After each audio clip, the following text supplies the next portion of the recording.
you ever catch why I call it illusions exist, or what that means? I forget if you. No. No.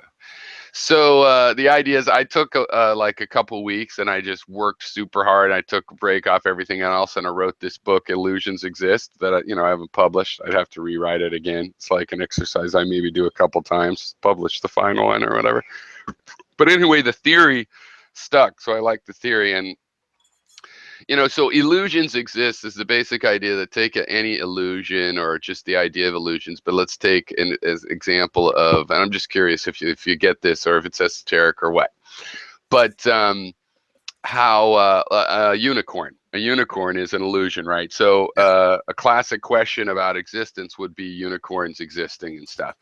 Well, this theory is that, of course, they exist, and the question is, as what? The old Latin word que, what? As what? And in other words, unicorns exist. They're imaginary creatures. If you want to dig into that, it means they exist in, human information. You'd want to say the human mind, they exist in there, or an image or a template of them, but they can exist. A picture of it could be painted. We could all die. It would still exist. In some sense, it'd still be a unicorn. So let's just say it's some sort of information, but also it's imaginary. So it's part of the human imagination. That's what it exists as. So, Yeah. when we say, does that horse or lion exist? We're going, am I being scared in the forest and imagining it? It still exists, though. And the point of it really is that the reason it's this overarching theory of everything in philosophy is that suddenly we stop arguing about what exists and what thing is the case, and we argue about what it's like. You know what I mean? Like what it's like. Like even patriarchy, you might disagree. I forget where, the idea of is there really patriarchy? All these, we're arguing this now with MRAs and feminists and everybody, and that's good. But it's like, what is the patriarchy? We should just be arguing, well, let's say it does exist. Maybe it's an illusion. What kind of an illusion is it? Where does it exist? Where does it come from? Let's say it's complicated like most things, and there's illusion and facts and misunderstanding and hurt feelings and all sorts of things. We could you could do this with anything. Is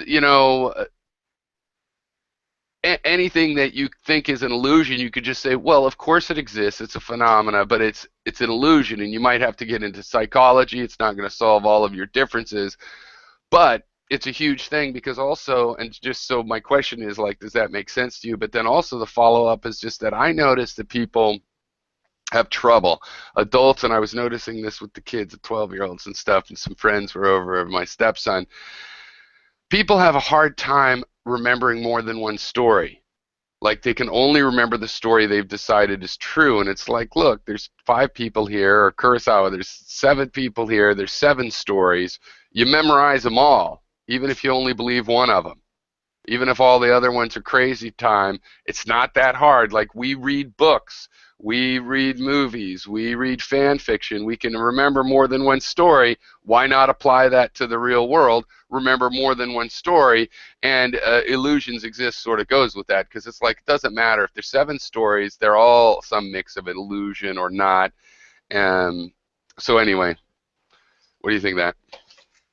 Did it make sense? Yeah, that makes sense. All right, well then all there is left is, as we have these conversations, I'll see if you can notice how it ends up playing a role. We'll discuss in here a lot, or I mean, it does make sense, though, too, in the larger context of a lot of these hangouts. Right, because we're just talking, and so we often think we're trying to stay in reality, but I mean, how much more removed from reality? Yeah, like look at Brandon. Like, I keep making the joke. It's like Brandon's from an alternate universe, because like, fuck. Well, he is. I forget where he's from, but he has sort of a straightforward set of ethics and ambition, and he's an interesting person. But yeah, he's way more trolly now than when I first saw him, and also, though, I think more inconsistent, because I'm not going to let him cover by being trolly to some of the things he says. I mean, no, I don't think any Ayn Rand fan or objectivist, let's say, should has any reason to support Donald Trump. And this is part of what I was just saying a minute ago. As a skeptic, skeptics were always real famous for learning everybody's story. Sextus Empiricus, the skeptic, he's the one that recorded what, a lot about the Epicureans and the Stoics, written in a way that an Epicurean or a Stoic would have agreed with. It just as kind of an attitude collector. Somebody that collects other attitudes. Yeah. They're interesting. You put them in the museum, you learn from them. But even if you don't, even if you're aloof and go, they're all stupid, whatever, you collect them. And so I know Ayn Rand, and Ayn Rand does not, other than the fact that she's also a hypocrite in her personal life, but in her writings, it's not justified. Yeah, he would be like, he'd be one of the bad business people. Not one of the charitable bad business people, but just in general, it's like, yeah, he's the shitty one. With the deal that deals with the government. Like, I haven't read a lot of her fiction, more of her nonfiction. He gets by on nepotism and shitty fucking deals with the government. Right, like in the John Galt, I guess Atlas Shrugged. Trump is totally typical of one of the Weasley ones. He might not talk liberal rhetoric, right? So because she doesn't cover those guys all talk liberal rhetoric, but as far as getting what they get by getting a special privilege or the government comes in, he's done that many times with eminent domain. And the thing I still like about Trump is he's way more honest about this stuff. He covers it with bullshit shinola. He doesn't totally hide it. Like, there's quotes you could see on YouTube. He loves eminent domain. How the fuck is that not? Yeah, it's just the problem is, like, Hillary's kind of dumb and incompetent, and she could just constantly beat him over the head with this shit. Well, her speech was pretty good for her, and her surrogate. You see where a lot of conservatives are mad that they liked Obama's speech? Like, a lot of conservatives are like, God damn it, that's the speech we should have been given. Yeah. Well, I understand that, because when you go see these people, hey, I was going to ask you, because you're younger than me by a bit, but you probably, do you remember how they didn't used to let them do drug ads on TV, just like there was no alcohol ads either? Yeah, I remember when, because it was about, I think I was like 10?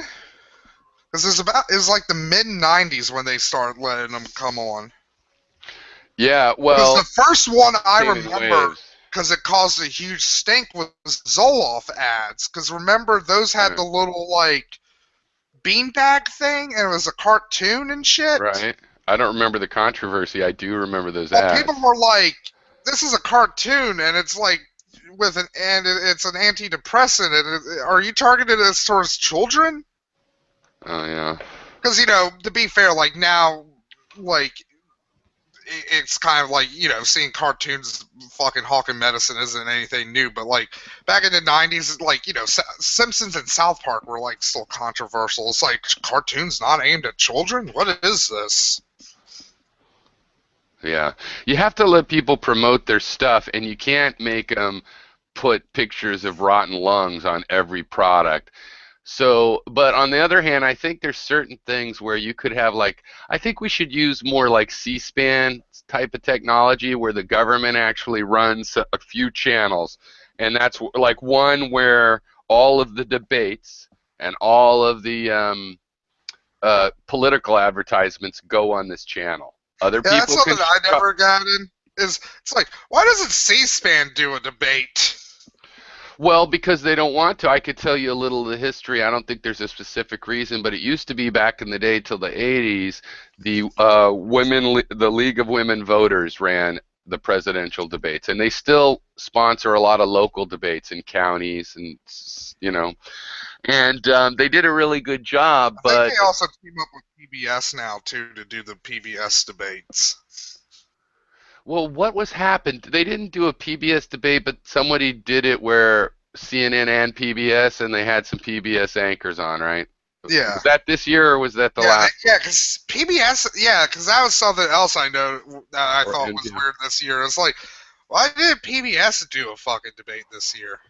Well, because with the debate system, it's better to force the candidates and the Especially parties. on the Democratic side. Like Well, I get here's why, dude. There is a reason. It's because they're private organizations in the same sense that they could override the primaries if they really wanted. They're scared to, but they could. Um, they have ruined the debate process. So debates used to be held back and forth with rebuttals. Reagan Revolution did not like that. They felt, reality, fair debating practices have a liberal bias.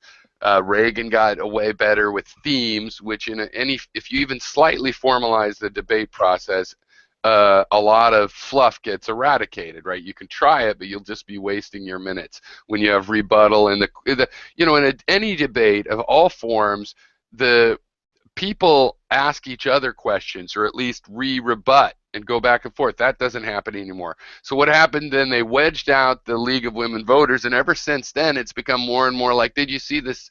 The Fox debate. They actually intertwined it with some of their Fox News programs. In the breaks, they're bringing on the commentators yeah, right same there, with CNN with like showing Wolf CNN, showing it to the audience there. It's like that is so like this is a sport basically. Debate is a sport. You don't just do it. You don't just go I out with the think one of the basketball and networks throw it even did. around. I You think know? one of the networks even did what they do during NASCAR during commercials, where like they shrink down the actual fucking screen and have like fucking the CNN or whoever it was people just talking while like the fucking commercials ran in the smaller screen, and then when the debate came Yeah. back on, like the smaller screen became the bigger screen again. It Yeah. is just like I I saw really some. hate it. I really just hate this fucking election because I'm like one of those people who's always like, you have to fucking vote. You have to interact with the political system if you want to change shit. And I get doubly fucking caught up on that shit because like Yeah. my generation got ruined by shit like South Park, where it's like douche, giant douche, turd sandwich. Both choices are awful. Don't do anything and bitch about it. Yeah. But slacktivism But like is this is like the fucking year where it is like this is just I hate this. Like it's incompetence versus whatever the fuck Trump is. well. I think that Hillary. I wouldn't say she's incompetent. I think it's more of the same old, same old. And if you Yeah, I think the compare thing that her. kind of saving me with Hillary is I think she'll at the very least surround herself with good people. Well, Smart disagrees with me. Definitely a hawk. All kinds of things I disagree with. I also think she's racist in the slight way of an old non-racist, somebody who's 70 years old, Yeah, Henry who, Kissinger kind of or person. like my great aunt is 90 something, and she's not racist, but she still talks about the colored people and how she knew two of them once, and there was, or she was nervous about a Hispanic first lady and things like this because of the era they're from, and so she has flaws like that. But if you just take her as the presidents we've had, the same old, yeah, military Yeah, she's industrial probably just gonna hegemony. be Obama third term. Right. If you look at that, though, she's likely to be a really good, like running this machine, at least so that it He might works. be a little more hawkish. I think so too, yeah. But if you look at her husband, or go back Truman, or, until you get to FDR, I think she's going to run it with competency. But I do hesitate to say that because I think her warmongering, and she seems to be the one responsible for fucking Libya up, and You know, and you know what's and weird? also the email thing. I agree, she should have been indicted and in jail for that. Earlier But this week, I was like having a what president hasn't done a few crimes? I don't yeah, know of any. because this brings it up That because goes for like Trump too, I guess. they someone asked me this week like who do I think was like the best recent president? I was like probably Nixon. Like not counting Obama. Obama's been pretty good and shit, but like if we're not counting Obama, it's probably fucking Nixon because he did. Because as like Yeah, yeah, he was a fucking criminal. He did a lot of awful fucking shit, but at the same time, he thawed relations with China. yeah. He fucking created the EPA. He was willing to I fight didn't. He, fucking parts of his party to do the right thing, and it's like I like that. That's the The EPA quality was I what he wish. did. He did something with affirmative action too, but oh, I was going to say the OMB, but nope, sorry, way off there. That was by Harding. The OMB is a good thing. Also, if I remember too, Nixon was the one who also started kicking off like the nuclear proliferation talks too. Well, the interesting story for Nixon, like you could almost do it with a movie where you didn't use Nixon directly, so you could Citizen Kane it up and emphasize it, but he was fairly liberal. Um, Yeah, he. In all honesty, he was probably like the last California real liberal liberal Republican. president. But he came up with this idea. Well, to The start Southern running for strategy. office, he added. Well, when he started off, he answered an ad of people looking for someone to run. So he capitulated to his donor side and figured out strategies, and he was kind of a crafty bastard. Uh, um, Yeah, so he invented this right-wing persona, which he also, I think, came to believe. Like he was mildly anti-communist. What's the problem of saying you're really against it? You're putting emotion into it. It's like singing your heart out in a song that isn't your favorite song, but you got a whole set to do. It's you yeah, know, and then but he becomes the monster, and it became pretty bad. I mean, and his communist rhetoric ended up getting yeah. His us fucking up paranoia just history.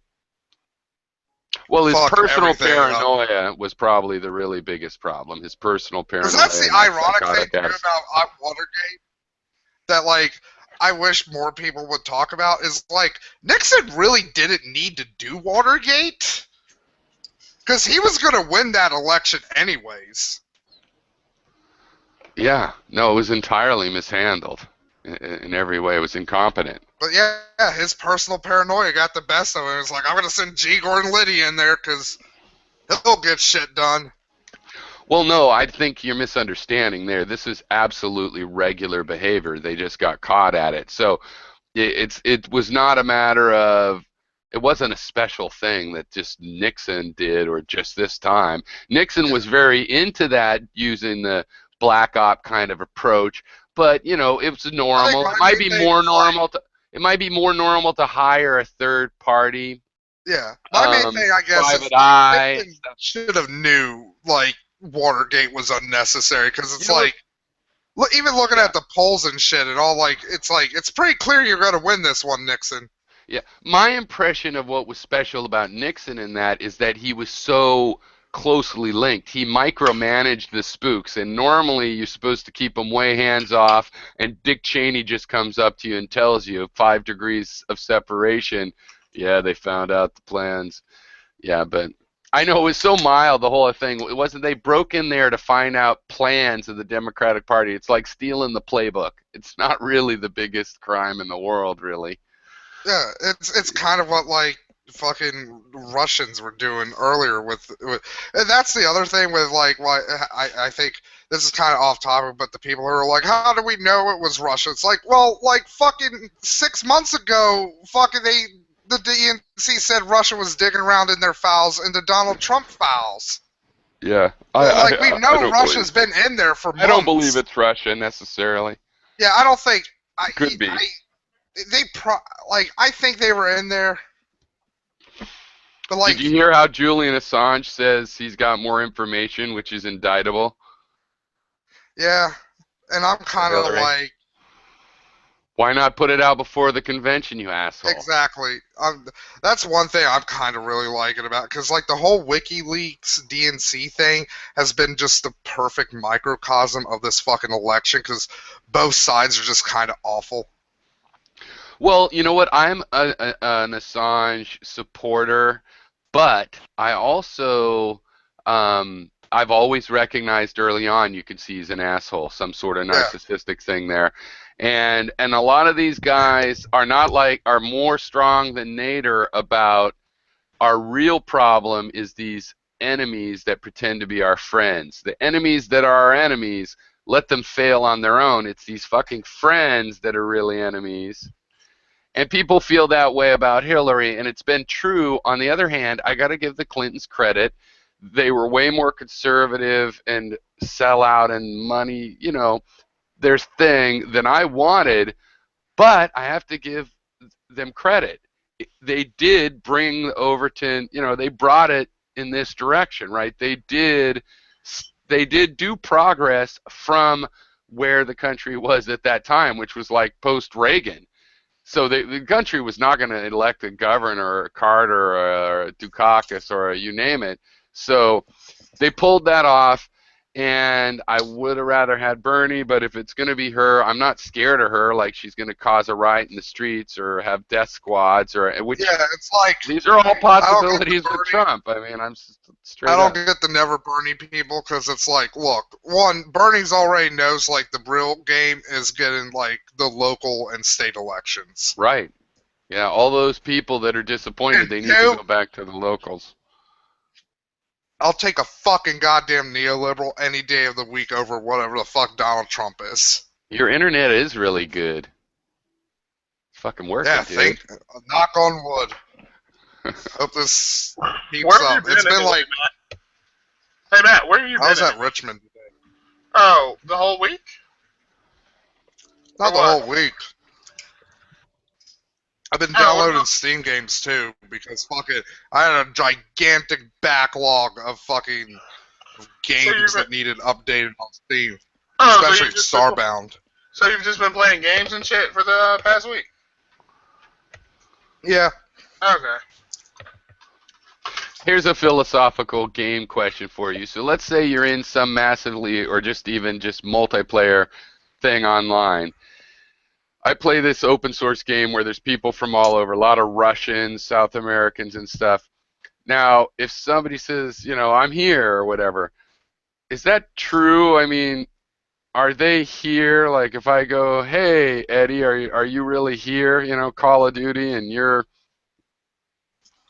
I mean, you know what I mean? You assume they are here, that you assume your brain goes, yeah, this is a place. But your brain's kind of full of shit, right? It's not really a place. Or is it? I guess that goes into the whole illusions exist thing. Right. Is it? It is actually my little Sorry, I system mean gives pistachio. Is what my little system gives an answer, but I'd rather see what you guys think. I mean, what amount, now that we all have this, I mean, when I was in my late teens, early 20s, and it was all Lawnmower Man, we were imagining what it would be like, to be in these virtual spaces. And who cares if you had a helmet or a jack in the back of your head? Obviously, you put your sense of physical location into these games. You can feel it. When you bump into a wall, it feels like a bump, in your daydreaming head, but it's very obvious. Every time I play Minecraft and I fall, Yeah. I just hear that fucking crunch sound of like your legs. Yeah. Like my legs hurt. Every time I wince, I'm just like I've fallen and hurt my legs. I know. When you jump a distance you can do, it still hurts. But the other thing is if you fall off something, I have a feeling of like that weightlessness of when you fall a long distance. Oh yeah, that fucking like, especially when you're like building like a gigantic tower, you just fall and it's like I've been falling for like 12 seconds. Fuck. Yeah.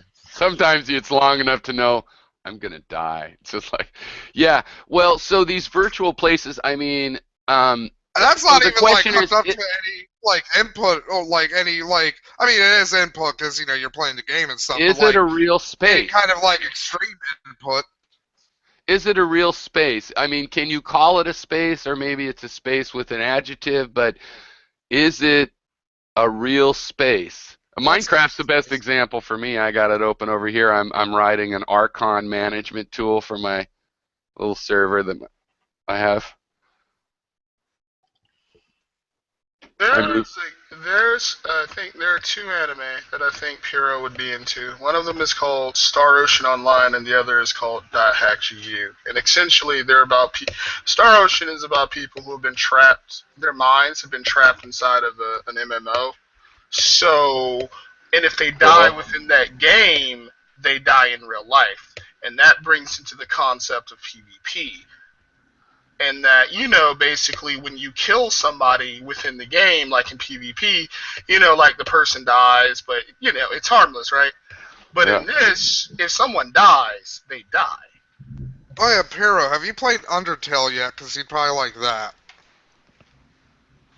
No, Undertale. Oh shit, it's Andrew. He's alive. Undertale deals with the whole like reality of like gaming and stuff, especially within the context of RPGs and saving, like not saving the world, but actually saving, like the concept of saving your game, Right. and the ethical questions that brings up Yeah. about like alternate timelines.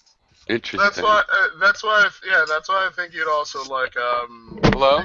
SO, because it kind of has the that same type of thing where it's like With who? my actions could Going with definitely me? get somebody killed. Like Good. if I I'm in this fantasy world or whatever, but if I kill this person and they die, they're dead.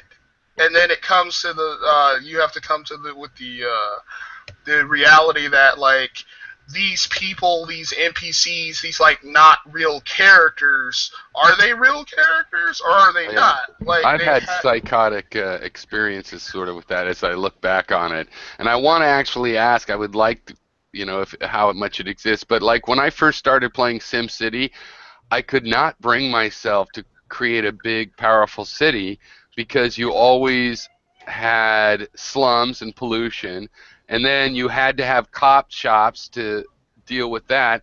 So I actually built these huge cities with nothing but first-class neighborhoods. On the other hand, I only ever saw the one graphic of the first-class houses.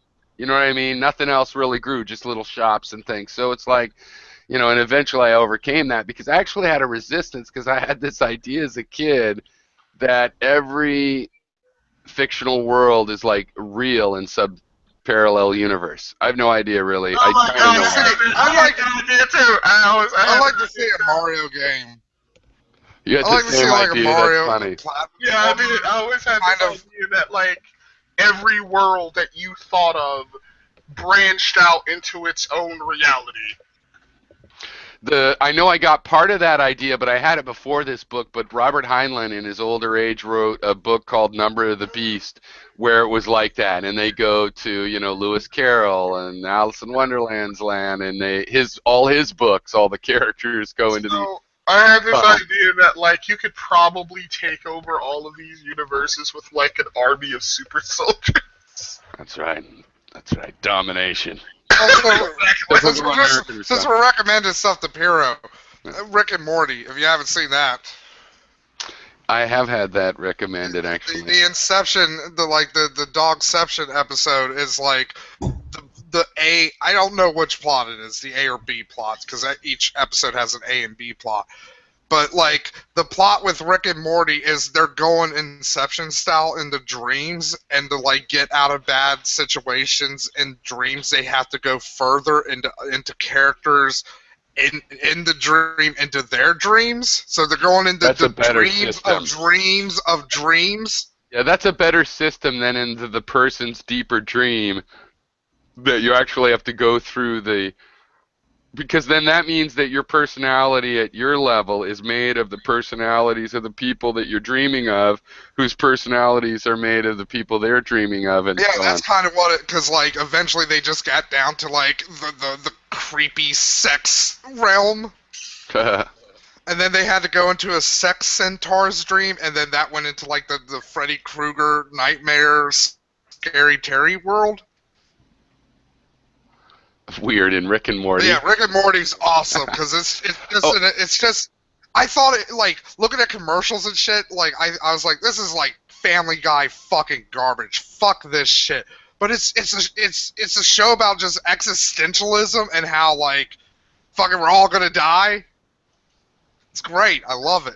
I'll have to give it a watch. I've seen, I think, a little bit. I might have been my stepson that was saying it was great.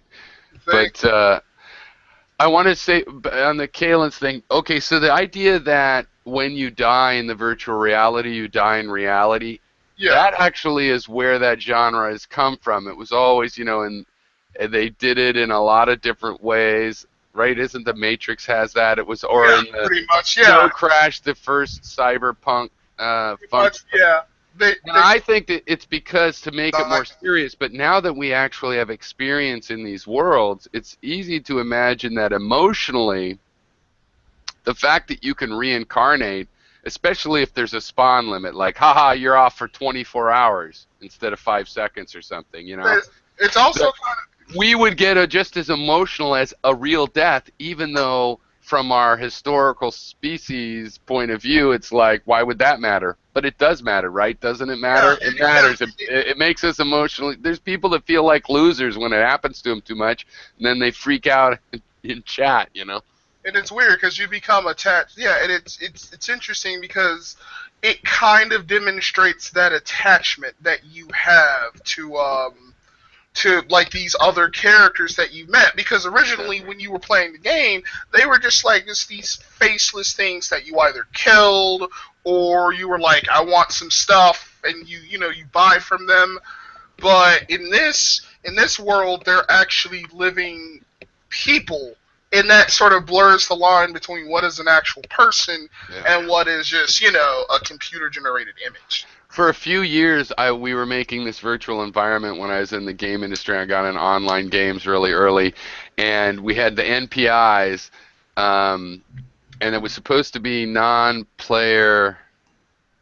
I forget, but I didn't want it to say they were not playing. I wrote the NPIs, the non-player characters. We had all kinds of rules. It was very artificial intelligence-y, but it had a good result, except for that it never went out.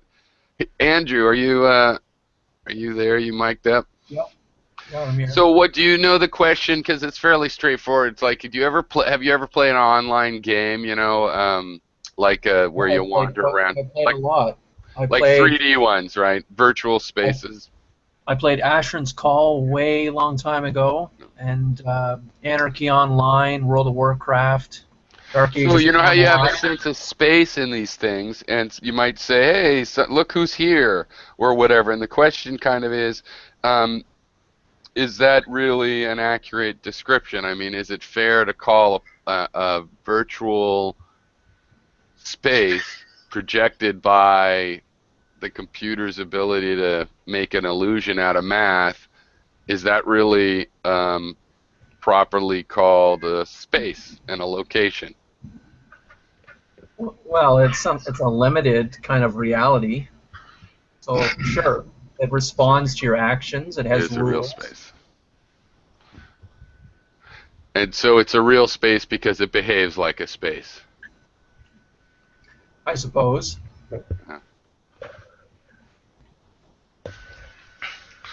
Also, Hero, there's. Oh, I'm sorry. when you were talking earlier about the DNC, I was wanting to hear about what you think of the email stuff and about Bernie Sanders getting kind of screwed. I figured that you'd be the most pissed off about that.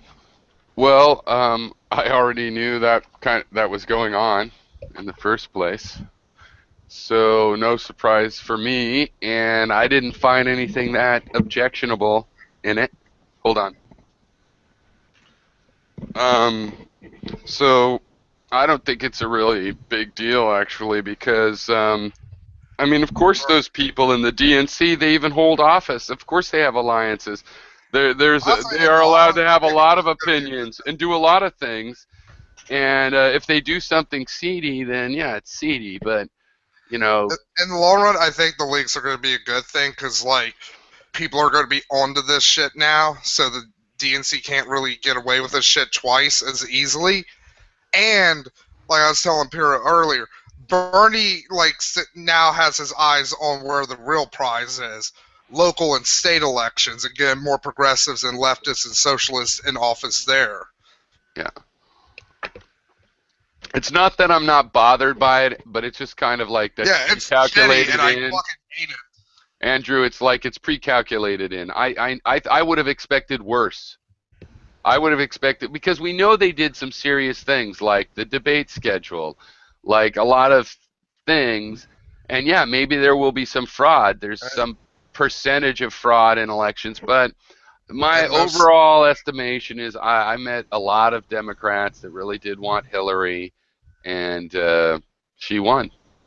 They might have wanted to bury him, but they didn't. He had a huge influence anyway, and he went further than he.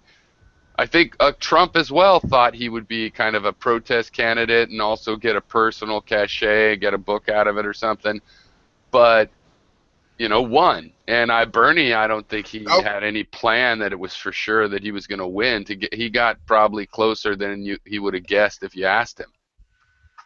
back, 2 years ago. It sounds like you've given up and the revolution's over. It's No, not I'm over an because, like I incrementalist. said, I'm an Now, incrementalist. I don't look at it that way, and I also am not.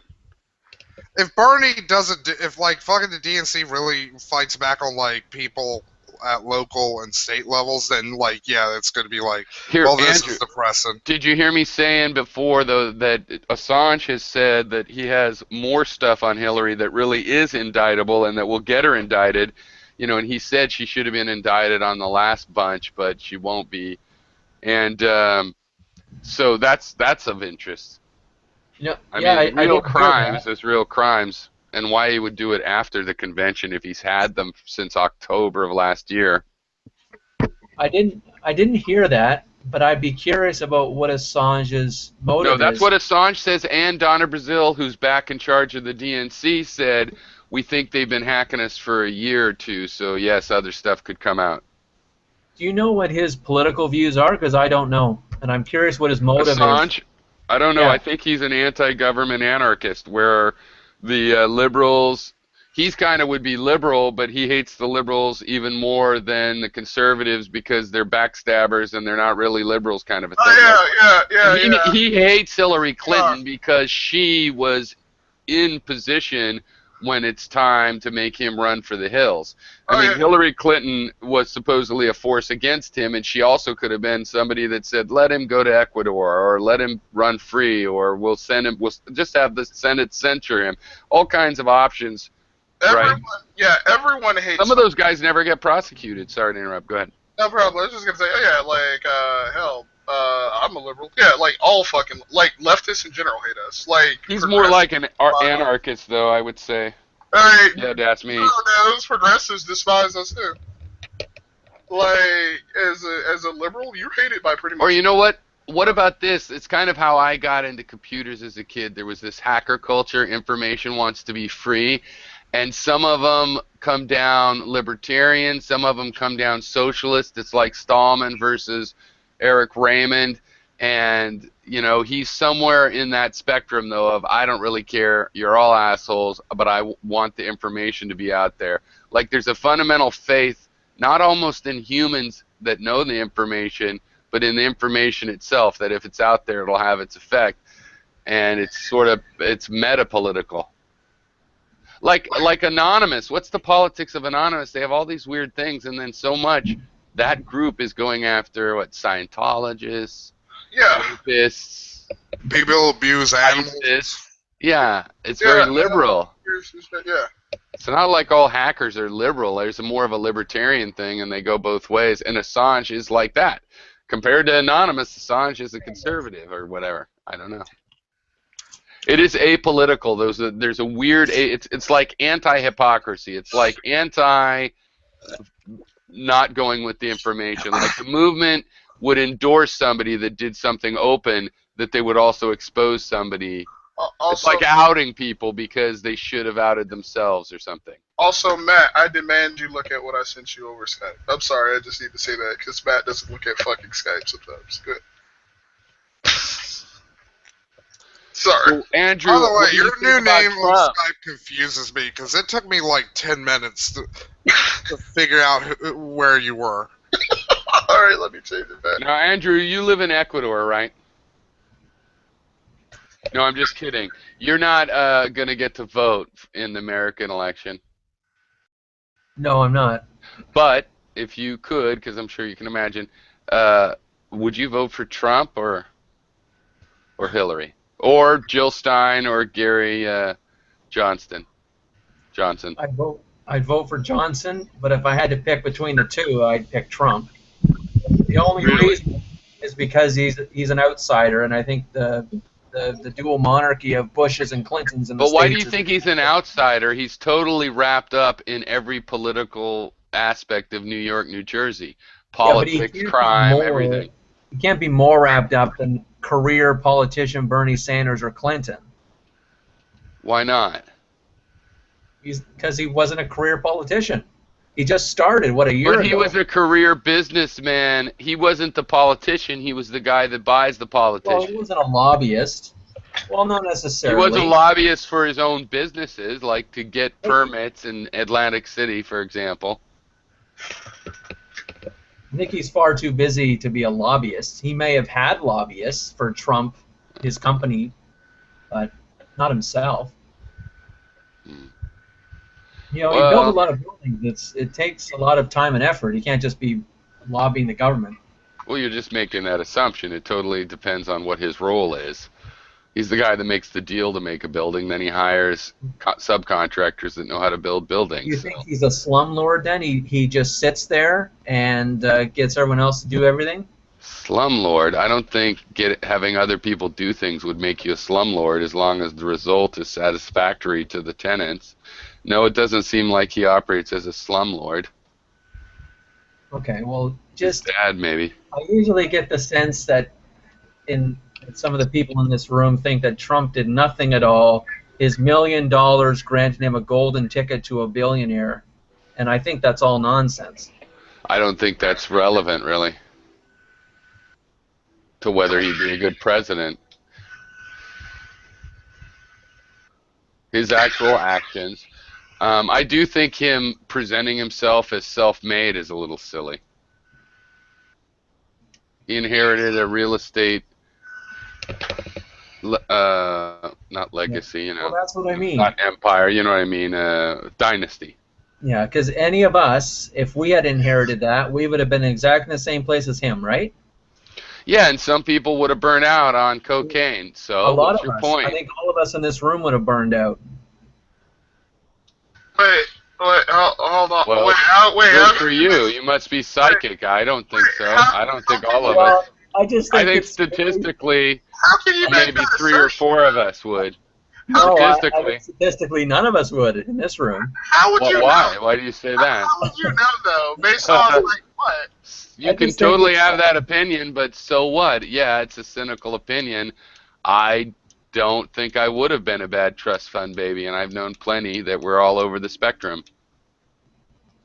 I just think it's presumptive that anyone who I'll gets say millions I'd of be dollars an from their awful hand Trump fund can baby. somehow Oh, you're turn just, it into it's just a billions. red herring. Who cares? That's So not my many problem drugs. with Trump. My problem with Trump is he says identity. He's basically saying, well, no. Some of his supporters have said, Vic was saying, identity politics is so wrong, right? And as a way of defending Trump, Trump's the one that called the judge a Mexican. The judge didn't say, hey, you hate me because I'm a Mexican. No, Trump brought up the identity politics. How's the judge to blame for being identified as a Mexican with the group identity thing? No, Trump is the one that categorizes these people and Muslims and all together. And that's the thing that robs people of their individuality. And I'm an individualist. And you're going to vote for Clinton. Yeah. Because It's a shitty choice. but I if think she's going Trump to is keep less going, shitty. if she's going to keep unnecessary wars going and things like this, well, Trump threatens to actually destroy even more Wasn't she the one relationships. laughing Trump about is threatening killing, to destroy even more relationships, right down to our European relationships. Oh yeah, That's Pero, mad. this is something I wanted to tell you about. Did you see where Trump said he's going to get rid of the World Trade Organization? No, I didn't see that. Yeah, and it's like, hey Trump, you do realize like America, all of America's trade agreements are World Trade Organization agreements. Did So he if you really got rid of say that, Wait, did he really say that? yes. That's insane. To be fair, it got drowned out by a lot of the other shit he said this week. Yeah, but that's insane though. You can't do that. I do think we should have regional manufacturing laws where you have to manufacture a certain number of commodity type items within the nation. So you're not totally dependent, or even in the state.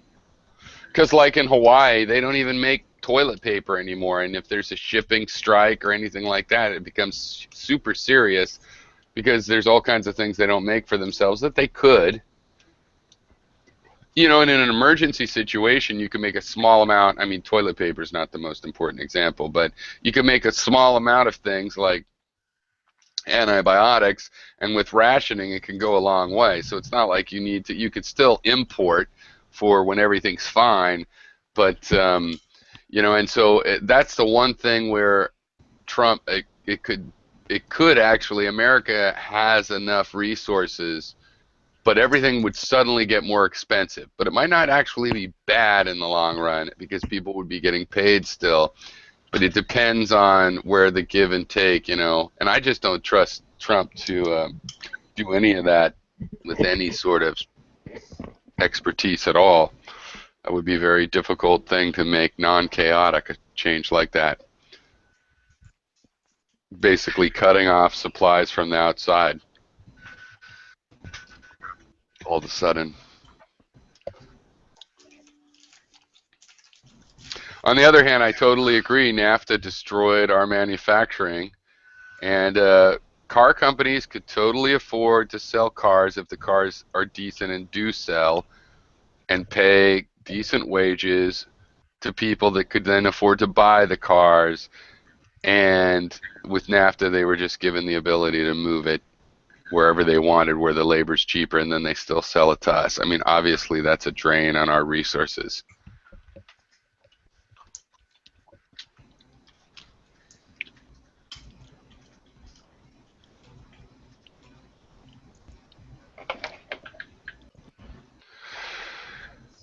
So you're a So, protectionist. What's up, Andrew? no, I'm not a protectionist. Trump is. You said you want to keep some industries by law in the United States.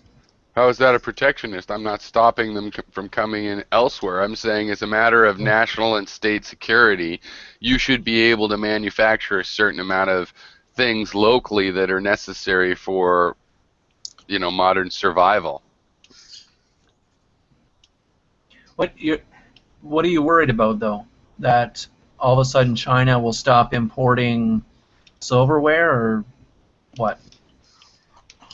Well, I mean, I explained, for example, in Hawaii that, and when I was there was just the threat of a strike, and all stores went empty of a lot of essential items. There's no way to make those items there, and it's thousands of miles away from anywhere else. There's this argument that on some level it should be self-sufficient. It doesn't have to be self-sufficient enough for times of plenty and how much you can import, but if you're cut off, it's certainly good to be able to still have the goods that, like antibiotics or whatever else. And then this also distributes a certain kind of work and stuff, and it's just safer. I've been reading the Constitution, and it's pretty good. It says you're allowed to, the government's allowed to do things for the general welfare. Yeah, that phrase has been expanded to mean anything. What's the general welfare? That could be anything that you think would help the public. But that's everything. No, that could not if I'm medical, wrong. That could be food distribution. Well, but everything. not if I'm wrong. It could be, but it's not the wrong things. Like general welfare isn't everybody getting poisoned. Is it?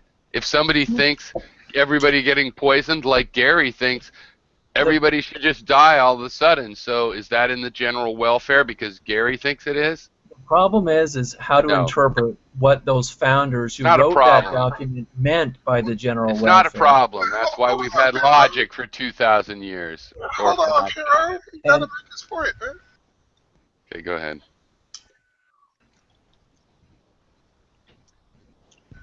Shit, Andrew's afraid. The point he made was that if it's general welfare, then anything that people think is in the general welfare, whatever that means, is on the table. And I agree. Yes. I agree. Of course. But everything that counts. So let's talk about what general welfare really ought to mean. Why would your founders have written a constitution if they weren't limiting the government? Why would they have meant by general welfare than anything? Well, but I don't think they mean things that are specifically prohibited or specified otherwise.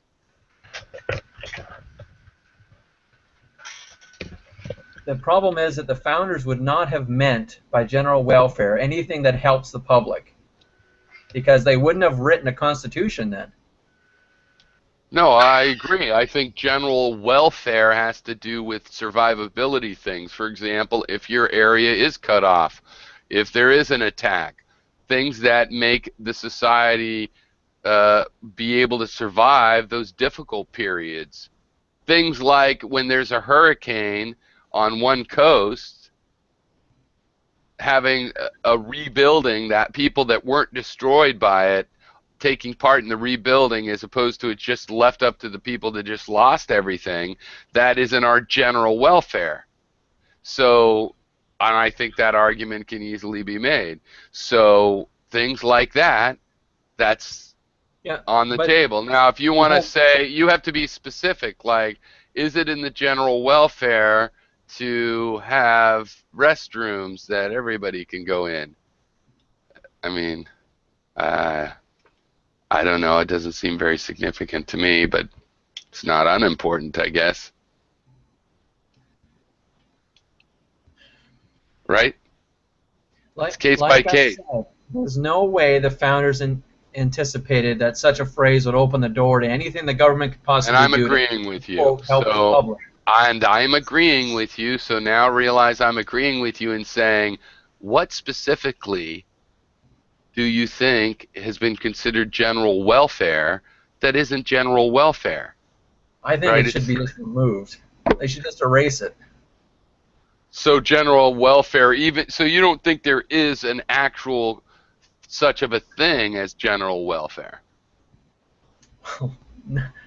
I'm not saying that. I'm just saying it shouldn't be written in the Constitution. Why not define general welfare before you tell me whether it fits in there? Because I think it does have a decent meaning, clear enough meaning already.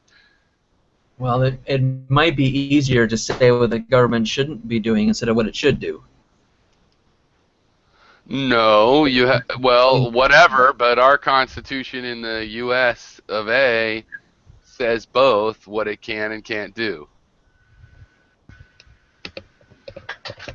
And I'm good with that. Right, and it seems to me the spirit of the founders was to limit government as much as they possibly could because of the history of tyranny from monarchies. As much as they possibly could? You just maximized it. No, that's like, if that's true, then they would have minimized it to nothing. No, it's supposed to be an optimal government that mixes the influence of the wealthy with the influence of the people and the needs of, practical concerns, like that you might go to war. Yeah, the Federalist one, like strong. Yeah, because the rising difference between the poor and the rich, of course, has come from all this progressivism. It's only gone up. I know it hasn't. More and more regulations and laws. The result has been the opposite. No, that's not true. So let's keep going. That's not true. That's not true. You can go to gapminder.com and look at the wealth distribution over the last 150 years, and it's gotten better and better over that time. People are getting more and more whiny about it, but that's just because people are still in denial about it. And if it's like when the end of the whip motion happens, that's when the loudest crack, when the thing's actually about to be done. One of Bernie Sanders, one of his points was about that increasing difference between the rich and the poor. Now you're telling me that it's better and it's fine now. No, I said go to Gapminder based on actual supported statistics and see for yourself, country by country. Here I'll go. Yeah, but why would Bernie Sanders talk about it then?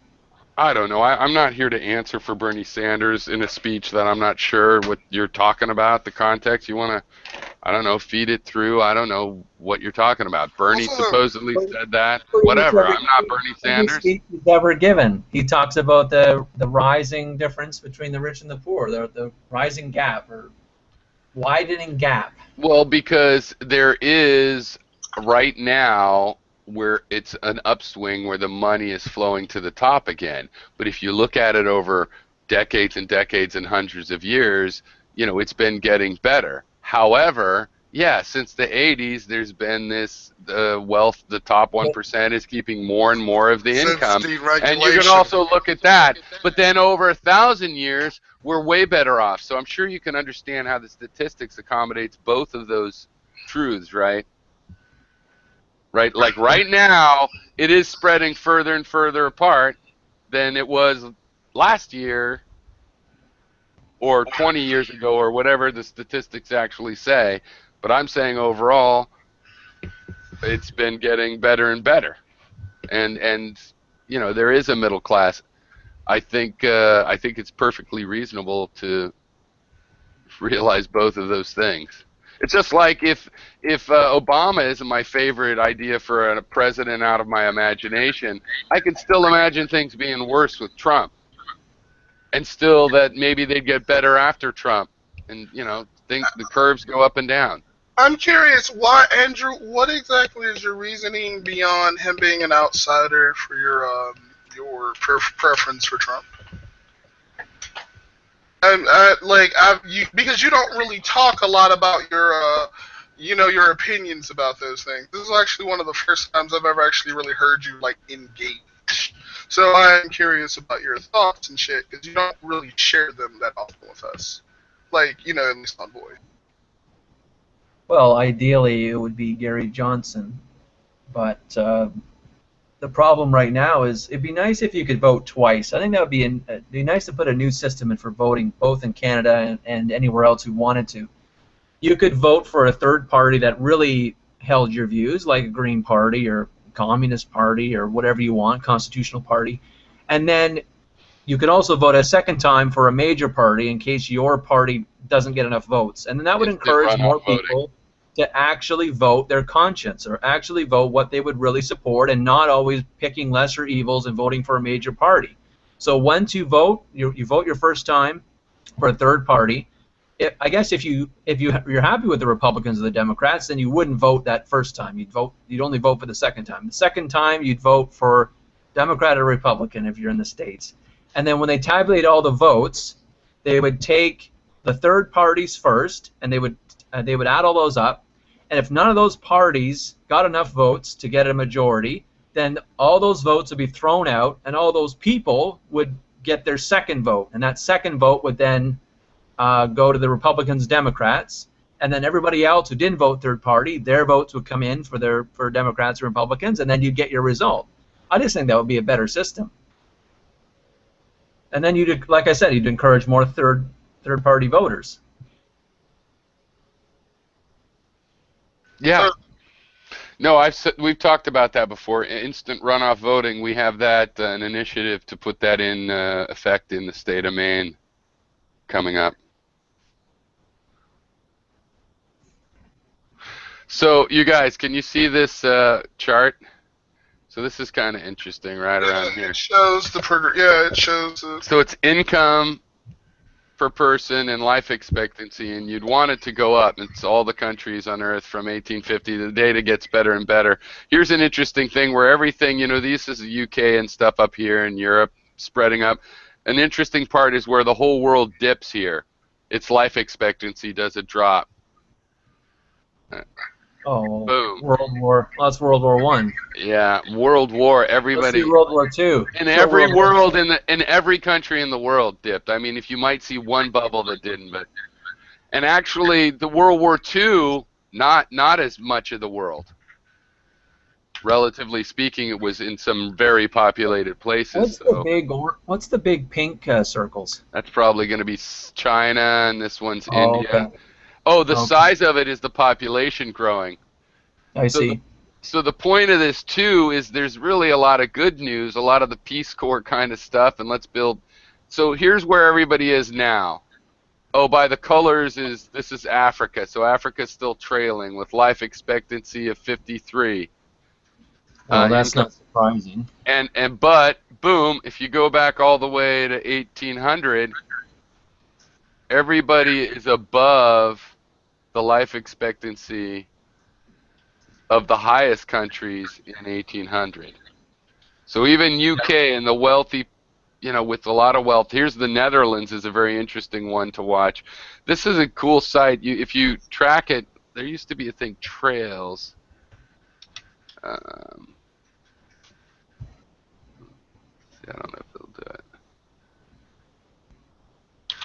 There used to be a way, and you could watch particular countries. Like this Netherlands and UK is often out here. The United States is interesting because we were just a regular... Let's see, where we... United States is right here, this green one. Oh, there we go. Now it's doing Trails.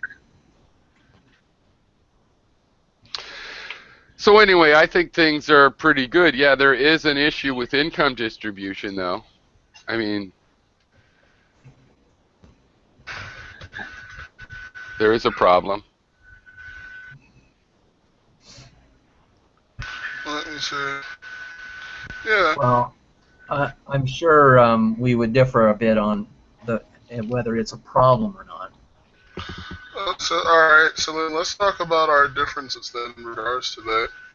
Like, how do you feel about it, Aaron?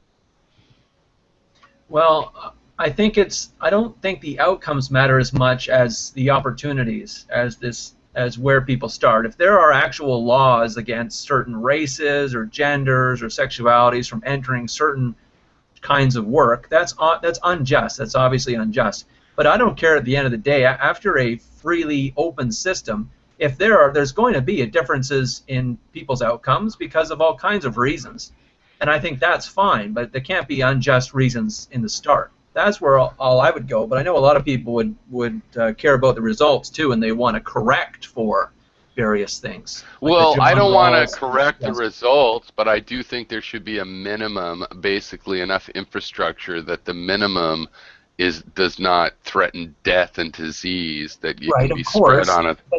But the difference then is the solution. The solution has historically been charity or it's been the state. And I again disagree that it should be the state. I think it should be charity. Well, I think it should be, if you build infrastructure that people can use to live and have watermelon stands and so on, then that's good enough. That'll solve the problem. Lemonade stands are illegal. I said watermelon stands. They keep shutting down little kids' lemonade stands. Well, I walked down the streets of New York last summer, and there was a lemonade stand with some little kids. They got to have a permit, or the cops come by. Oh, dear. Yeah, I don't see a problem with that. Because here's the thing. The way I see it is like the United States or any country is more or less like a gated community. Those come about by private means. In a gated community, or even not a gated community, just a community, a subdivision, like there's a cheap one, lower, not expensive in Hawaii. It's a bunch of land. The developers came in, they split everything up into sublots. They went to the government, said, can we have these sublots? They built some roads so that people could get to them. And there's a homeowners association. And when you buy a lot in that land, one of the things you buy is a lien against your land that says you have to take part in this homeowners association, including paying the yearly homeowner fees, which are adjusted over time based on a homeowners association of people that live in that. It's a government, but done as a contract between people, a joint agreement, just like any joint company, any corporation, private partnership has an agreement between the partners of how it'll work, and they'll be democratic and have committees and all of those kinds of artifacts, right? And that's what the United States is, and the Constitution is the top document on what you've agreed to, and then you have agreed to that. And everybody that came to this country, not me, because my family, part of it, came before this document was written, but most of the people that have come here, their ancestors have agreed to that agreement, and they don't. If you inherit your property in a subdivision, it still has the lien that says you have to take part with the homeowners association process, and that's just the way the government is. And there's fees. The right to charge fees is in the Constitution. So there's really not much to disagree on in principle. We can just argue about what the actual law should be. What should general welfare mean? Does building a casino down in Atlantic City, is that the general welfare, and so eminent domain is justified so you can build your stupid casino? No. But if you were building a farm or a local medicine lab, maybe it would. But casino, no. So I think you go case by case, and it's as simple as that. And I want to talk case by case instead of these generalities.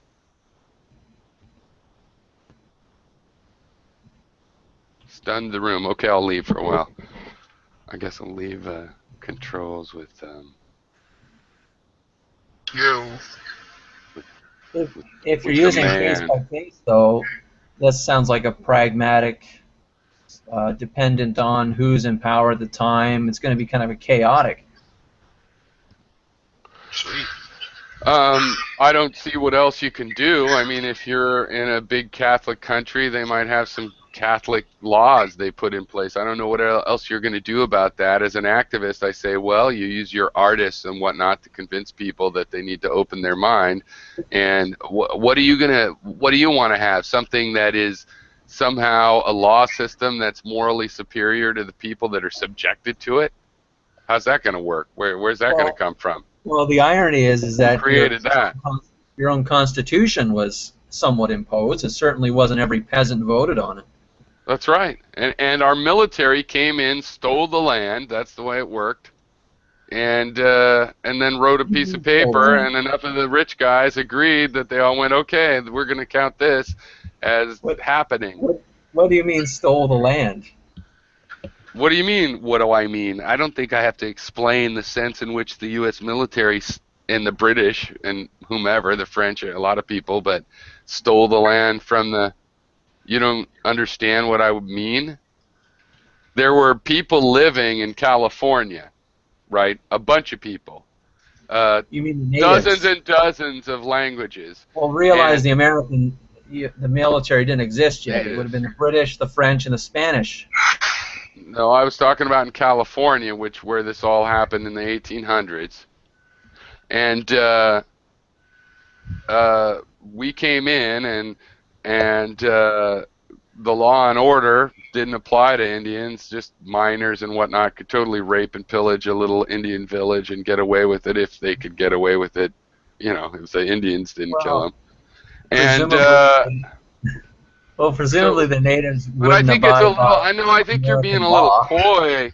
See, this is what I mean about remembering more than one story. I think you're being a little coy to pretend not to know what I mean just because it's different than your narrative, right? You know what I mean when I say the U.S. military came over here and stole the land from the Indians fair and square. You know what I mean? They came in where people already lived and drew borders. Now, you disagree with that characterization maybe, but you don't not know what I mean. Well, I was just confused when you said American military because they didn't exist yet. I was thinking more They of the didn't New exist World yet era. when? But when I you're was- starting? I thought we were talking about the New The World British era. didn't. No, the British came and cohabitated with the Indians. Actually, up until the American Revolution, there were skirmishes on local levels, but mostly the colonists traded with the Indians and had relationships and thought things were going to turn out okay. Like the Indians weren't like, you can't live down there where we don't live. Sure. It wasn't that big of a deal until later. In terms of hospitality to the natives, I believe the French were far more hospitable than the British. It doesn't matter. You're claiming that you can The French. say like, this. I'm not talking about the British. I'm talking about after the I'm not talking about before the United States government existed. I'm talking about the stealing that happened after it existed. When I said that. New England. So you're talking about New England with the colonies. Talking about after the American Revolution, when we had an Indian war basically that went all the way to the West Coast, included fighting some European nations. That is what I'm talking about. Okay. They took this territory by that method, and as far as I know, the history, not me personally necessarily, but history considers that as legit. That's basically how every country got its land. That's true. That's exactly right. And same So with the there you natives go. themselves. Right. The natives that's the wiped out each so other. that's the situation. And then we wrote a homeowners association known as the U.S. Constitution, and get over it. We can tax you. We can do things for general welfare. You don't like it? Go to another home. Go to another locked community. There's other ones. There's a couple hundred others. What are you telling me? There's no market? Go to Russia. Do Whatever. American natives pay taxes? Because up here in Canada they don't. Do what? Do American natives pay taxes? Because Canadian ones do not. I don't know. Well, in the Constitution it says that Native Americans are not to be taxed. In the Constitution. I don't know if they've kept with that. I haven't been, when there's a little footnote, I don't rush and read the footnote. I'm just waiting to finish the whole thing, so I don't know. That's actually in the same clause that says the people that shall not be named are 3/5 of people. It says you can't tax Indians. Or they also don't count for representation, though. What, Indians? Yeah, they didn't count. But on the other hand, they weren't being taxed. It was because the idea originally, everybody thinks it was animosity from the beginning. No, it's the fucking Thanksgiving from the beginning. They got along fine. They're just like, yeah, we live over here. Oh, you're new people? Okay. I mean, mostly it was fine. Then when you got into the Midwest, no, it wasn't fine because the Indians out there, the Lakota and the Cheyenne, they were badass warriors and have been fighting each other for a long time. But the East Coast Indians were like, they had it pretty good, and there was plenty of salmon and whatnot, you know. And the same thing with the West Coast, Northern California, and right along the coast and stuff where it was fairly temperate. They were doing really good, and they were like the dodos. And there's none of those ones left. And the ones there's the most left is like what is it, Pine Ridge? The Lakota, where, you know, they fought a war and won treaties in writing that weren't kept because they were impossible to beat. The American military was unable to defeat them, and we defeated them by making a treaty and lying about it, and by the time they had relaxed, then it was like, well, tough shit, live in this desert. Shit. Yeah, and what? What's your point? What would you like seen done? Well, for example, in that particular story, they were given the Black Hills of South Dakota in a treaty in return for stop attacking the people trying to get to Oregon and the Oregon Trail in California. And they agreed to it, and there was a big thing. They signed it all, and everybody signed it. And then Custer discovered, a geologist with him discovered some gold on there, and people just started flooding in, and that's deadwood and whatnot, and there was a big gold rush. The land was all ended up being bought by George Hearst, William Randolph Hearst's father, and then after a few years of that, it was re-annexed into the United States, and that should just be given back to the Lakota down from the Pine Ridge Reservation where they had to live instead. The government, I mean, not all the property. The property belongs, ideally we would negotiate that the property belongs to even all the Howleys and stuff. The property belongs to them. But the government, just like Brexit, we kick you out, government. The government would be returned to the Lakota government, which they do have. Maybe you'd have some requirements about human rights laws or something. You can't have that. Why not? Because you're imposing on them now. I don't believe there's an absolute need not to impose. For example, if somebody wants to steal from other people and I impose on him that no, he won't, I'm fine with that. I don't think there's any moral quandary there. There's not an issue like that. If people come in conflict, all bets are off, right? If people come in physical contact of their safety or even just basic liberty, then you get to defend yourself and whatnot. So so what if we would impose? If we would do it by negotiation. You would say, hey, we're going to give you the Dakotas back, but we're going to want your Constitution to have like a Bill of Rights. They would not mind that. You think the Lakota are going to go, no, we don't want a Bill of Rights. We're against that. No, they would go for that. And so that's how we'd get it in there. And once it's in there, it's like any other private agreement that was made. And if we couldn't get it in there, fine, we'd try to do some other agreement. But I'm sure we could get a Bill of Rights in there. I don't want to not try to do that and create sub-states or independent countries that don't have to follow human rights, because I don't believe in that either. I don't believe I have to allow another country to violate human rights because they want to. Oh, really? Do the people who are being violated want it? Saudi Arabians don't want women to drive. Do the women over there, 100% of them, don't want to drive? Let's do a poll. Case by I think case. you're colonizing them again, Piero. I don't care.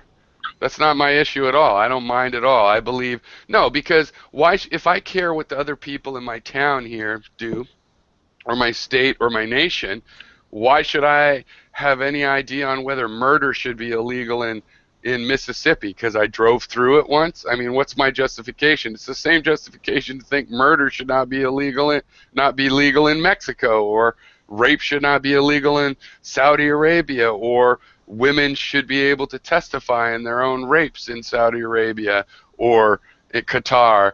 I can have all of those opinions and work for them. The only issue is what means. Would I invade that country with a military? No, and the only reason I wouldn't is because it's not effective. It's more effective to, like, say, well, fuck you, we're going to try to stop buying your oil and buy from someone else. We're going to buy Iranian oil, you guys, unless you let women drive. What about a genocide? Would you intervene? Yes. I mean, within reason, there's a guy in the street killing another guy. I would say in philosophy I would intervene, and in many cases I would. But, you know, 200 guys killing 20 guys, would I run into that? It didn't look like I could help. Sorry. Andrew also asked, but not. What was you said, Andrew? Said something else. But not human rights? What if they were executing homosexuals? In principles, and I think there's one country restrained by the realities of maybe I'm not a country. Maybe I can't, as one person, invade Spain or whatever, right? Would I vote for that if I thought there was enough resources and whatnot? Yeah. Yes. Of course. I would go if it was known that when the concentration camps were being built and it was known well enough, that would be enough reason to go into the country and do something about it. Yes.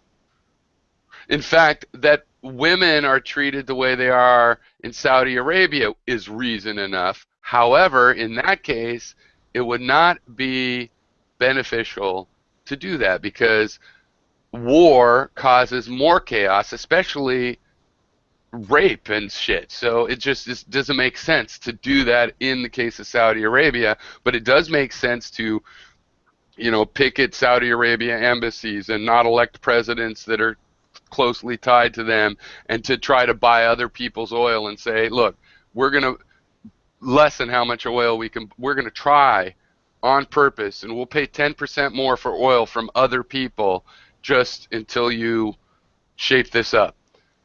I would do that. And they would change too, because, you know, that's money is mostly what they care about. Since we haven't done that, instead they give their money into the bin Ladens of the world, and it's all fucked up. They're fucking everything up. So we should pressure those people. And I use them as an example because especially people you have relationships with, but it goes for everyone. I don't think it's automatically sanctimonious just to think that we can say, hey, slavery is wrong. That goes for you too, Congo. Don't you think, though, we could do a lot of good, especially in Central Africa? Because apparently there it's just a hellhole. It's just awful.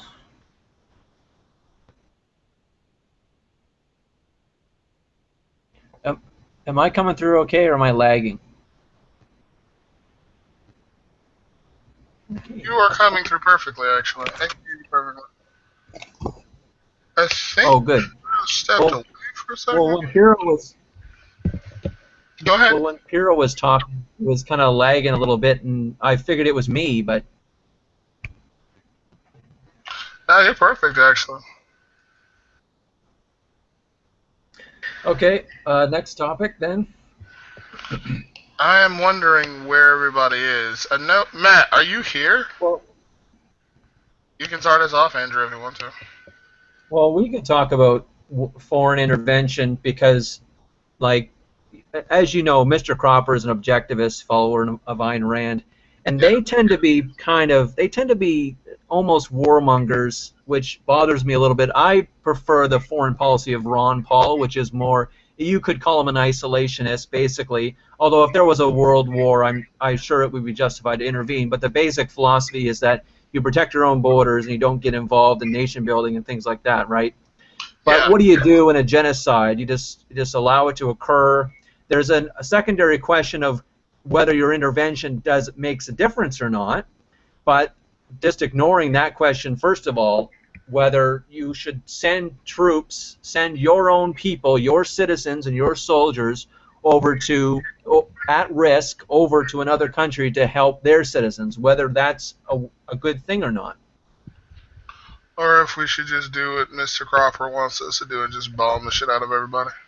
Yeah, well, that's Cropper. Well, for a long time, actually, Cropper was saying that we should be hitting Iran. And now, like, it's somewhat changed, basically. It seems like, yeah, it seems like it's now changed, actually. Where the hell is everybody, by the way? 1 second. Hold on. One second. But I'm always torn about whether it's better just to stay out of those kinds of things, because the Middle East, I think, is a very good example of when it's not worthwhile. But then now we've got Islamic terrorism happening a lot. I don't know if any has happened in the last few days, but last week, it was horrible. There was so many attacks last week. What was one of the attacks anyway? Just to talk about stuff so we can have some, airtime. Well, there was the bus in Nice, France, that ran over a whole bunch of people. Jesus fucking Christ. Alright, what is going on? I'll be right back, actually. Hold on. I'm having some connection issues. I need to log out of the chat and I'll be back.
Hey, hey, Piero, I think you're muted or something.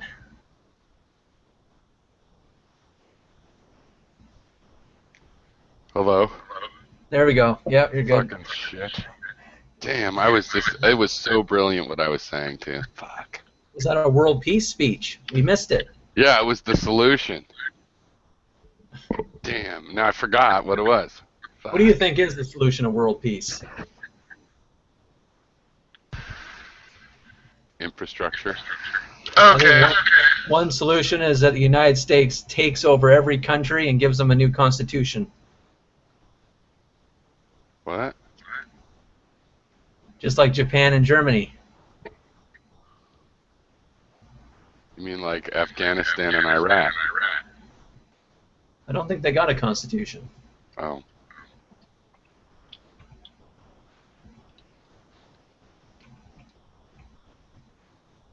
Sorry about that. Like, I had some sort of connection issue. I just got kicked out of the call like twice. Well, I guess, I mean, Andrew, it's very funny, I guess, in some sense, but how far are you going to go? If you're against Hello. arguing for civilization in your neighborhood Hello. of your... Hello? Oh, sorry about that. I was just testing my mic. Yeah, no problem. You haven't gone at all. I was saying, hey, but I was muted, I guess. But, Andrew, how far does it go down? I mean, are you think it's wrong to fight against chaos at all in your neighborhood or anything? Is it okay for me to join together with people in my neighborhood and make a road? Can I buy a piece of property and make a road and then sell the pieces along with an agreement that the people that buy the pieces keep the road going? Is this okay with you? I don't understand what you're talking about. Well, you're being facetious about like, oh, what I'm saying is that America has to invade everybody and tell them what constitution to have. No, I don't really trust America's moral superiority to No, do that. I wasn't saying that was your position. I think Mr. Cropper would probably say that. Yeah, he wants to invade everybody and put constitutions on their, But my point is that you're saying that as if that, my real position is just that I personally think it's okay to say Saudi Arabia should let women drive. Here's $100, Saudi Arabian feminists. Here's a diplomatic thing where the President of the United States says, look, we want you to, this is our official position, clean up your act on women's rights, or we're going to try to buy less oil, or whatever pressure we could do, right? I think that's fine. And so you're facetiously saying, no, you're ignoring what I actually said and making a straw man that you can attack instead, I guess, because you concede that it's perfectly reasonable for the United States or me as a voter in the United States to want to exert that kind of pressure on Saudi Arabia, right? Not invading them and writing a new constitution for them.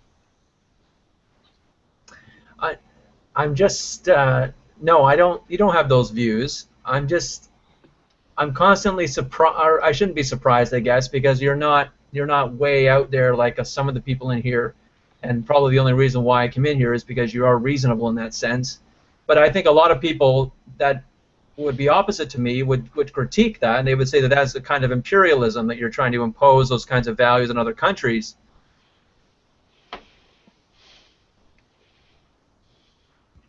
Well, if you're doing that militarily, then yeah, you're definitely imposing.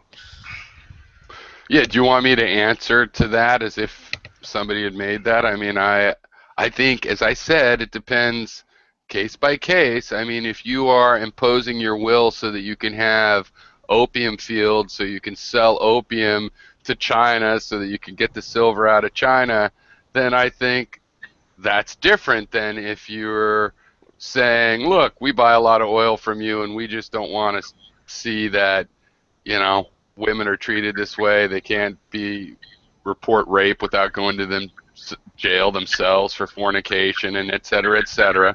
So that pressure is legit. It's not automatically imperialist. And I don't care if somebody wants to say that it is, that's fine. I disagree with them.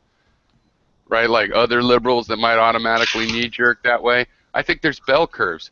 There's idiots in every grouping that you invent. There'll always be a distribution. So, yeah, I don't agree with everybody that claims to be liberal that something like that is imperialist. Can it be used imperialistically? Yeah. Has it mostly been? Usually, yes. You notice we haven't done this pressure on Saudi Arabia that I want to do. So what's the pressure that you want to do? Because you said money. You said give them $100 or something. But what do you mean? What? Do you want to send? Did you not hear what I said? I've said several times. Simple example. I would tell them, if I could, I would say, look, we're going to start a program to buy less Saudi oil. We'll pay a premium to buy it from as many other people as we can. We'll start investing in non-oil technologies, whatever, until you clean up your act in women's rights. And if you don't want to, that's fine. We just don't want to be your customer anymore, if we can help it. And we're a little bit dependent, so we're not going to start, right away. And whatever they would do, we just deal with that in response. So economic pressures, basically? Yeah, and I had said also that because while I think it's legitimate to invade people for things like that, in this case it would only make the situation worse. War creates chaos that's even worse than what's going on over there. So it needs to be done through incremental political change and social change. And yeah, I don't feel sanctimonious. I don't feel my culture follows these ethics. I think we have to be vigilant on our own cultures. I'm not saying my culture knows what's right and wrong, so let's go do it in Saudi Arabia. No, I don't think my culture knows what to do either. I'm just not limiting my saying what I think right and wrong is to my own national borders, which, why should I? Or follow Cropper's example, which is just blow the shit out of everybody.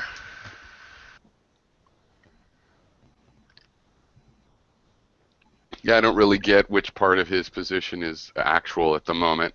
Oh, and which one of it is hyperbole? Like, I can't, it's hard to tell at this point. It's not hyperbole. Some of it's hyperbole, though. Well, sometimes he likes to screw with people, but for the most part, he's not. I mean, yeah, I have the same opinion as you do about that. It's just that sometimes, when he does fuck with you, it is kind of hard to tell. Like, Vic believes all of that shit wholesale. Like, there is not a position of his that I don't think Vic is aware of that he's... What'd you say? Oh, I said Vic believes that shit wholesale. Like, he believes everything that fucking Cropper is saying when he's fucking around too, so. And like, everybody is aware that he's at least Vic fucking thinks about... everything Cropper says is right?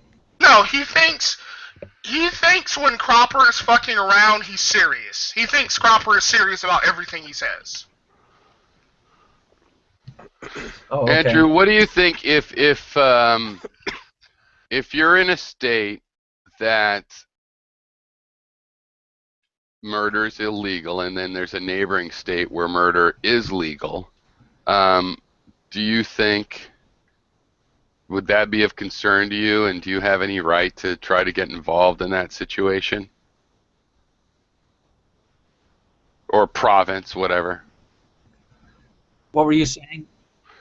Well, there's a bit of lag. I don't know if it's me or if it's somebody else, but you said there's a state that is legal. Okay, I'm asking you a while ago. The point is, I'll go straight to the point.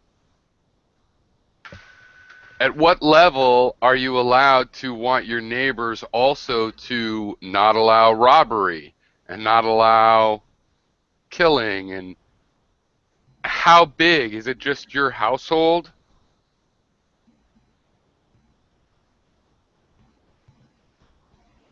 Andrew may need to relog into the chat because I think he's lagging really badly. I mean, it's really easy to be facetious about these kinds of things of like, well, people should be free. But I'm sorry, I've ran into a few assholes and even acted the asshole before, and I don't think there's any problem with there being a way to resolve these issues about what is acceptable and not.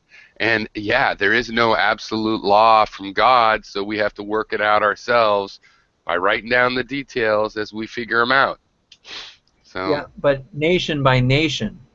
But what you're talking about is some kind of world government why thing. nation by nation? That's what I'm asking you. Why not county by county? Why not city by city? Why your household and your neighbor's household? If your neighbor wants to be able to shoot cans in his backyard and he doesn't think he needs a shooting wall, then what's your problem with it? If he wants to dump his shit in the river, why do you care? And where do you draw the line? Why national boundaries? That seems arbitrary to me. I don't really get along with Texas that well. Maybe why should I have to share rules with them? What's funny about that? You're questioning all of human history, are the supposed mainstream of what government's supposed to be and do, and you laugh at me for actually questioning it even further. Why national boundaries? What are your affiliations to national boundaries? Exactly. I just don't know how to answer your question. So let's try and phrase it in a way that like. So what do you think Piro is saying, Andrew? Like as you understand what you think he's trying to say. Maybe there's I'm like just an trying issue to think there. of where he's going with it. The only thing I can think of is if there are some things that we could all accept, or at least the civilized ones accept, could we not impose it on the world, such as murder? There's no one argues that murder can be right in any context, so why don't we impose it on the whole world? Impose it. Yeah, I suggest there would be a control, an organization in every part of the world that has as one of its rules, no murder it's not okay here. But what's the And are you organization? objecting to that? You said there's an organization in every part of the world, but bigger than Yes. nations, because there's already nations that do that, but you want something bigger than nations. No, I didn't say it would have to be bigger than nations. As a matter of fact, I'm asking you, how far does it break down? If one county wants to allow stealing and says, well, you should watch your shit, and the next county over doesn't, how could you possibly expect murder to be illegal in the neighboring county? And why the next county? Why not the next town? And why the next household? Where is the line? What principles of logic do you use to draw a line in there somewhere? Why should you have a say on anybody else's morality of whether women should be beaten? I'm not. You're I'm not. not So you're not for that. If people want to beat their wives, and then it's fine. On the other side of the world? No, in your other side of the county, in the next town over. Well, I wouldn't be for that. Okay, alright, so Andrew. Well, by what principle do you make a difference? Because they're on the other side of the world, why would that matter? You just are concerned about not having to hear it? I don't think he's getting your concept. Guess not. I think It's a matter of principle, is what you're saying, and he's saying that there's some sort of difference made by the actual borders, which is your point. Yeah. There's no difference. It's the same principle everywhere. okay, Andrew, do you get what is being explained now? Or is it still unclear to you? Because it seems like that's the main problem. There's this I think that to any reasonable person there can be a universal set of laws.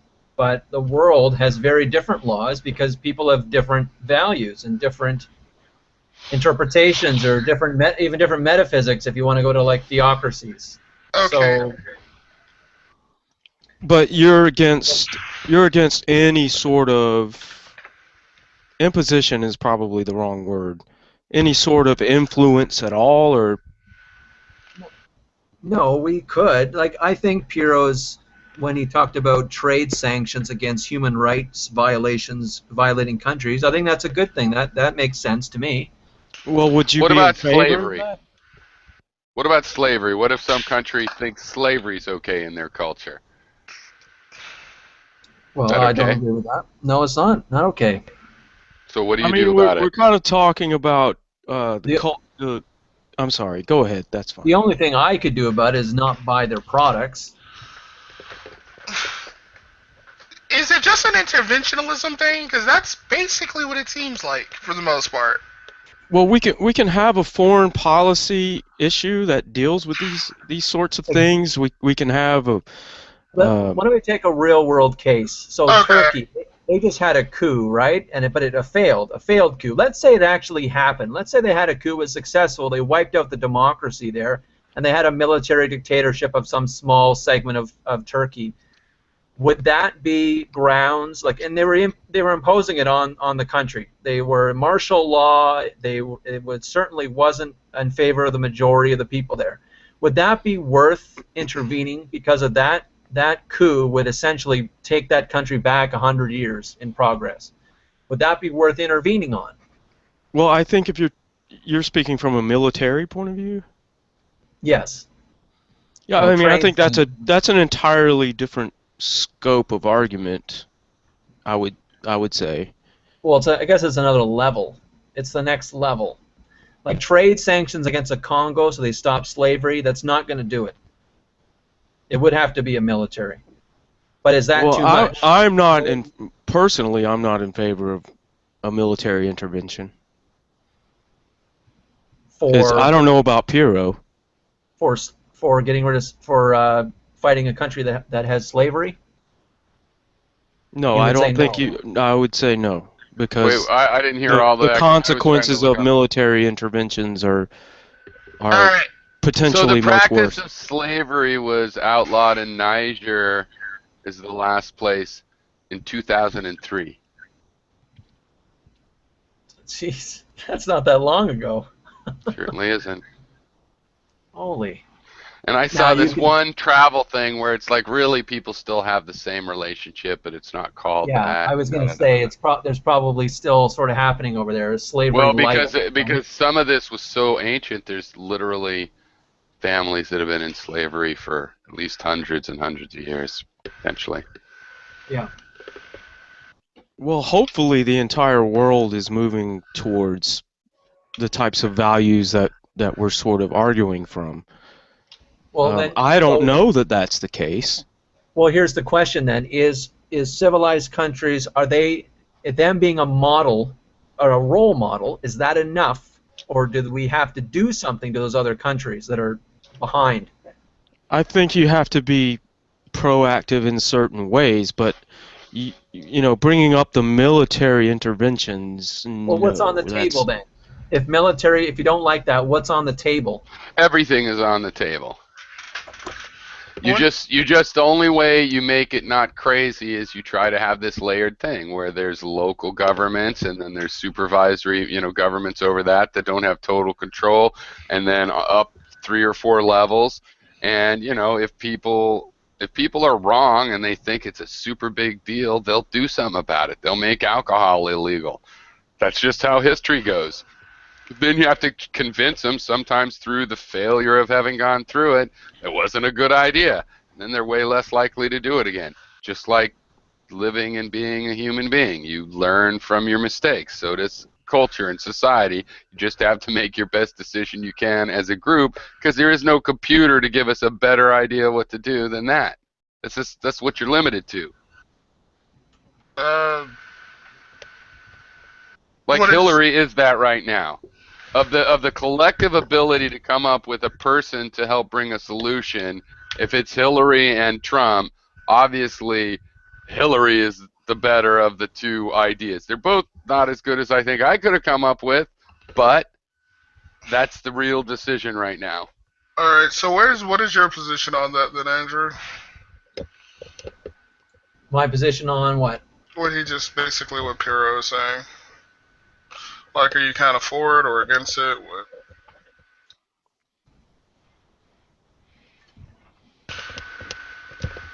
Well, anyway. So what else is going on? Did you see? Well, I saw a video. Do you know Edward Current? Sounds familiar. I don't know though. Yeah, I do. he used to do videos primarily satirizing fundamental Christians. And he's actually a Probably. really smart guy, really, and I always loved his videos. He kind of dropped off for a while, and then he kind of came back, and he was doing some truther stuff for a while. He had a couple of, really good science videos.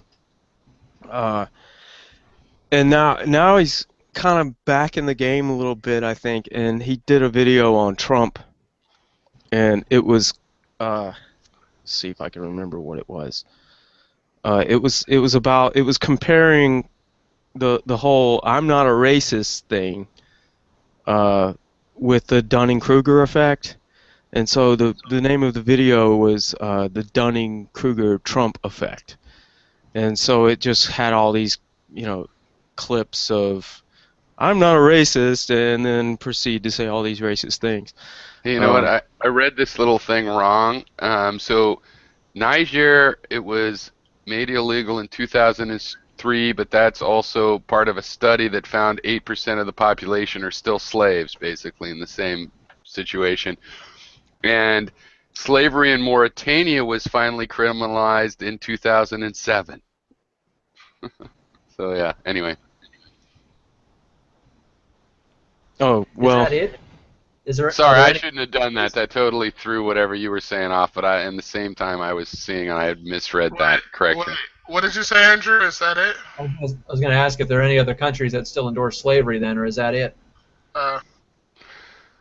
I think it's a problem in a lot of African countries, but I was looking for a particular one because I knew there was some where it had lasted until recently, and that I seen a travel program where they showed the guy that was still a slave.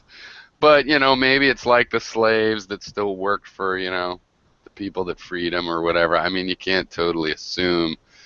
At least it was made illegal in law. It might take a few generations for it to fade away, right? I don't think all the new kids born into it will probably fall into it. So, I don't know. You could look that up. But I think it especially Central Africa, they've had their own slave trade for thousands of years. It wasn't just the Dutch.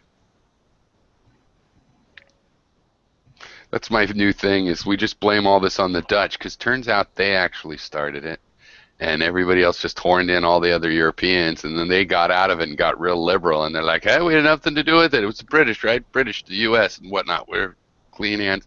They were brutal back in the day, those guys. They were still Vikings, basically. They acted like Vikings the whole time. Well, I think slavery originated in Africa itself and the Middle East. What? Well, no, it's existed dawn in of every man. single culture. There's this idea that British soldiers went into the mainland of Africa to grab people out of villages and then take them on a boat. It's not accurate. Slavery. Well, that did it's happen. not But anyway, accurate in the sense wait, that... what I was saying is it was the Dutch that started that whole slave trade from Africa, what you could call the modern or most latest Right. slave trade. The Atlantic slave trade was a European thing. That's the point. Yes, slavery existed in Africa. Well, especially the Dutch, but then the British managed to make a bigger armada and kick their ass and sort of horn in, and all of Europe was taking part. And in the end, they like the U.S. was the little tiny cousin that was still there at the end of the raid. What? And then so now we got pinned with it just because we were last one to the empire. Not fair. All right, great metaphor. What should we? What other topic is there? I'm anything back. else? There was a Squirtle on Pokemon Go. Oh my God! I didn't catch it. Don't fall off a cliff or something playing that shit. He probably is. I love you, Matt, but you will probably fall off of something. No, more likely I'll fall into a swamp down here. Just a quagmire. There'll be like a Pokemon. There'll be a Pokemon, and it'll be superimposed over an alligator. Thus, why you don't see the alligator. Boom. And you'll die thinking, Thankfully, oh my I God, the don't live Pokemon got me. Thankfully, I don't live in the part of Virginia that has to deal with the alligators. No, It's there'll all still be an true. alligator there. It'll be a fluke thing. Every so often we get an alligator up here in Central Virginia, but they tend to die during the winter. Well, what do you have? Mountain lion then. No, we do have alligators, but they're in like the southern kind of border with North Carolina part of Virginia. Right. So. But yeah, we do have like also. You know what actually is in our area now is bears, because they're building up so much down in Roanoke. All the black bears are starting to fucking come into the swampy regions because they're like, fuck, we got nowhere else to go. You know, I just remembered something I wanted to talk about because it was sort of a little mini fad, and people were saying a while ago, hey, we should be able to talk about race, and I forget what the example was. I guess there was a conversation, was it the Dallas, where there was the black mayor and the white police chief, or the other way around, and it's like, we should talk about race. And so I think that's a good idea, and I think in a way it's simple. I thought through so much of my ideas when I was in my 20s. I think everybody forms their ideas about this stuff fairly young, and it can be hard to change it. Even if, like, I was growing up, 80s, and you just assumed you were going to try to get rid of being a racist and stuff. But so you might think you already had these racist ideas. You're trying to clear yourself, and even if you never get rid of them, like a lot of baby boomers, you also don't get rid of when you were 18 thinking it's important to be cool on this shit. And maybe you're always scared of black people still. I met baby boomers that are in this situation. Very liberal, but also very grab their, purse and still have trouble actually being the people that they want to be. So one thing I thought a long time ago is it is about negativity. I don't think it's it's about negativity and individuality. So, like, for example, saying African Americans have created, have contributed a great amount to American and world music, right? Blues and stuff. And that's not racist. On the other hand, if you meet an African American and say, and in your head you're thinking, oh, they're probably a great musician. Hey, sing something. That is racist, and that's the individual side. It's basically that. So to a certain degree, it sounds like there's a bias against don't say anything negative, and I do believe that to a certain degree, but not absolutely. You can identify a problem in an ethnic community, especially if they really are like segregated or whatever and living in their own separate community almost, then you can identify problems in it. But I still would say not in a negative way. You can't assume, oh, it's because they're bad people. You have to assume there's some condition, just like a person that shows up at the hospital. They might need to be cured, and you don't just go, oh, God must be punishing you. It's our decadent subculture or something. Yeah. Apparently. Even if it is a decadent subculture, well, how did that come about, and so on and so forth. And really, you just look at this shit like infrastructurally. You can tell when people are dying and have sores. Get rid of the sores. It's not like the Republican view is like, wait, find out what kind of a person they are first. It's like, no, you just fix the bullet wound, then they go to court about what kind of person they were. I'm going to eat, so I'm muting. No problem. Also, Piero, can I get controls again? I lost it when I locked out. So, yeah, hello, Born Nemesis, is that it? Yeah, sorry. Anything you want to bring up? I joined in initially to maybe chime in about world government. Alright. Thought one of you was advocating world government. Am I right? No. I'm not sure that. Sort of. No. I sort of cop to that. I'm not against a one world government if it was like, hey, you have all the rights you have now, but we're all like one. Yeah, I don't see a reason to disagree with that in principle. Alright, so what's your position on it, Born Nemesis? I mean, yeah, if it's like, if it's going to be like, hey, Matt, one second. Born Nemesis is about to say it. Go ahead. I was just thinking that I think it'd be a lot like our current governments in that in principle it's a great idea, but in practice it never works out. Because once you establish big apparatuses to handle a world-type government, centralized management, then that concentrates power, and the power corrupts, and it always ends bad. Right, but you can Well- have checks on power. We're supposed to have that already, and it doesn't seem to work out very Well, well. I think a good thing would be like one silver lining of the Brexit is the idea that people in their local government should be able to fire the super local government, the bigger government, the organization that they're in with a bunch of other countries. They should be able to fire that. And just as easily, they should be able to say, we're going to join the United States.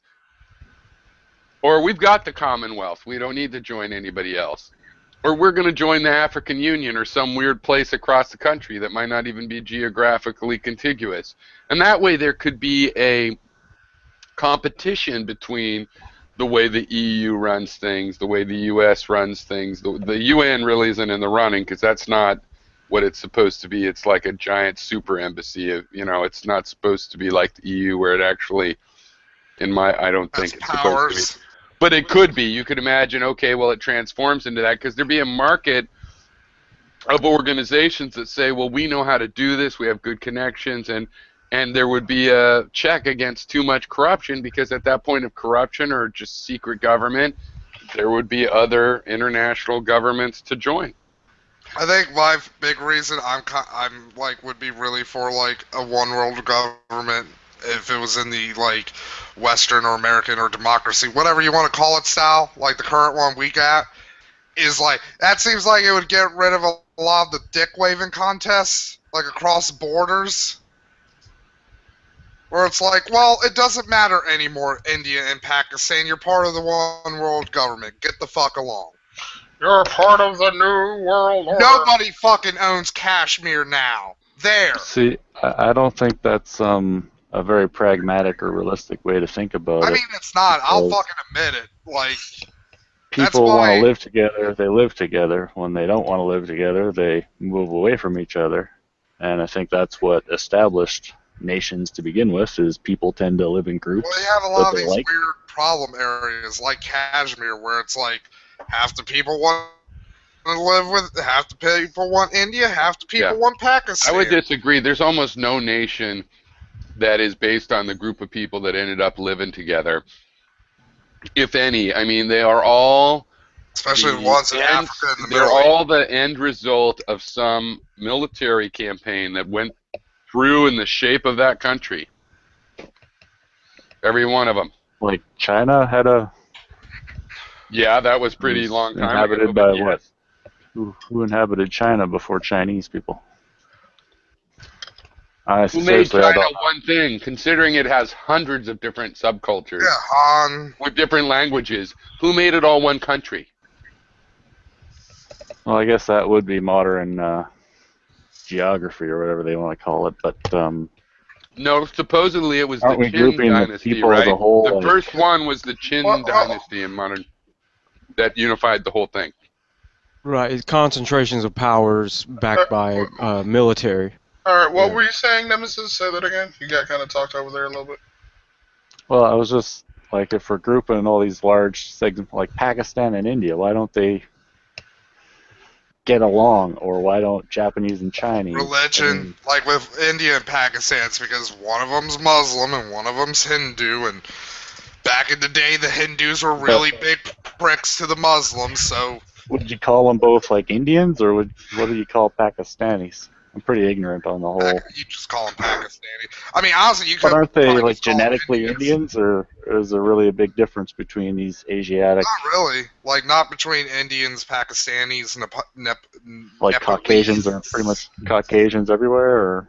Yeah, it's pretty much just like, yeah, there's no real difference between like a Russian and a British person and an American. And So that's what I mean, is they do tend to segregate out on their own, by their own merits. Like, then with like Japan and China, that's just like everybody in the Far East hates everybody because they all have long memories and they all did extreme war atrocities against each other.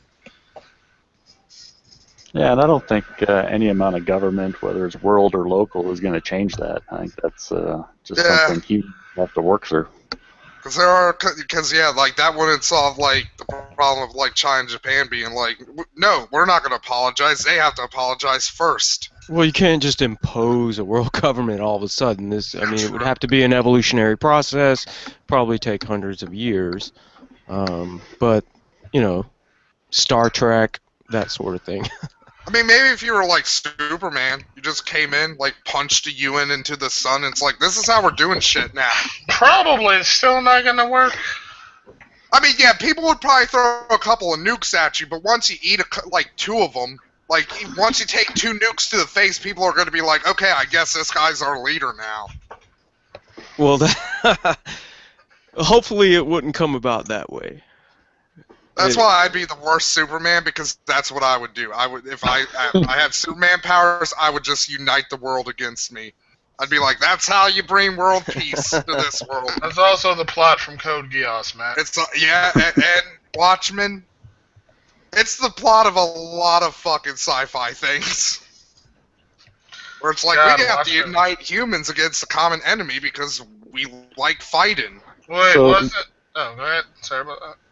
The other thing about world government is that typically suggests, I would think, that you need a world currency to go with it. And that would have to be a fiat currency most likely, because I don't know what commodity the whole world would ever agree on to base their currency off of. So it'd It be like wouldn't the euro. necessarily, no, it wouldn't necessarily have to be, well, it wouldn't have to be a currency that depends on expansion, which is the complaint, I think, about what we have now. Well, I think you mean the expansion of the currency, The expansion of economies. which is printing money. Or Not creating- necessarily. No, well, it winds up being that way, yeah. Yeah, well, see, I've always thought that inflation on a currency is a hidden taxation. And if you can do that to the entire world, that's a great way of putting a tax on the Well, entire the world. inflation, a certain amount of inflation is considered a good thing by economists because they support the expansionary economy. But it punishes the saver. Well, longer you that retain your depends on money, the the less you state can of buy the with it. economy. That depends on the state of the economy of whether it really does Well, that. if you take a look at America or any other fiat currency in the world, the longer you've held on to that money, the less goods it'll buy. Right, but that's the whole point. You don't want to hold on. They don't want you to hold on to the money because the economy is consumer based, and you have to have consumption. And that if you're holding on to your money, this is why deflation is considered way worse than inflation. But Because that if you're creates if an unsustainable model if you're only building. I your- agree. Right? The, So the that's model the is whole problem. we are in an unsustainable situation. I agree. Right. So why would we want that on a global scale with a global currency? I don't think You that have to necessarily has to be the case. That was the point. You have It to doesn't have a necessarily sustainable have to be an Wait, expansionary economy. Hold on, wait, y'all are talking over him a little Real bit. quickly, I want to interject something too. We're also assuming that a world government would be a federalist kind of system where with a strong central government. It might be kind It of a would be centralized confederation. banking for sure. It might be kind of a confederation where it's like, okay, we have like control over our laws to an extent, but like when it comes to really super important shit, we default to the central government. See, if you control the currency, I don't think you need to worry about laws. Thinking about it, I don't know if a confederacy could work in a one world government system because all the stuff that a central government would be doing, you wouldn't need like you don't need foreign relations in a fucking one world government. No, really, you just need local government. Yeah, We're all so on the same It also page. depends upon what we mean by the one world government. I mean, it To me, could that just be institutes one where world we. currency. Hold Well- on, y'all are talking over each other. Like, Sorry. okay, like Infinity let like Nemesis go, and then you can respond. Go ahead, repeat yourself, Nemesis. I was just saying it's to me, one world government means one world currency. You cannot have it without it. All right, and then Infinity is gonna respond to you. Go ahead. Infinity. Well, I would have to think about that. I don't know. I'm not sure that's entirely true. I think you could. It's like I said. It depends on what we mean by one world government, and you're just saying that it means that. I think that it could be where we just reject international anarchy, which is kind of what we've been working under up till now, and we support international laws more strongly than we do now. We have international laws, but they can be ignored pretty easily. The governing body that would enforce those laws is not that, is really not existent. Yeah, because like a lot of countries, like the United States and China, were like, yeah, we're not signing on to the International Court of Human Rights. Like, fuck that. I mean, there are certain instances where a one world government would be more beneficial. If you look at things like climate change, for example, we're having trouble with that because certain countries are coming up into or trying to get out of their third world status, and other countries that are trying to keep their economies going do not want to see their reign of dominance end in world markets. So, in a sense, a governing body that makes enforceable rules across the globe would be beneficial. Right, but the only two forms of force a government has is taxation, legalized taxation, and then imprisonment or death. Right? I mean, that's when you come to enforcement, that's the bottom line, is it's either sanctions or taxation or penalties. Right, penalties. Or force, physical force. So right, when you concentrate that kind of power to a one entity or a one party, if you will, like George Orwell's one party. Well, I'm speaking in power.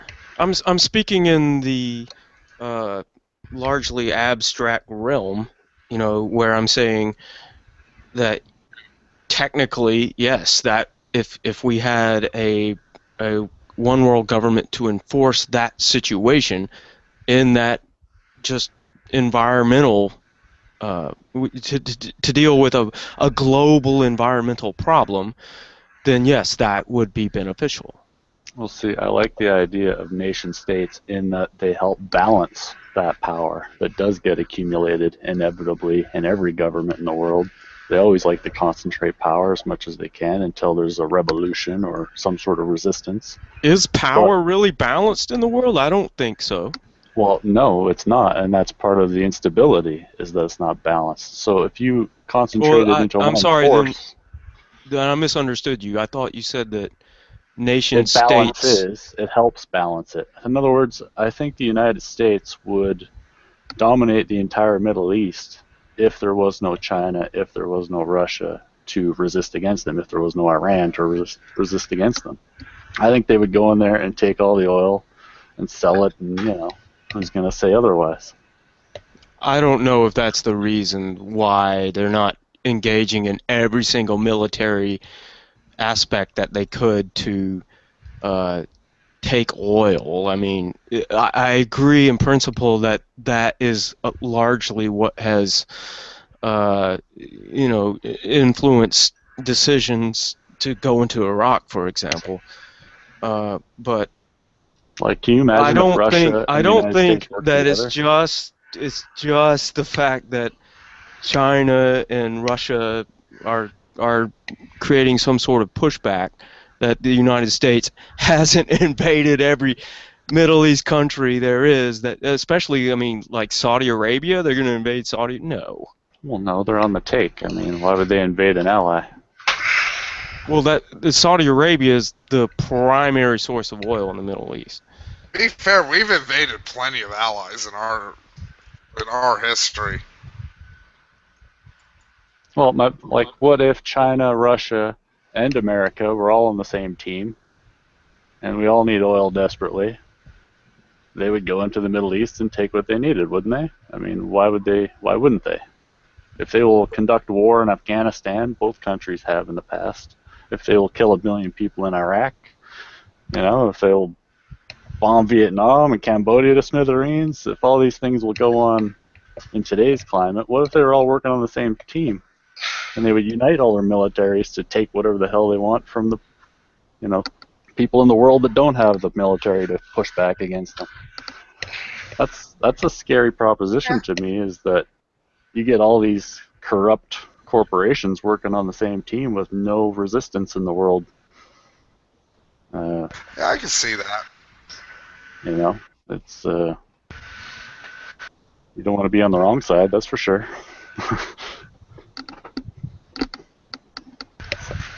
And I think, unless it's all propaganda, I think that's what Putin has been talking about the last few years when he was at these New World Order summits and whatever they're called. He was basically saying that a New World Order means one world power, and that means no balance in the world. So these people can take whatever they want from whomever they want, whenever they want to, if they get that kind of power. And it's been demonstrated, throughout history, that if you inhabit land, whether you're an African tribe or a Native American, and some other people want it, and they want it bad enough, they will come and take it from you. We did it to the Americans, or the Native Americans. It's been done in Africa. It's being done today in the Middle East. So. I'm not convinced that a one world government has to be a totalitarian style government. It doesn't have to be. I think it would just inevitably be. Yeah, I'm not convinced of that. I saw a thing about the Libyan dictator, right, Muammar Gaddafi, the other day, and his the world's largest man-made river. Have you guys ever heard of that? No. I think I have. He did a lot of crazy things. Trying to water Africa, essentially. It's the world's largest water project in the world, I believe. And he spent 40 years and 30-some billion dollars on it. Anyway, his form of government that he set up in that country had no presidents in it. He called it, what the fuck did he call it? It's eluding me at the moment. Like participatory democracy or something. It's basically every village has like a congress. In every village and every town and every gathering, they would have these congresses, and every month the whole village would go to the church or the, whatever building they designate as the Congress building, and they would discuss the laws and whatever and pass it, and that was how their government was done. He was only a representative, he said. He wrote a book called The Green Book and explained this whole system, and apparently it was pretty revolutionary in that every village, every person plays a participatory part every month, voting on, what laws they want to live under in the vicinity of their inhabitants, I guess. It's just something to consider that that the smaller localized level of government is more That sounds like direct democracy. Possibly. Are you in favor of direct democracy?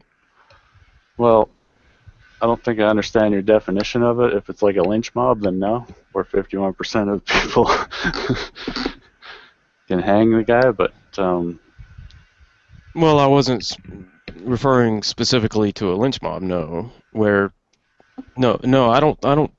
I don't think that's what generally direct democracy is referring to, where majority rule. You judge on crimes that have been committed and things like that.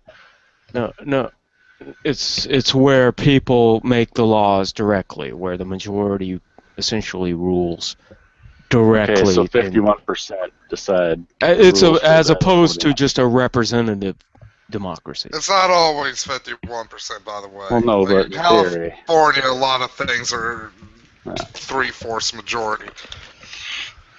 Yeah, I mean, there's a better system than that, than the simple vote, and the majority wins.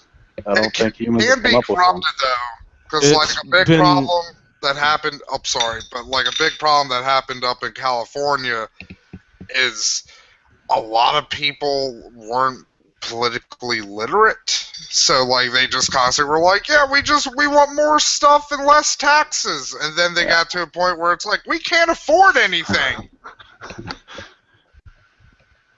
Yeah, and I mean that's really a failure on the. And to be fair, it is starting to turn around in California because a lot more people are, more political aware out there. But it got really bad out there for a while. All right. Nemesis.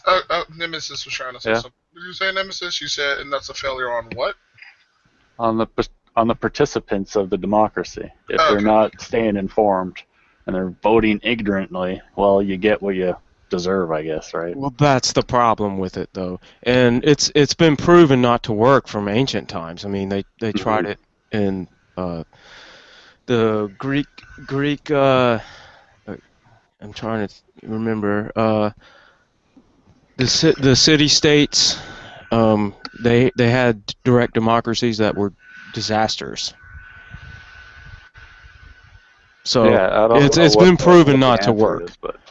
And we could feasibly, technically do that now, even though we have, much larger, more complex populations. You could have direct democracy work just through our technology. But it would probably produce bad results. I don't like the idea.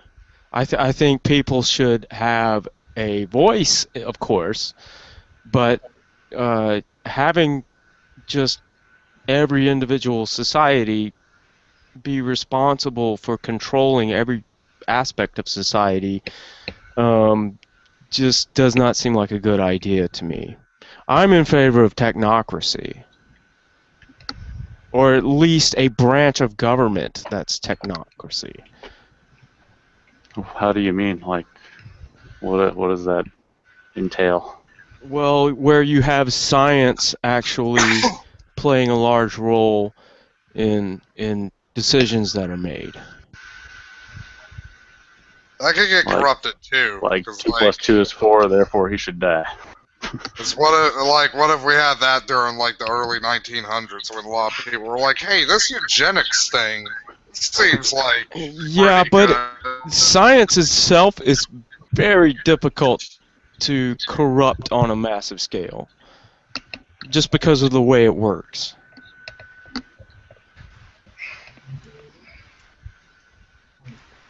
Yeah, true. Yeah, I'm just like, I'm like, one bad idea could take a long time to get weeded out, though. Well, bad ideas are in place. What better way do we have to discern whether they're bad ideas than science?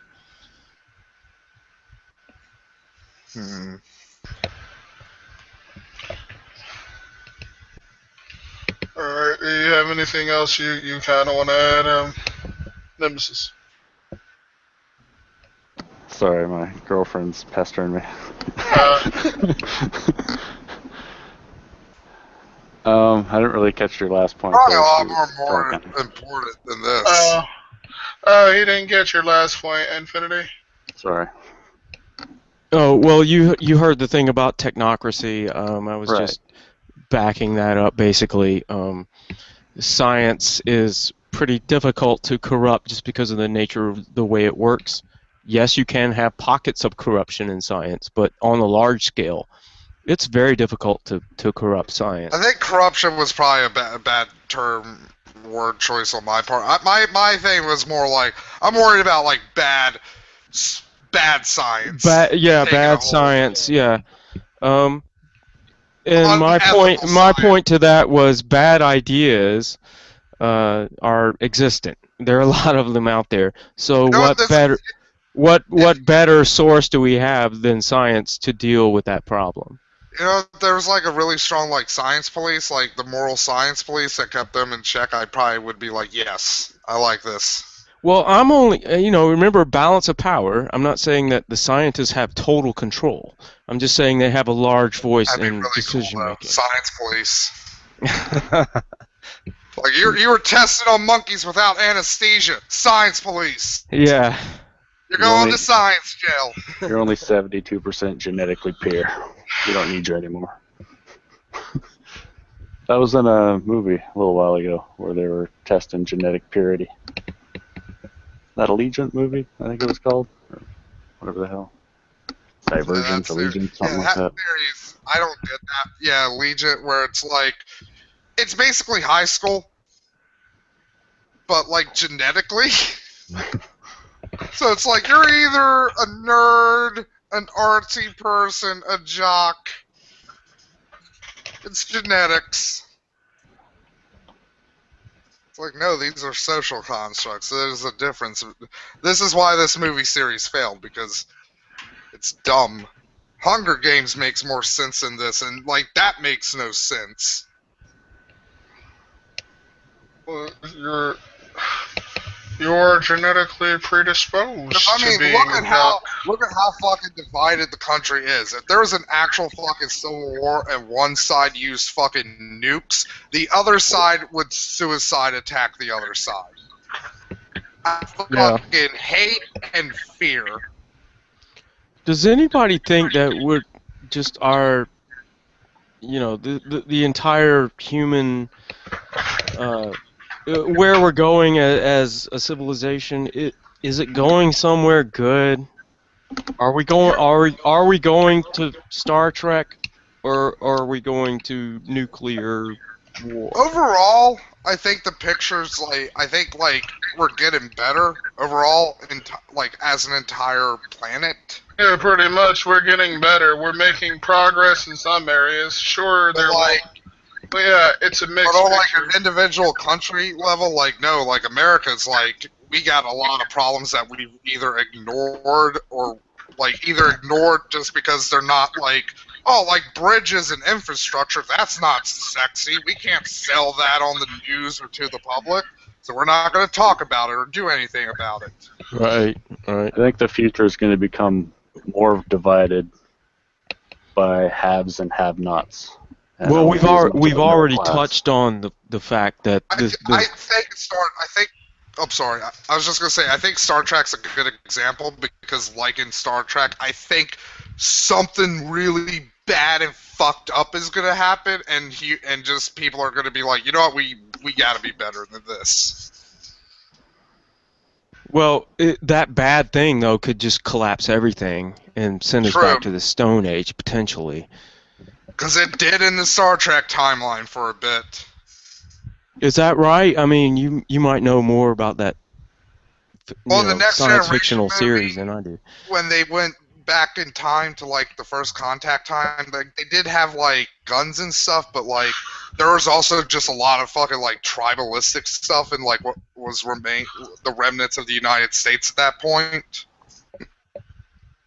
Oh, okay. Yeah, I don't know how they worked the big thing that finally united the human race. I think in the originals, and even going up to the Next Generation series, I think that they had just sort of breezed over, there wasn't really a lot of explanation about how they got from point A to point B. Yeah, the big thing, though, is, the real thing that dragged us out of, the second Dark Age, as it's called, was our first contact with the Vulcans and us meeting them and being like, holy shit, there's a better way. Okay. Well, that's probably not going to happen, I guess. Yeah, because you know what? It's just as likely we'd meet the fucking Klingons first and just kill each other. Yeah, and that's the thing I don't like about a lot of science fiction is that they make life, just intelligent life, to be just so, vast and just everywhere. I don't buy that one bit. Side note, do you guys believe in aliens? Yeah, statistically, there's got to be something out there. I mean, intelligent life, I don't know, but there's got to be a fungus or a bug somewhere out there. I'm pretty sure life exists somewhere. Yeah, it's pretty evident at this point that it even existed on Mars, perhaps. So, a little gray alien guy who's flying around in a spaceship. Yeah, I'm not buying the Greys and that they're controlling the government and the reptilians and whatever else. If Yeah. nothing else, there's no other intelligent life within like distance of us. So, have you guys come across this YouTube conspiracy of they're gonna fake an alien invasion That would be in order amazing. to unify the world under a one world government? I This have is like not. Due That's to some NASA Project Blue Beam Jesuits and stuff. that sounds fascinating. I would love. I'm not joking. I would love for that to happen. I really would. I would love to live in the world where the government has the resources and manpower to fake a global alien invasion. Yeah. That's like That's like the 9/11 conspiracy manpower and resources times a bajillion. Well, that would just be really risky. I mean, you would have like societal problems doing that. People would just fucking freak out. The Yeah, I easiest mean- way to probably do it would be to like crash satellites into the planet and like be like it's alien bombs or something. Yeah, but wouldn't there be like so much skepticism over that? I mean, that would, Probably. because most people don't believe that. Well, I say most, probably a small majority, like 51, 52%, don't believe that aliens are, maybe even a possibility of visiting the planet. Demons. I'm going to amend my earlier statement. There might be intelligent life near us, but here's the thing. They probably like sent, if anything, they probably sent like a probe past our fucking planet at some point. And they were like, okay, this is what's happening on Earth. Neat. Well, it's hard to imagine what a civilization that advanced, that could probe and study other planets that far out, and have that ability. It's hard to imagine. You can't just put human psychology into that model. Well, it's like Well, us by the dropping from an assumption- Apache helicopter on And the if, like, Congo they- tribe that never seen other humans. Well, If they no, have, I think it's not like that. That's what I'm saying. I think it's Yeah. like way beyond that. I'm Blow going their by the, mind. like, oh, sorry, I was just going to say, I'm going by the assumption that, like, if they have the power to go between, like, stars at, like, a reasonable distance, like, they probably got some kind of long-range probing technology. Well, If they even got even that level of the nearest technology- star is what, like 3 light years away? I think it's 9. Well, might yeah, be that's 3, even though. worse. I'm not 2. Yeah, I'm not sure. I'm going off memory, but I thought it was 3, but that's even worse. I know it's a So- single-digit number, I think. I'm pretty sure. Well, that's a long distance to travel. Yeah. So even 3 is just a huge. Yeah, so I'm Distance. like, if they got something like that, maybe they got like a little like drone base in this like star system, and they just send out drones and they collect the data, and then the drone ship does something. I just think there would have to be some way to get around the whole light speed problem. You would have to be able to travel at extremely high speeds. Also, now In some matter. I mean, I know they have the whole wormhole theory and all that, but also, I don't know if you guys saw this, but NASA recently released a study about like they've been like running the calculations on like how conditions on Mars would affect like infant rates, and it's like the conditions they have no control over, like gravity and shit like that. And basically, it would just you couldn't conceive on Mars.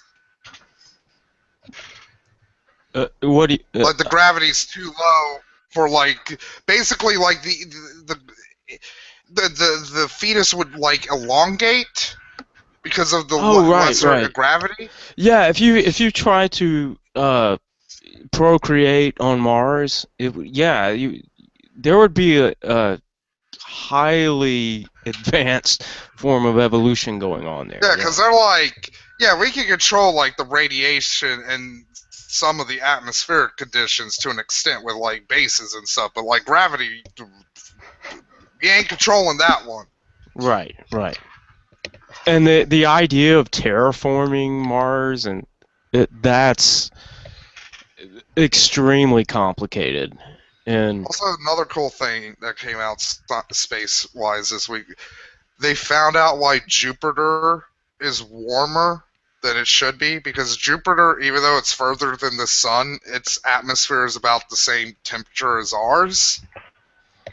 And for the longest time, they couldn't figure out, like, where's this excess heat coming from? But because of I forget the name of the probe that's at Jupiter right now, they finally figured out it's the Great Red Spot. so that Storm. huge gigantic storm is just perpetuating a ton of energy. Is that what you're Yeah. saying? And the interesting thing too is like the red spot are drinking. So they're like, if we notice like a noticeable cooling in Jupiter's atmosphere, like this proves it 100% beyond a doubt that the Great Red Spot was what was causing this abnormality. Yeah, and that's like a storm that's been going on for centuries upon centuries. It's pretty fascinating. If I remember You know right, the that- thing that really fucked it up was when that comet hit it in like '99. Or Right. like, not 99, I think like 96 or 97. Right.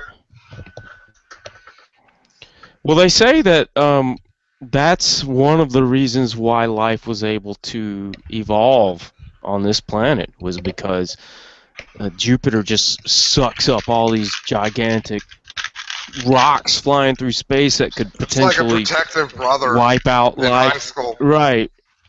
It's like, you want to pick on my little bro Earth? Gotta get through me, fucker. Yeah. And then the so comet that's that hit the Earth that made the moon fucking hit that one. And it's like, oh fuck, I didn't see that one coming. Sorry. yeah, and they say that Jupiter planets like that are just basically a failed star. So that's one of the reasons why it's considered to be extremely rare that life could evolve to an intelligent point, because 'cause it's if you just need a going to buffer, constantly, yeah, it's going to constantly deal with enormous climate change from rocks just continually hitting the planet.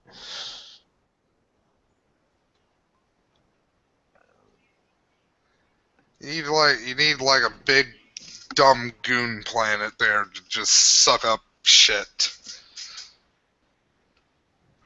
Did you guys hear about the Lagos detecting gravitational waves? Yes. No. What do you think about that? I don't know that much about it. It's like when you hear, just superficially what they're talking about, it just sounds so far-fetched that they could have a detector that would be able to get through the noise and Earthquakes and solar flares.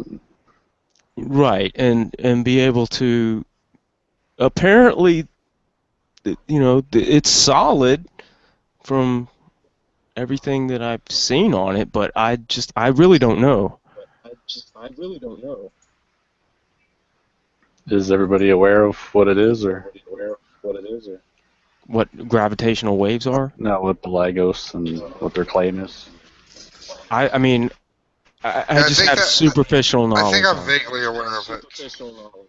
Yeah, like my I think I'm in the same understanding camp is, as Infinity. my understanding is it's 2 4-kilometer laser beams that are shot, perpendicular of each other. It's one laser beam split into 2. They go the full length of the tunnel, 4 kilometers, and then they bounce off a mirror, and then they're supposed to come back. And when they recombine this laser, the waves should cancel each other out again if there is no change in the aether, or whatever you call space in a vacuum. If there's no change in that, then the wave should come back and cancel out and like be no Right. discrepancies, no fucking, you know what I mean? They should look like a unified wave again. Right. And they so in order definitely. to- I'm sorry. Go ahead. in order to detect a gravitational wave, they theorized through Einstein's equations that you would have to measure a vibration. I believe it's down to 1/1000th the width of a proton. Right. That's the part of it that makes it. So they've spent, I believe, 25 years building these things and trying to make them work and detect something, and over $2.3 billion. Yes. And pretty much on Einstein's 100th year formula anniversary, they discovered gravitational waves from two massive black holes colliding 1.3 billion years ago and 1.3 billion light years away. And this just happened to be detected now. I'm sensing skepticism on your part. I don't buy it. I think they're full of shit. I think they spent so much money and they can't say like, sorry guys, we literally can't build something this sensitive on Earth. And we wasted all this money. I watched a TED Talk with the scientists that were there the day that it happened, that they said they discovered it. And the way they test their machine to see if they're even in the ballpark of what their formula should read out, they inject test samples, they called them, as a way of calibrating and then seeing if they can even detect it. So they would secretly inject a test sample, a vibration, if you will, into this laser, and then they would see if the scientists could detect it, right, to see if it's working. And the guy said that in the morning he'd come in and all the sensors detected this thing, and so he checked the logbook to see if there was an entrance saying that they'd put in a test sample, and there was no entrance in the logbook. Therefore, it had to be a real detection. And 1/1000th the width of a proton over 4 kilometers with heat variances, with fucking earthquakes and general volcanic activity on a planet flying through space. I don't believe you could detect anything like that. I'm in the construction business. I build things for a living, and no, I'm not buying it.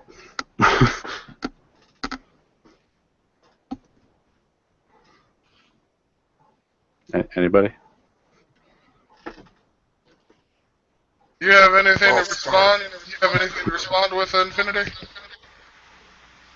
I think he stepped away. I don't know about this stuff. Too bad Amendum's not here. He'd probably argue this. What about you, Vera? I just thought it was a popular discovery lately, and like you said, how it sounds far-fetched. I was just thinking about it, like, that does sound far-fetched, and how the hell do you do that? And after looking into it a bit, I really think that they just had to justify their existence, and they're spending money after this long. And their only evidence is that you have a squiggle on to a be graph. fair, that's speculation on your part. That's It is just speculation. you don't naturally. really have any I have actual no evidence. proof, but It's my that's opinion fine is- to question it. I don't have a problem with that. I just hope that you wouldn't come to the conclusion that that's what's going on. I believe it's easier to fake that result than it is to prove it. And they said they did it twice now, so, you know, that's good luck. After 25 years, they must have got it dialed in. Kind I of guess. conspiracy though. I think the mean, thing you got, that would be probably What were you gonna? I'm sorry. I was just gonna say. I think like maybe it'd be good if somebody else like had something like this and could test it and be like, oh yeah, they got it. yeah. The thing that and I'm skeptical of it too. I mean, this is a it just multi-billion-dollar machine. but at the same It's not time, like they're lying around. there are a lot of scientists involved, and they all seem to be very excited and very convinced that this is actually going on, and I just have a hard time believing that that many people would collude. They don't to- have to be in on it, though. That's the thing. It's like the guy at the TED Talk said, is that he checked the logbook to see if they injected a test sample, and there was nothing entered. So therefore, it had to have been a real sample. That was literally, their justification for ruling out that it wasn't a test sample. It wasn't entered. Well, Jesus Christ, how hard is that to leave out, Show up at 3 a.m., inject a little sample. Well, can I just ask you, given your picture, on the picture you're showing, Yeah. You're not a moon hoaxer. I don't think they went to the moon. Oh! Apollo 11. No. Oh no. Sorry. Okay. You know what? There's nothing to be sorry about. Speak freely about yeah. your opinions regarding the moon. The Vite here believes that he is an alien. I mean, yeah. So it's alright. It's true. So it's alright. Wow, the sky looks fucking weird outside. Yeah, I mean, I don't agree with that, And but like, Matt believes that he lives in the Pokemon reality, so by all means, say whatever you need to say. I don't believe I live in the Pokemon. Nobody asked you, so... No, there's a lot of fucked up questions in the Pokemon world. I don't want to live there. Again, no one asked you, so feel free. How does a Kangaskhan hatch from an egg with a baby already in its pouch? That makes no sense. Why do you have to ruin everything, Matt? Because it makes me happy. It's the only thing. We can all relate to that. Well, yeah, actually, I am kind of interested in why you are a moon hoaxer. I guess. Actually, I am legitimately interested in that. I think it's probably just due to the overwhelming evidence suggesting they didn't go, and that it was easier to simulate going than it was to actually go there, land, take off, reconnect, come back to Earth for the first time 6 times in a row. No dead astronauts orbiting the moon. I mean, there's other things involved, right? Like the footprint on the ground. There's no moisture on the moon. How the hell do they clump together? That seems odd. Should be like a dry, sandy beach, you'd think. They'll say, it's jagged crystals, so they bunch together nicely. Okay, well, you got me there, I guess. Can't disprove that. The whole riding a mono rocket down to the ground and balancing with these little rockets on top, that if you were to transfer your weight and any amount, like the way he was flying that demo rig on Earth, Jesus Christ. Neil. What do you mean? I don't know what that means. The first guy that walked on the moon, I draw a blank on his name. Neil Armstrong, sorry. He flew that lunar lander simulator, right? It was a mono rocket or mono engine simulator on the ground, and he flew it for all of a few seconds and crashed the damn thing, and somehow he was able to go to the moon and pull it off flawlessly. That's very hard for me to believe, looking at the ship and looking at the center of balance, how they put a car on the side of it but didn't have a counteract, like a counterbalance weight for it. There's all these indiscrepancies that don't make sense, that they don't properly explain. And when you look at them all, it seems like it would have been This easier is just to simulate. This is being just on the moon. standard conspiracy theory stuff. I mean, Well, naturally, throw I'm a guy. out. Well, how'd they do this, and why did this happen? But it doesn't show that they. It doesn't show that they actually faked the moon landing. What None could I of that possibly does. show anybody that would convince them? Versus I don't know, the NASA maybe production? some documents that show that okay, they were at this film, they were at this spot filming this. You really think those Maybe exist? maybe They're there's that some sloppy? maybe there's some documents that Documents? sure. They're just gonna leave documents laying around that they faked a moon landing?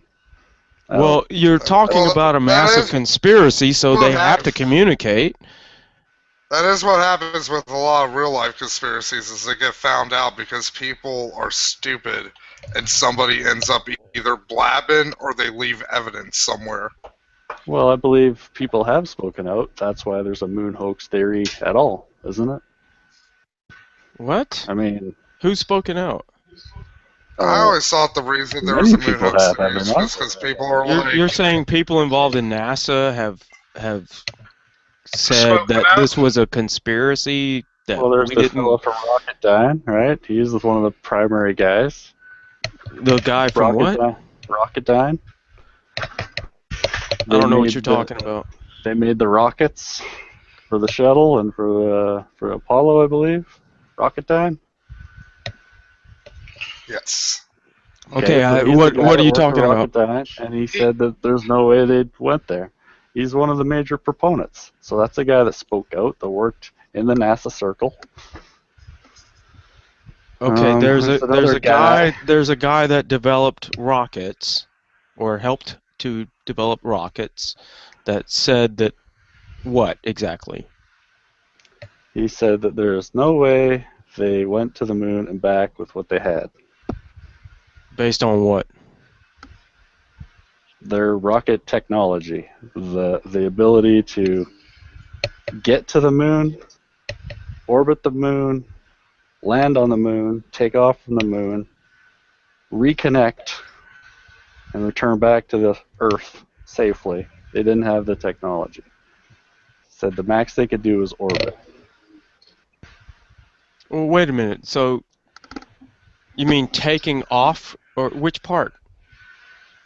He basically says they couldn't get to the moon and land on it with people. There's no way. Why?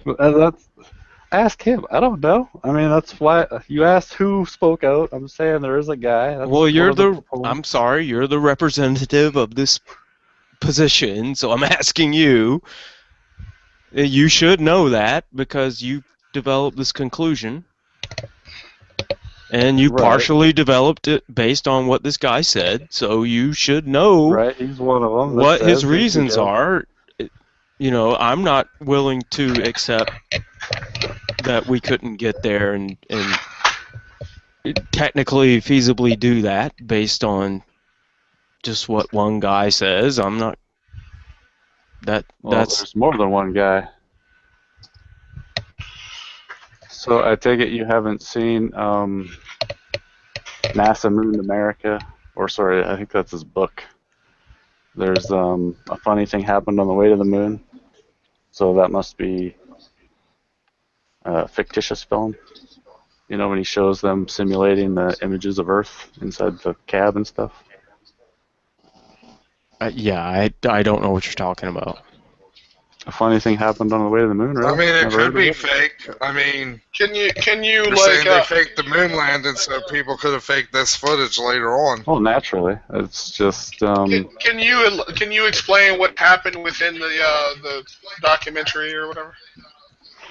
so they bring up a whole bunch of stuff like Van Allen radiation belts. They say they couldn't have gone through them without harmful effects, and this has been corroborated since. Yeah, I think I remember that. astronauts That's bullshit. getting up 400 miles and having sparklers going through their eyes, basically from the radiation. Have you looked into like the, all of the stuff that debunks this crap?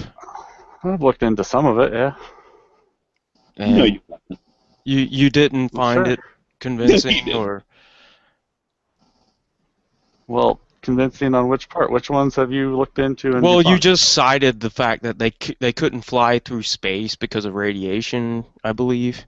No, he asked me what's in the movie, and that's one of the things in the movie, is that the Van Allen radiation belts is a barrier to human travel. That's why Right. the Russians didn't go, Exactly. because they So couldn't fucking put a lead you buy barrier that? around. I'm saying that was in one of the points in the movie.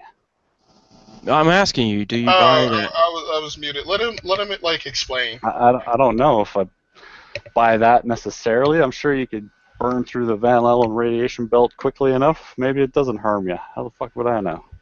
I'm sorry. That's one of the points in the movie.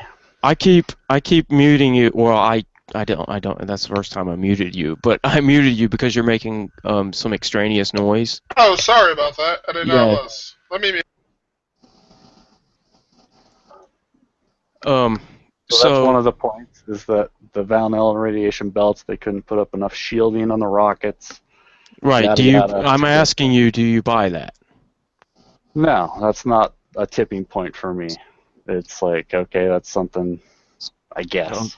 Okay, because that's The just thing not that I true. can't wrap my head around is when they were on the moon for, I believe it was over 30 hours, right, each stay, that they're in the direct sunlight the whole time, I believe, right? They landed on the sunny side of the moon. Yep. Each time, as far as I understand. Yep.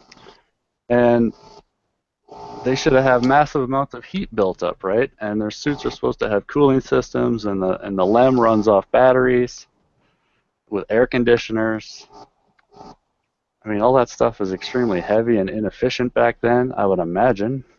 And you can't find any of the paperwork to analyze these systems, from what people in documentaries have said and what little Googling that is available out there. You can't find nothing about the suit cooling systems, the LEM cooling systems. What else was there? Like, there should be steam kicking out of these suits if they have to, exhaust any heat, because there's no conduction or convection through the atmosphere. There's no air. So how do you get rid of the heat that you're accumulating from being on the sunny side? I haven't found an explanation to that, other than it's just, wizardry in a suit somehow. There's little things like that. There's a bunch of them. A lot of the pictures, they show that they're photoshopped. That the crosshairs are supposed to be in front of all the objects. Sometimes they're behind, and that's impossible if it's not photoshopped. Some people say that some of the photos have square boxes when you put them into Photoshop and up the contrast or whatever. So there's a lot of little things like that make you question.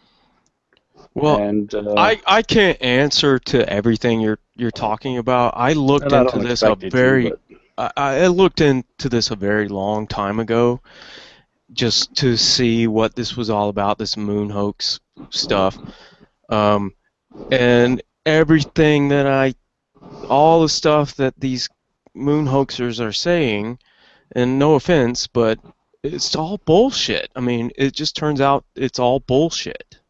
According to who, though? I mean... Well, I'm just saying that there are explanations for all of this crap. I mean, it's not...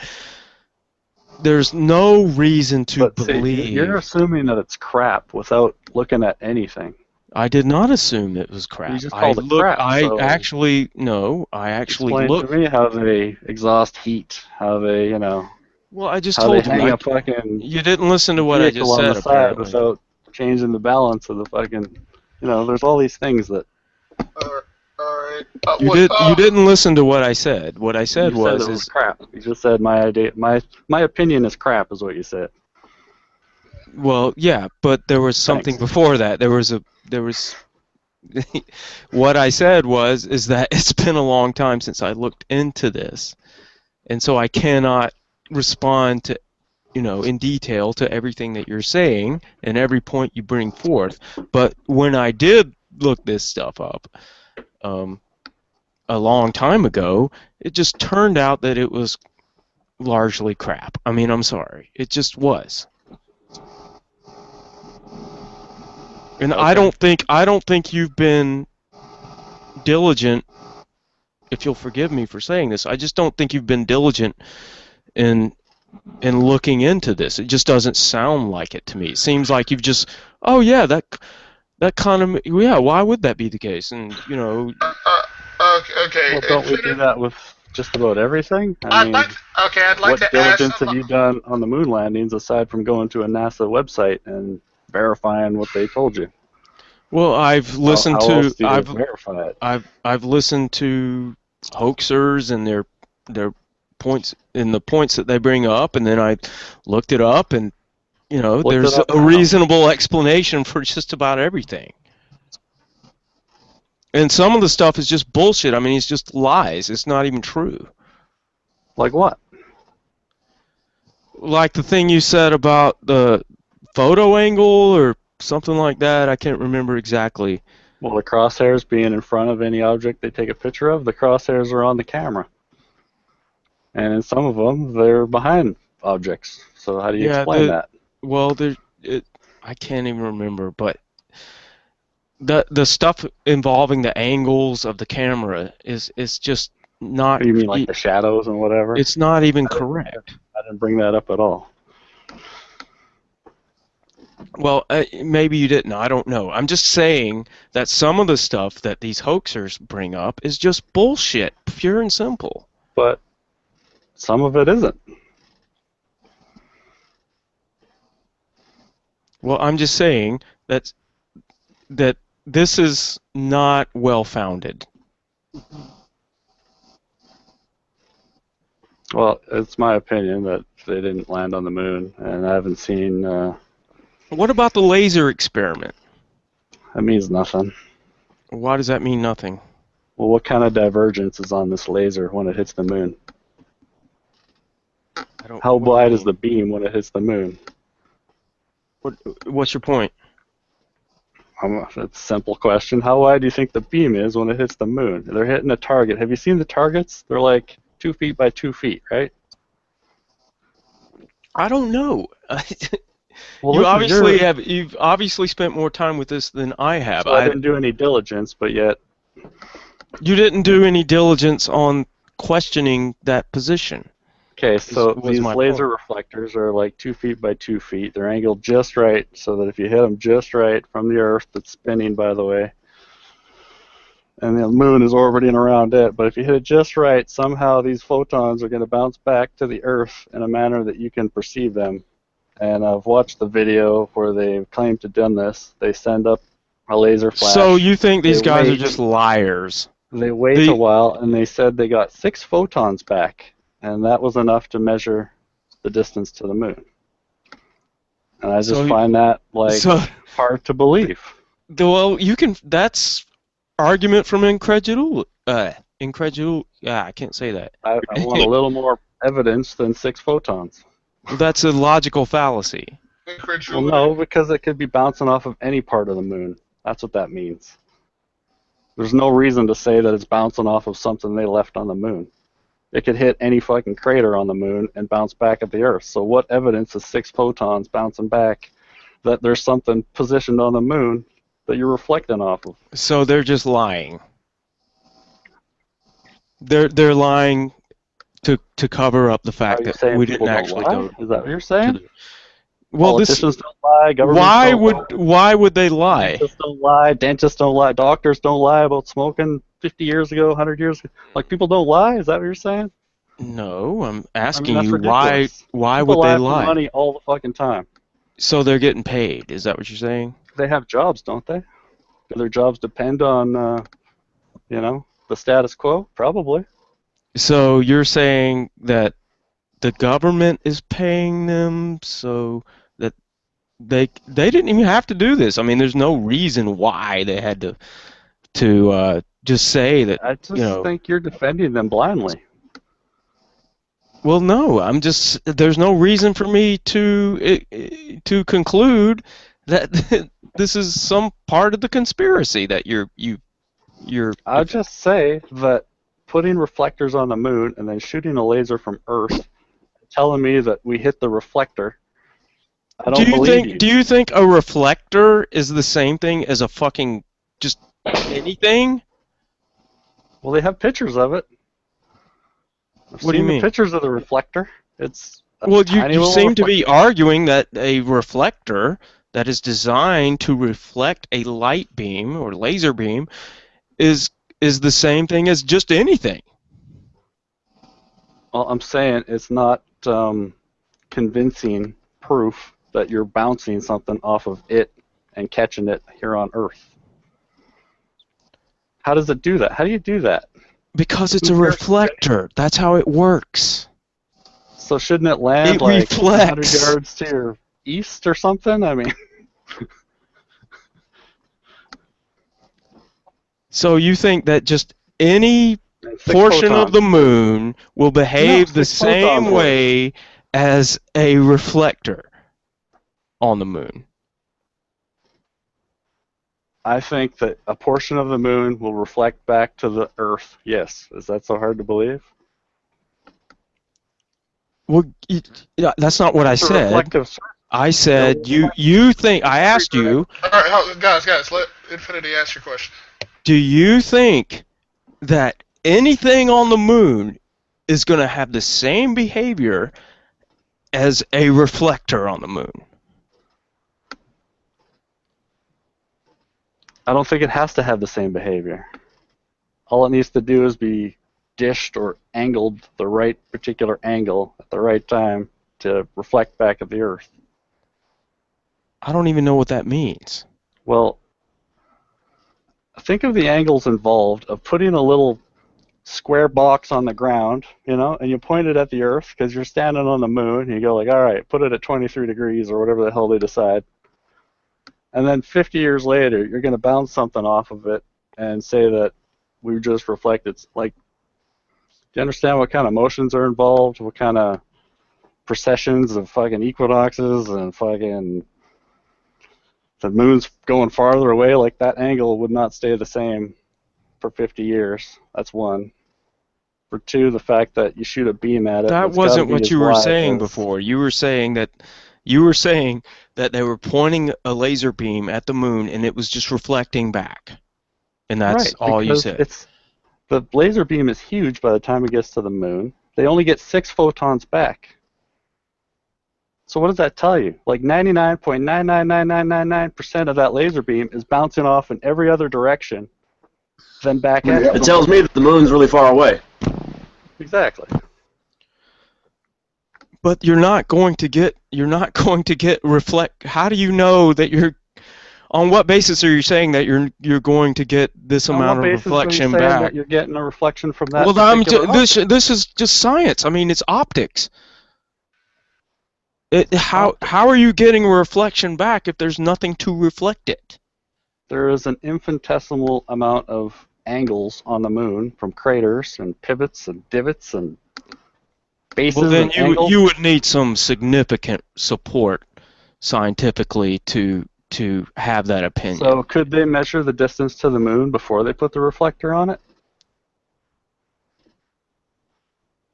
How did they know how far away it was when they set off? How did they know how much fuel they needed if they couldn't measure the distance before they put a reflector on it? That's not the point.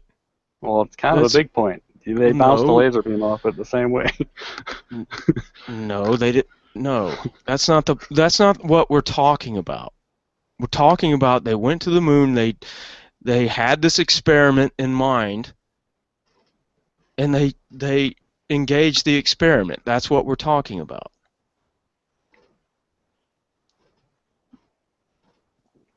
And you're just denying it based on nothing, really.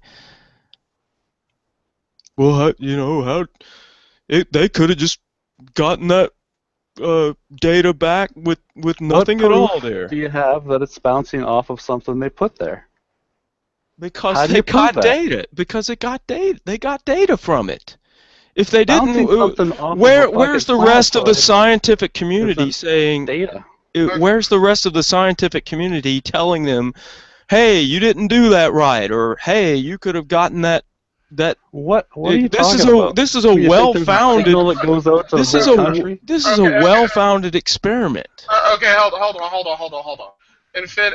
All right, Nemesis, can you not understand the point that Infinity is making to you? Because you asked. Is that what's going on? No, I understand that he's saying Okay. that they are receiving data reflecting off of this thing they put on the moon. That's why they're doing the experiment. That's why it works. I get it. Okay. You believe it. But So you gotta then- understand. Well, that you can it's- just not believe it, but in order to do that, you have to believe that the rest of the scientific community is just lying down and not saying anything about it. How do you know Okay. they're not? who talks to the rest of the scientific community? Why do you expect some big cry anytime something doesn't add up? Because that's how science works. Oh, really? Have you heard any big Yes. cries lately from science? Did you hear about LIGOS, the world's biggest, most expensive gravitational thing? You didn't even know about it hardly. So where's your What do you mean? scientific... What are you talking about? I knew You about barely it. knew anything about it. So if there is someone that doesn't agree I said with I it, knew it superficially. well, that's my point. So just because we don't hear about I a don't scientific think you know much more about it either. well, I Alright. seem to explain it more than anyone else, so... Alright. You're just coming up with conspiracy theories, that's all. And you're just They're all pretending like they don't exist. colluding. It's all... Right, powerful Let's- people don't get together and have plans. You're right. Okay, so the LIGOS people are powerful people. What's their motive? Protecting every university for the last 200 years that have been teaching Einstein physics. 100 years, sorry. Right? I mean, Are you seriously saying? you sound like you're religious. I mean, Are you seriously saying that the reason why they came up with this elaborate plan to no, I protect believe Einstein? they were really looking for it. I believe they were legitimately looking for it. Why would they? Fire and sinker because they're taught it from Why- fucking school. Why are So they doing they're that? looking for it. Why are they doing that? For money. Simple. For a job. What do you mean? They can teach a number of things. What does that have to do with anything? I don't understand that logic. So they just all of the scientists that buy relativity, Why would they all have to be in on it? all of the numerous smartest people on the fucking In the planet. Manhattan Project, thousands and thousands of people were working on that project and had no idea it was for a bomb. How do you explain that? But that's called not the same thing. compartmentalization. You're saying that the pedagogy of physicists all across the globe is false, and they're doing it on purpose. No, I think that they go down a path, and rather than admit they're wrong, they double down. Wait a minute. You think that's how science works? Well, I think Nikola Tesla, Steinmetz, and a couple other guys that gave us everything electrical in this world that actually runs our world on a daily basis, they disagreed with Einstein physics and Einstein space relativity, and so I take my...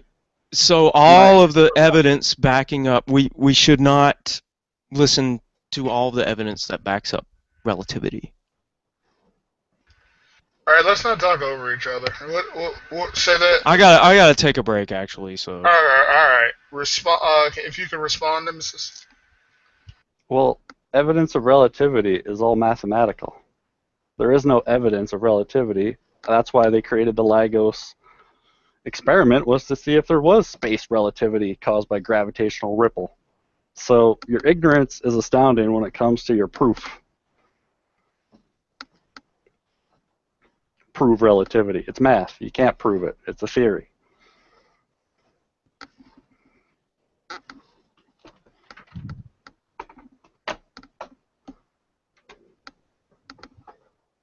If they could prove it, they would have done so in a lab, and they would have gotten a Nobel Prize for it. But that hasn't happened. So.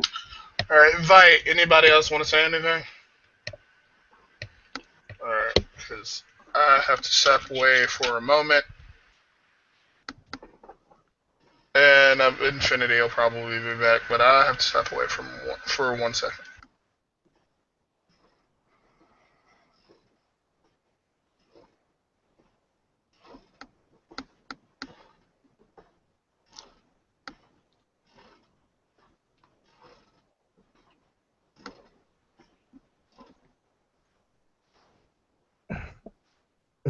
Hello. Who's that? Is this thing working? I hear you. Hey. What do I want to say? You know, I don't think you I don't think theories I don't think you're supposed to prove them per se. I think you're supposed to try to disprove them, right? Isn't that a falsifiability or something of that sort? They're supposed to disprove a theory? Yeah. I have a theory that there's unicorns in space. Can you disprove that? No. Well, that's why you should try to prove it rather than disprove it. But Isn't the onus on me to prove that there's unicorns in space and not on you to disprove unicorns in space? well, I mean, yeah, you're the one making the claim, so the onus is on you to disprove it.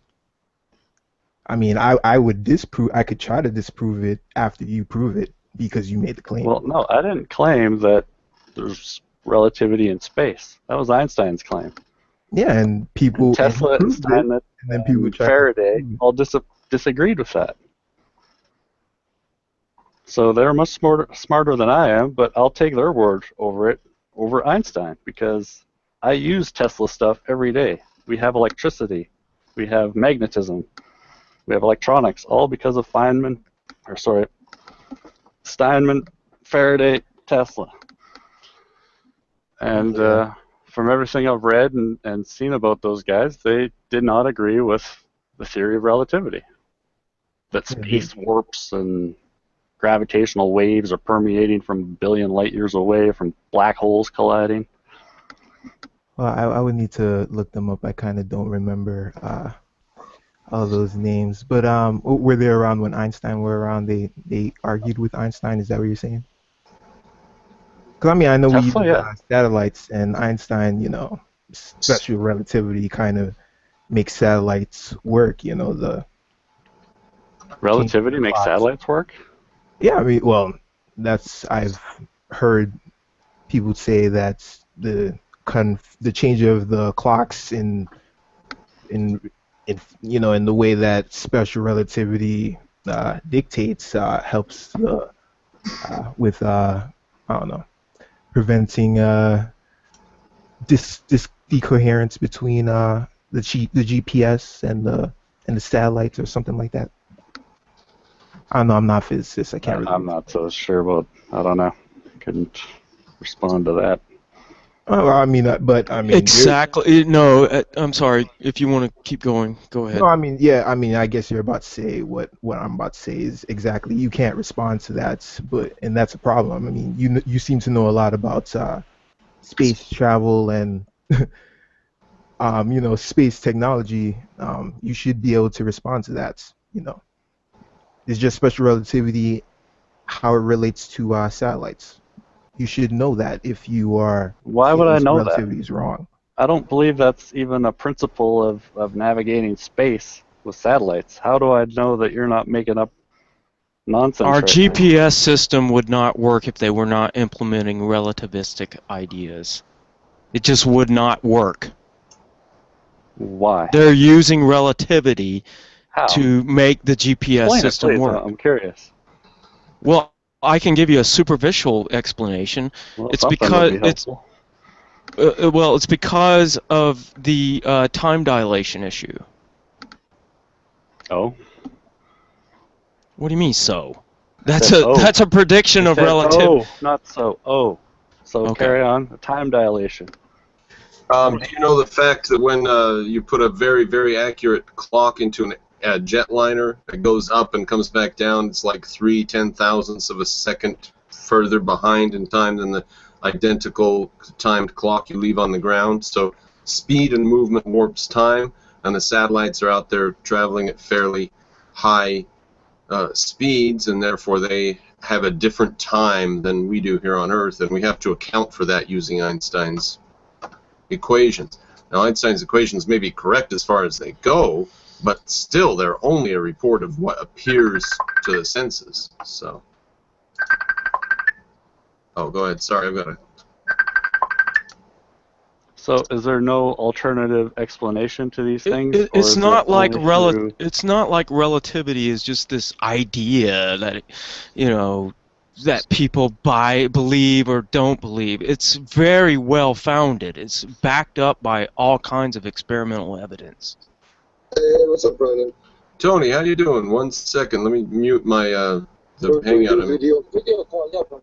Yeah. Hey guys, give me 1 second. I'm just let's see. How do I do this? There we go. So Tony, what's up? Why do you contact me? So I don't know. I mean, that could be the case. I'm not a physicist It is the either. case. It is the case. No, I understand it's the case. Sure. And I don't have a rebuttal to that. I'm not a physicist. I'm not that smart. So But yet That you could be the form case. some pretty staggering I'm allowed to have conclusions. opinions. Well, it's And it's my opinion that the gravitational wave thing is not real. okay, but you said that relativity itself was just. You seem to suggest that it was bogus. Right. And from what I've understood from Steinmetz and Faraday, they explain it differently. I can't explain it. It's too complicated, but they have other explanations. Well, the problem is that it's a very well-founded scientific theory. they It's might be it's able like to saying account for evolution time is not dilation. real. I mean, it's on that level. No, I understand it's on that level, but I can't explain time dilation through electromagnetic gravitics or however the hell Tesla and them explained it. It's above my head. I don't think Tesla explained time dilation. Well, they said that the aether is what was moving and not the Earth, and I don't know. I think the ether has been disproven, essentially. Well, that's the whole LIGOS thing as well. It's part of that same, that was disproven a long time ago, if I'm not mistaken. again, according to the stuff I've seen, it wasn't disproven. So, I don't know. So you think You there's could an be right. ether? But the stuff I've read from these really smart dudes, Einstein was one guy. There was 3 or 4 of these guys that disagreed with him vehemently. And these guys gave us everything we have today. What has Einstein given the world? Not a whole bunch, other than physics. And I guess you could say that gives you everything, Tesla, but you know, Tesla gave us AC. That's probably the best radio. thing. He invented radio, and you might want to say Marconi did it, but there's allegations he took his patents. So I just think I don't understand this control thing in the obsession world with was given Tesla to- that people have. I mean, yeah, he was a smart why guy, isn't he and in he. the textbooks? Why isn't he talked about? Why isn't the Wardenclyffe Tower talked about? What do you know? mean? He is talked about. He. I have a science book here. They don't mention him at all. It's got Edison. It's got Westinghouse. No mention of Tesla.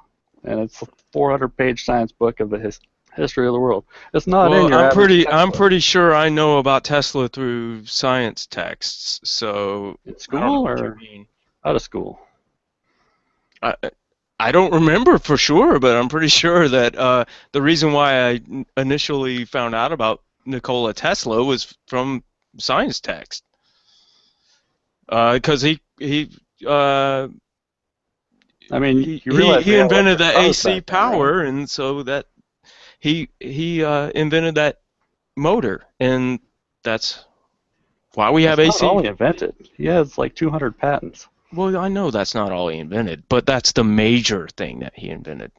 I think what else? Like fluorescent light, maybe. Radio communication. No, I don't know about that one. But he ultimately failed. I mean, he was trying to say that you could pass electricity through the air, and you can't. NASA did a test in 1972 that that's the Goldstone test. Well, I mean, They you got can. 78% efficiency. Okay, I in the 70s, so- amend my statement. You can do it, but you can't do it in large enough quantities to make it That's possible. hello. That's a blanket statement. You don't know. Well, at least his own experiments, that's where he got. He could. Again, we don't know that. What do you mean? You don't know that. From what I read on his. Well, that makes it factual because you read it. Well, okay. So what else They am I tore down his supposed to tower think? for a Someone reason, lied right? to me about.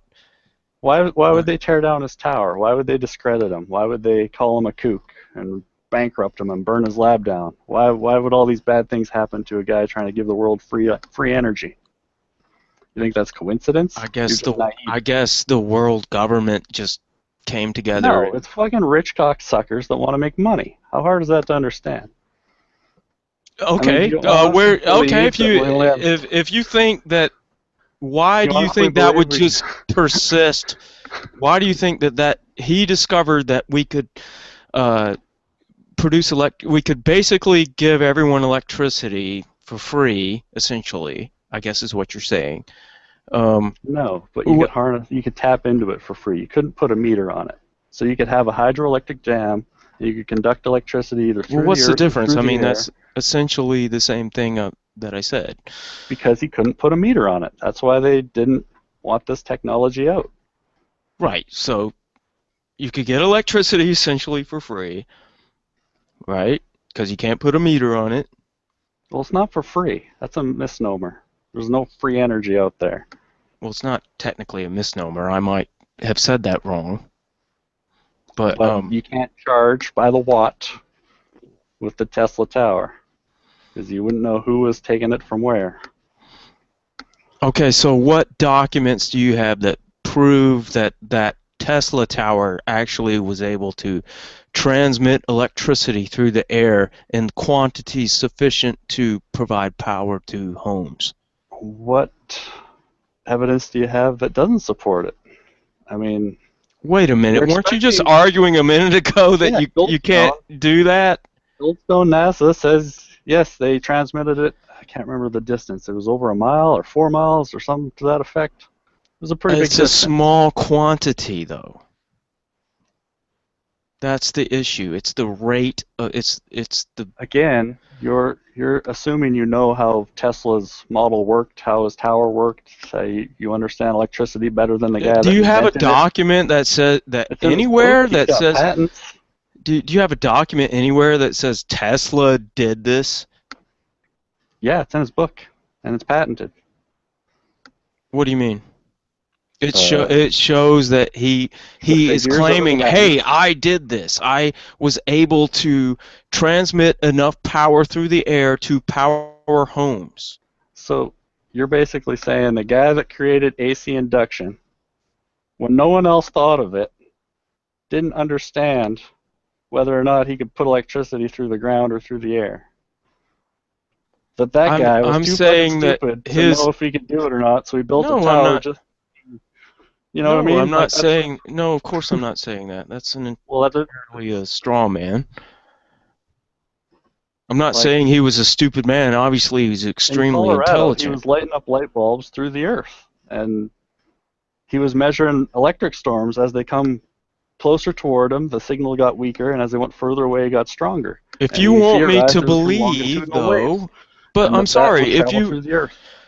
you want me to believe that he actually created a system that would provide electrical power through the air to enough to power homes, enough to power cities, then you're going to have to do a little more work.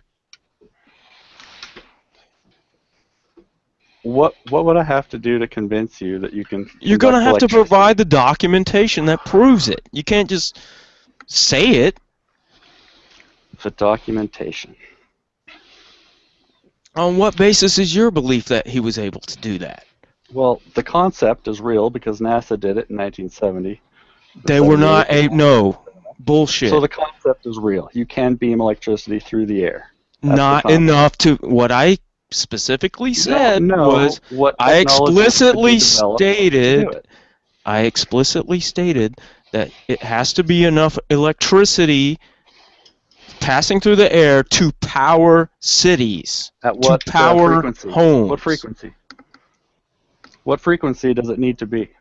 Because that's obviously a stipulation too. Well, I can't give you a How precise many watts number. are we talking about? Well, what's your criteria for? I'm just saying that the watts Megawatts? were. Gigawatts? I'm just. Yes, of course. Megawatts. So we got to beam megawatts through the air in one straight line. I'm guessing. Is this part of the criteria? You're the one. You're the one proposing this. I'm not doing that. The guy You built are. the tower. I didn't propose it. He built it. You're existed. defending it, okay? You're defending it. So the guy that was funding him also owns all the copper mines. And if you take away power lines because you can beam it through the ground or through the air, then you're going to cost this guy a lot of money, aren't you? And it happens to be the same guy that destroyed his tower. Yeah, but somebody else would make a lot of money. Who? Whoever backs Tesla is going to make a shitload of money. No, I don't think that's the case. What do you at all. mean, no? Of Make course. a lot of money how? Want a meterless power? Because how is each individual going to access the electricity? By buying a receiver. I guess that'd be your only monetizing factor. Of You course. have to buy a resin coil that is tuned exactly to that tower, and that would work. Well, how did Tesla think this was going to be implemented? He How does was your he was a cell phone work? capitalist too. How does your cell phone work? Do you understand how your cell phone works?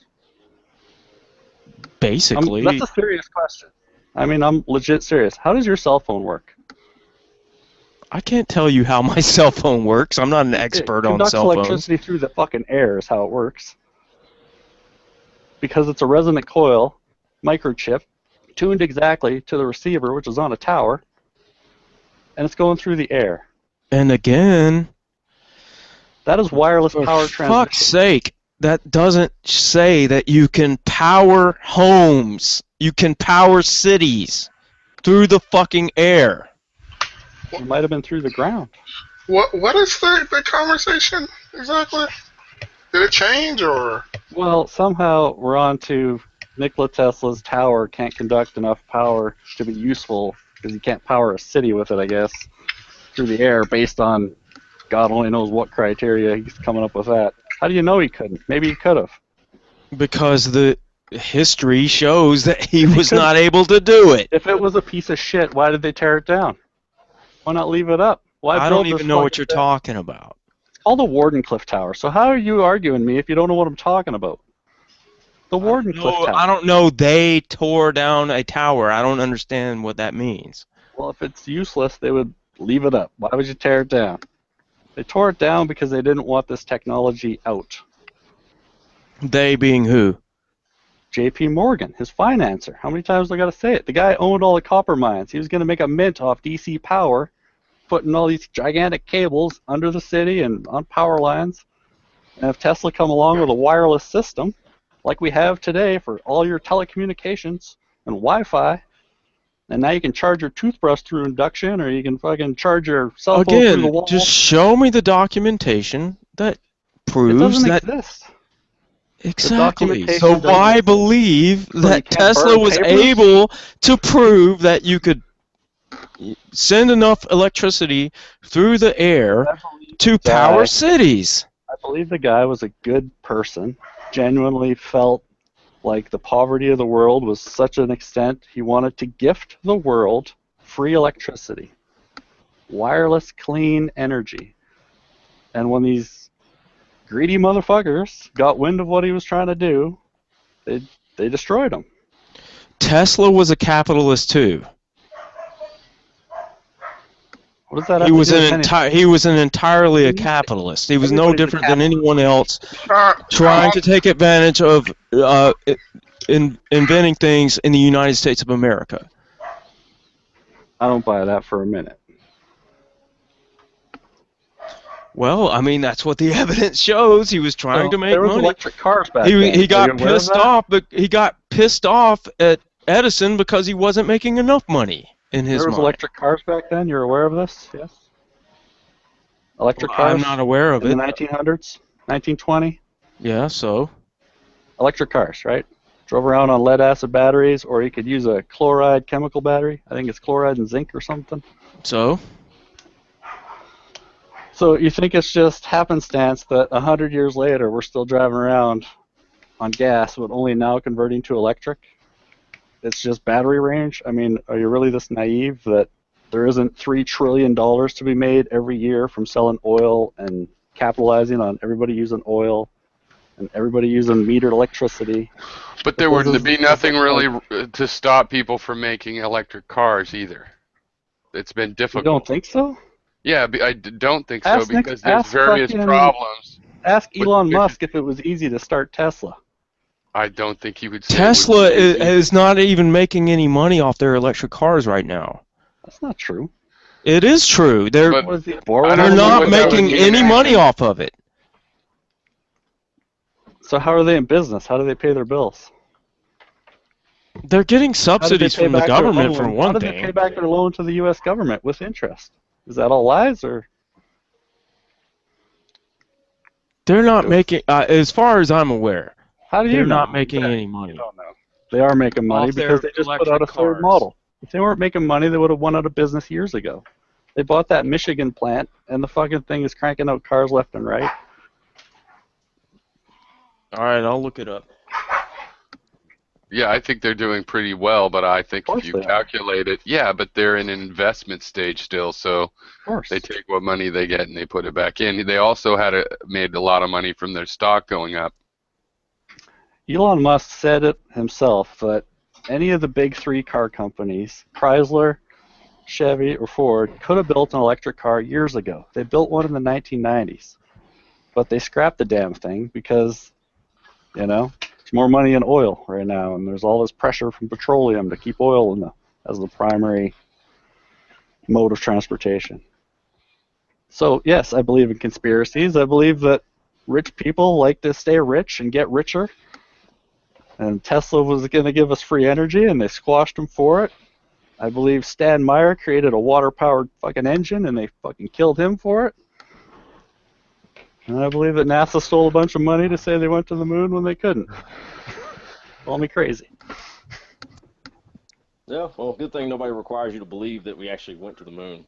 This is either something you know or you don't know. And, you know, if you don't know, then it's just, you know, whatever reason has not compelled you to Well, feel like if I you know. see physical evidence, I provided myself, a if I link look in through the a side telescope or chat. something, if I Oh, I literally got look physical. through a telescope, I'll say, okay, they had to have went. But You can do honestly, that right I- now, though. You can get a Infinity. telescope. Infinity provided a link in the side chat. Ooh. but I haven't seen that yet. So, but I'm A lot not of so like adamant in my view that I wouldn't change my mind and say, okay, they had to have went. All this stuff All is right, well, nonsense. But you and me I are gonna get originally together, and heard we're the gonna thing look about through the Tesla same losing telescope. money on cars, on their Oh, sorry. on their entirely electric cars. I originally heard that on NPR reports. That's where I had that idea. But I provided a link from Reuters. Thank you, partner. I'll check that out in a little bit. Just getting myself grounded here.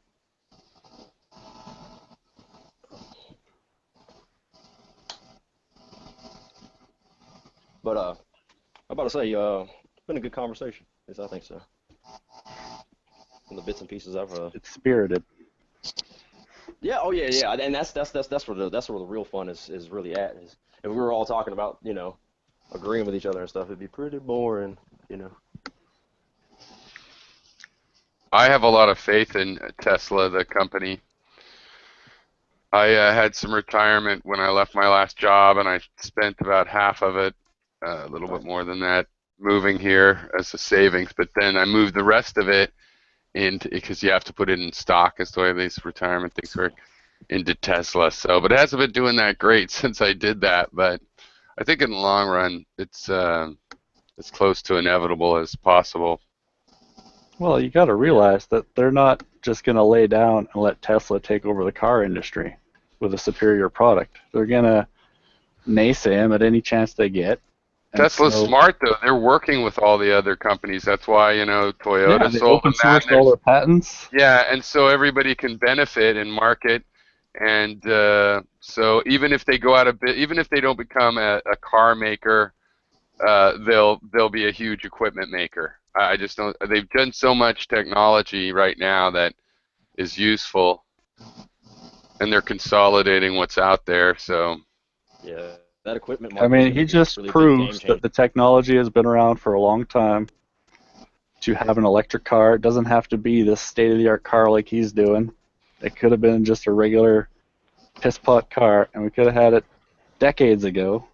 But there is a conspiracy to keep people in there's gasoline also engine people cars. didn't want small cars. They were sold other small cars, and there would be limitations compared to cheap gas that you keep cheap with a military-industrial complex. So, I mean, you just get to choose which part is the conspiracy. I mean, I don't think there's any doubt that the oil industry has arranged things for itself from time to time. Yeah. That's even in the open. So yeah, and I If I think might jump there's in. some examples. Okay, go ahead. But I was just going to say, obviously, there's truth to that GE electric car getting squashed. Right. And it might have failed in the market, but probably not. I remember seeing a bunch in California, and then boom, they all disappeared. But anyway, sorry, go ahead. If I might jump in, another factor has to be the infrastructure. The reason we have an infrastructure that's made for gasoline-powered cars, a lot of it has to do with like a lot of money spent by governments and by industry to put that infrastructure into place. And if you're going to make a switch to electric cars, you're gonna need to either build a new infrastructure or modify that infrastructure. And right now, at least slowly, it looks like the willpower and the money is starting to flow that way, but at the moment, it's not. Well, this part of the whole thing is from 100 years ago, there was electric cars, there was electric trams going to be put in all the cities, and supposedly there was a collusion between Goodyear and General Motors and the automotive makers to tear up all the trams and put people in rubber-tired, gas-guzzling vehicles. Yeah, they wanted to do that. They built LA that way and stuff. Yes, and it was very powerful. But this other issue is like, well, if you're talking about, I mean, burning oil, there's nothing inherently wrong with that. No, it's just carbon cells back down. It's a fantastic form of energy. Oh, of course. I mean, you have this compact, super compact form of energy. Yeah, so the density is ridiculous. It was just more convenient to burn it. And if you're talking about we're going to have nothing but electric cars on the road, that's going to put a huge amount of pressure on the amount of electricity that we produce. That's correct. And I don't think, and I also don't think that you can power certain things with electricity.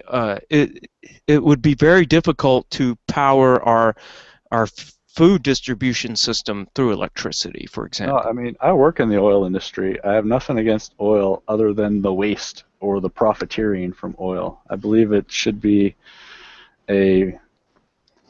I guess you'd say more regulated resource, not kind of wasted the way we do, in the sense that we use it for transportation, especially in cities, where electric would be far superior for your public to travel around in cities. And if you did that worldwide, it would be a dramatic decrease. But as far as oil goes, I don't think it's that bad if we use it responsibly. But well, we have to get off fossil fuels. I mean, that's true. We do have to get off fossil fuels. Or at least cut down on it significantly. Well, eventually, I'm saying. I don't want to get too fucking hardcore on my first time in the chat, but there's a video of this dude saying that oil isn't a fossil fuel. Have you seen any of that stuff? Oh, is this, what's that called? Abiotic oil? Yeah, something like that. Yeah, it's bullshit. Come on. Where they say, like, some of these wells in Texas that were depleted 50 years ago are filling back up. It's bullshit. Come on. I don't know. Is it? I was just asking. We know that we've known this for a long time, what oil is. It's not controversial. But even though a lot of things produce it, the main problem is that it's poisonous to burn it. We really should just save it for plastic and yeah, we use it for our energy and here's the thing, I get a lot of probably some of you remember I think nuclear. It's just time to do nuclear. And here's the thing, I agree with you. I get a lot of pushback on this type of issue, and oil, yes, we can recognize it's a great thing that we're able to get all this energy from this very convenient source, like and it's extremely man-hours in a cup or something. It's something crazy. Yes, and it's allowed us in the United States at least, to have essentially what is equivalent to hundreds of people working for each individual in the United States in terms of manpower. Each individual has like 100 and some odd number of people working for them every single day because of oil. And so we recognize this, and I get all kinds of pushback on this issue, but we have to get off of it because it's going to destroy our. Well, Infinity. Let me get this straight. Are you in a way comparing our dependence on oil to like the pre-Civil War dependence on the cotton gin? Well, I think it's way far more, exceedingly far more dependence than that. Yeah. But I mean, the cotton because gin our entire essentially created the slave economy in the South. That yeah, I think you're right about that. Well, it didn't create it, but it didn't added create it. It created it as it existed in like right up into the run up. It made it worse. It made it worse. It made it much worse. But I think oil is we are way more dependent on oil than cotton in antebellum South. It drives everything. It's in everything. It's in the food. It's in your clothes. It's in every single aspect of your life. Yeah, it's in the tablet that I'm using to speak with you right now. Exactly. Yeah, so right, I think think that's it's what we should use it for. Is for products, chemicals, all that good stuff. We don't need to burn it driving around from work back and forth. Well, the point that I was going to make, and I'm sorry it took me a while to get to it, but the point that I was going to make is a big part of the pushback that I get is people say that, oh, well, technology, and this is kind of a broader argument, but technology is going to save us, and we don't have to worry so much because technology this and technology that, and well, where's technology right now? The U.S. military burns more oil than anything else on the planet. And do you think that the U.S. military would not be able to come up with some better way of extracting the energy from oil than just burning it? Did you see the article, I think it was 3 years ago, that the U.S. Navy was able to add hydrocarbons to salt water and burn it as jet fuel? I'm sorry, say that again? The U.S. Navy, I think it was 2013, released an article stating that they could take seawater, add hydrocarbons to it, I don't know of what quantity, but enough to make it viable, and burn seawater in their jets. That they could do this on an aircraft carrier. Well, the question is how much energy does that take? Enough to make that? It practical, otherwise I'm sure they wouldn't announce that they were doing it. Are you sure about that? Well, I see all kinds of things about biofuels and all this stuff, and it takes enormous amounts of energy to produce biofuels. No, but see, I believe that water is a fuel. It's hydrogen and oxygen. It's a fuel, and you just need to know how to split it apart. It takes energy to do it. That's the point. Right, and that's brute force electrolysis, which Stanley Meyer somehow figured out a pulse high frequency. But electrolysis isn't the source of energy, though. You have to have a source of energy. Yeah, they use nuclear power on the aircraft carrier. All right, what are you trying to say, Piero? I was just saying, yeah, well, hydrogen and oxygen can be burned as fuels because they join together into water. Right. So that's the water is, the energy being used up. So you have to spend that energy again to recharge the battery of separating them, then you could burn them again. So yeah, I think it's pretty clear there's much safer forms of nuclear than there are of gas refinery. So It's just we need to just Well, face I up to the agree, facts but- and create all our electricity that way. And there's a lot of economy to using one kind of energy for everything, right? You get a plug and play sort of. No, I agree that nuclear is underutilized, at least the way we use it today. There's all these documentaries saying that liquid fluoride or liquid salt reactors are better and closed Yeah, I'm a circuit big ones fan I of don't that. like. The problem is with that, it's unproven right now, commercially. Well, of course, it's a technology that requires true research, but I mean, it's not like there's any. It works. I mean, all It was of the proven at all of the processes. Well, it hasn't been proven to work, though. No, it has been proven as a reaction to work and yield energy and all the rest. It hasn't been turned into something where they have to, keep it running, and how much does it cost to maintain, and there's corrosion, there's things to look Right. into. But the fact is, the stuff that that are the claims that are being made about it, the important ones. You have a scientific basis for saying that it will work. That Right, is and true. why you don't have the same kind of chain reaction that you can have as we're used to with meltdowns is not an issue. You have radioactive It uses material, all but the fuel. coal ash is also radioactive. I mean, so is a lot of things are radioactive. So, and I think it will work. I don't see any reason why it's like hoping that fusion comes along is the really only- wishful, but I it just could think happen that too. I mean I'm in your camp. I think on that nuclear issue, just because of the climate change issue.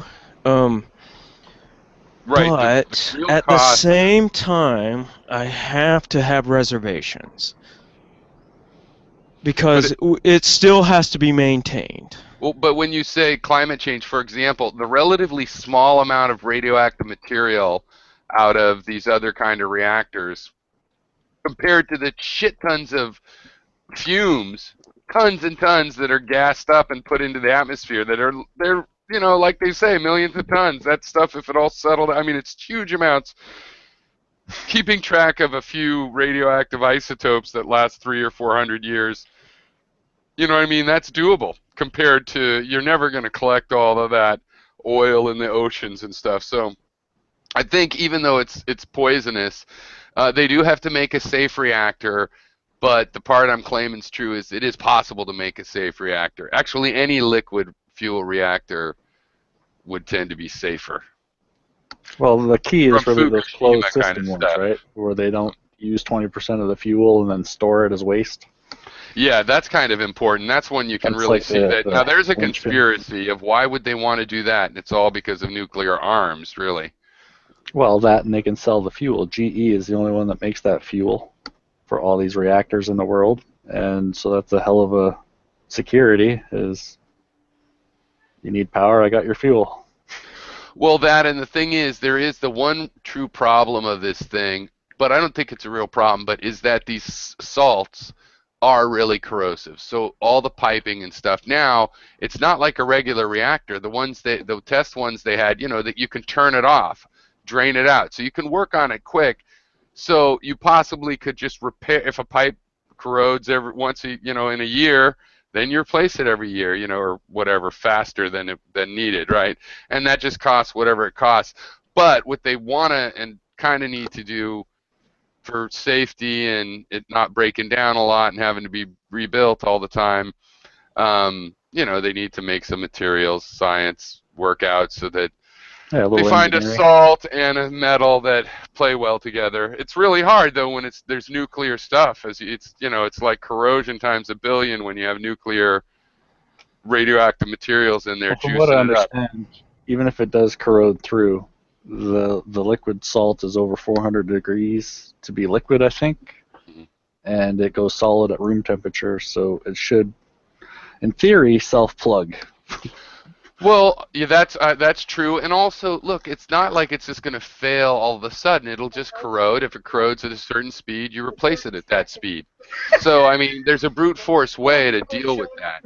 That's a lot less brute force than the solid fuel uranium reactors. And I think they'll figure out something more clever because material science is pretty fucking advanced, right? If all they need is a material that they can pump hot salts through, I mean, I think they'll figure it out. Right, but is there the funding? Is there the engineering? That's what's lacking, because Something Well, like that cannot. Other countries are on it. Something like that some stuff in the cannot West. happen without government intervention to make it happen.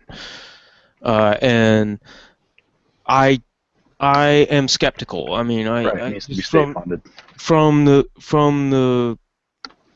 the standpoint of whether it really is commercially viable, whether the costs to maintain it, the costs to build it, all that are really going to be, if that's really going to work. But even out. regular nuclear, which is really expensive and complicated, with the monopoly, fuel, is profitable. It sells cheaper electricity than coal plants. Yeah, it produces more per. So the problem is all the stupid danger, and there might be some costs that are exported onto the communities. You know what I mean? Like, obviously, they didn't pay for all the cost of what's going on with Fukushima now. Right? Let's imagine a worse. 100 years of fucking with it.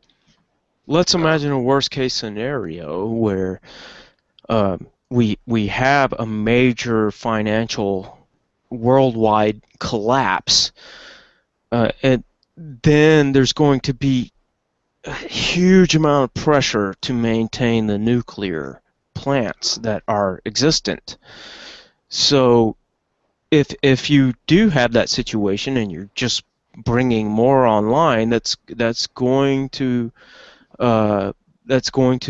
provide even more pressure towards that end, right? Well, but the thing is, I mean, I'm not sure what you mean, because these are like, if society fell, these things. Well, because you still have the waste to deal with. No, but I mean, yeah, but I mean, if they're just a chamber, you can build these kinds of things definitely much smaller, because even a regular a current nuclear plant, the reactor isn't very big. It's all the safety around it. So because of the design of this is a smaller thing. If nobody was there to maintain it, if it overheated, it turned itself off naturally based on temperature and very safe fallback systems. So you could make it into a nuclear dirty bomb, right? You could blow it up with TNT, but even then, you're just talking about, tons or maybe 100 tons of material. It would be hard to. It's not like you're going to wipe out the whole coast or something. You're going to make a toxic site, which frankly, people could live in the area, but there might be higher rate of cancer than normal. But it's not like, it would be a problem if these things are in every small town. Every small town has one of these little nuclear reactors, and somehow they all got blown up by a terrorist organization. Yeah, it'd make every small town probably a little more poisonous than ordinary. So, but most people wouldn't be so eager to entertain the what if the end of the world happens. I personally, that's one of my favorite questions. It can be applied to everything.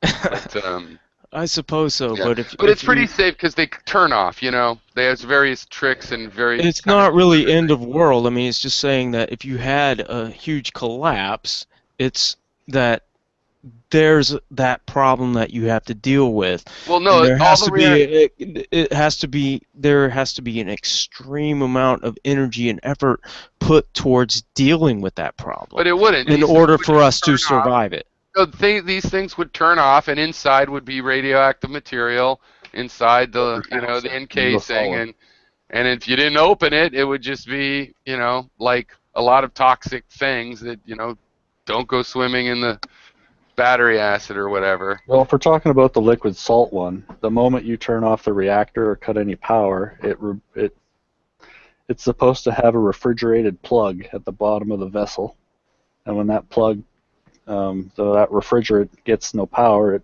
thaws that plug, and the shit drains into a tank, cools off, and turns to a solid. So they've done or the you don't test. even need a powered thing. That plug, they have a plug that if the reactor overheats. No, it's at the reactor temperature. It's solid. When the reactor overheats, it'll melt, so that all of the fuel dumps into a safe tank. Yeah. Yeah, whatever they call them, a Newton pan or something. Yeah, but there's the pan to make sure it's all spread out. Right. It sounds pretty solid to me.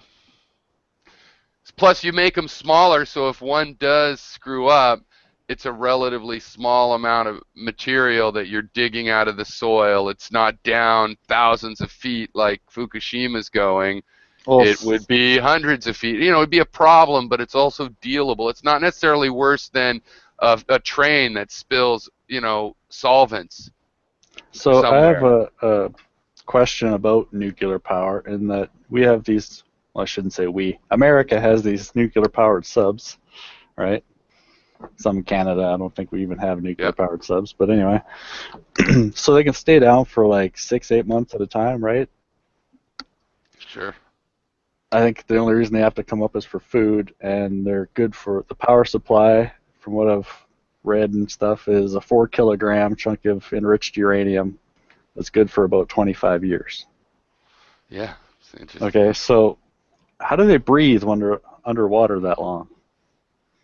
Does anybody know? I know they purify the air, and they say also that it's really, really stifling and terrible all the time anyway. But I know they have air purification systems. But if you ask me, I wouldn't vouch for whether they really ever stayed under that long or if that's some engineering documents and propaganda. But then again, they are pretty intense, and the answer is if they might have to add some oxygen, but my understanding is you can filter air a lot, right? You Okay, obviously so are taking the oxygen out. I guess they must have compressed oxygen. Now I'm just speculating. I don't know. It's an interesting question. okay, so They the must add answer is oxygen just by logic, right? what they do is they have excess power from their uranium reactor. They use electrolysis from the seawater or in seawater, and on one electrode you get oxygen. Oh, right. The other electrode you get They got hydrogen. so much extra energy they And just don't give a yeah. shit. You know? It's crazy the shit we can do right now Well, if we had free that's what energy. we assume is that it's a very inefficient thing. That's a highly guarded military secret, the technology that No, they I use don't for think it's electrolysis. inefficient. It just takes a lot of energy. I think you take We don't know exactly how the much it amount of takes, but well, you can they do can electrolysis generate yourself. they can generate 8,000 liters of oxygen per hour for 25 years. But did you ever do that in school? We did in high school, just with a battery. You can do electrolysis. You just copper Right. and zinc and boom, boom. And so No, I don't think it's it could be brute I don't force. think It it's might not be. That's my inefficient. point. Oh, I see what you mean. It could be brute Well, force, there or it could be the nuclear power. tricks to get it as a byproduct some other way or whatever. And so if they're I generating doubt that, 8,000 though. liters per hour of oxygen, that means they're also generating 16,000 liters of hydrogen per hour Huh. off of a 4-kilogram power source of uranium. That's good for 25 years. So Hey, why I was can't just we going to ask you a bury minute ago. these in a city? Did you guys? Yes, Right? If sorry, it's go good ahead. enough to be in a sub cruising around the ocean, then why can't we bunker it into a city and, you know, we can plumb groundwater to it or drill a well And again, for it? yeah, even if one of those melt down, it's something way more It's handleable bunkered. than these giant ones. Yeah, well, part of it is just the politics, and there is some safety issues, but considering you don't have to have I it right think in the that would city. be too cheap a power to actually use that. So Well, instead yeah. they store all these goddamn hot rocks, which is basically uranium, Did you see in this? missiles sitting around doing nothing when we Somebody could was be. just pointing this out. Have you heard of this? The Toyota Mirai, I guess, the hydrogen. No, what's that? It's a hydrogen car coming from, and they're taking orders on it from Honda. No, Toyota. All right. Okay, wait. I just got to make sure this is the right one. I'm pretty sure it is. Anyway, so an actual for sale hydrogen vehicle is my understanding. If I got this name wrong, it was a different one, but I think it is. Yeah, fuel cell vehicle. It comes with a couple years of fuel.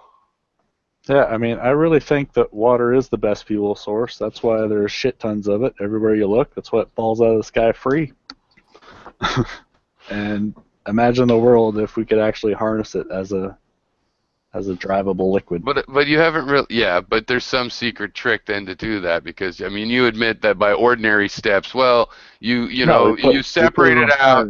Like, I like the idea about this. What about having huge hydrogen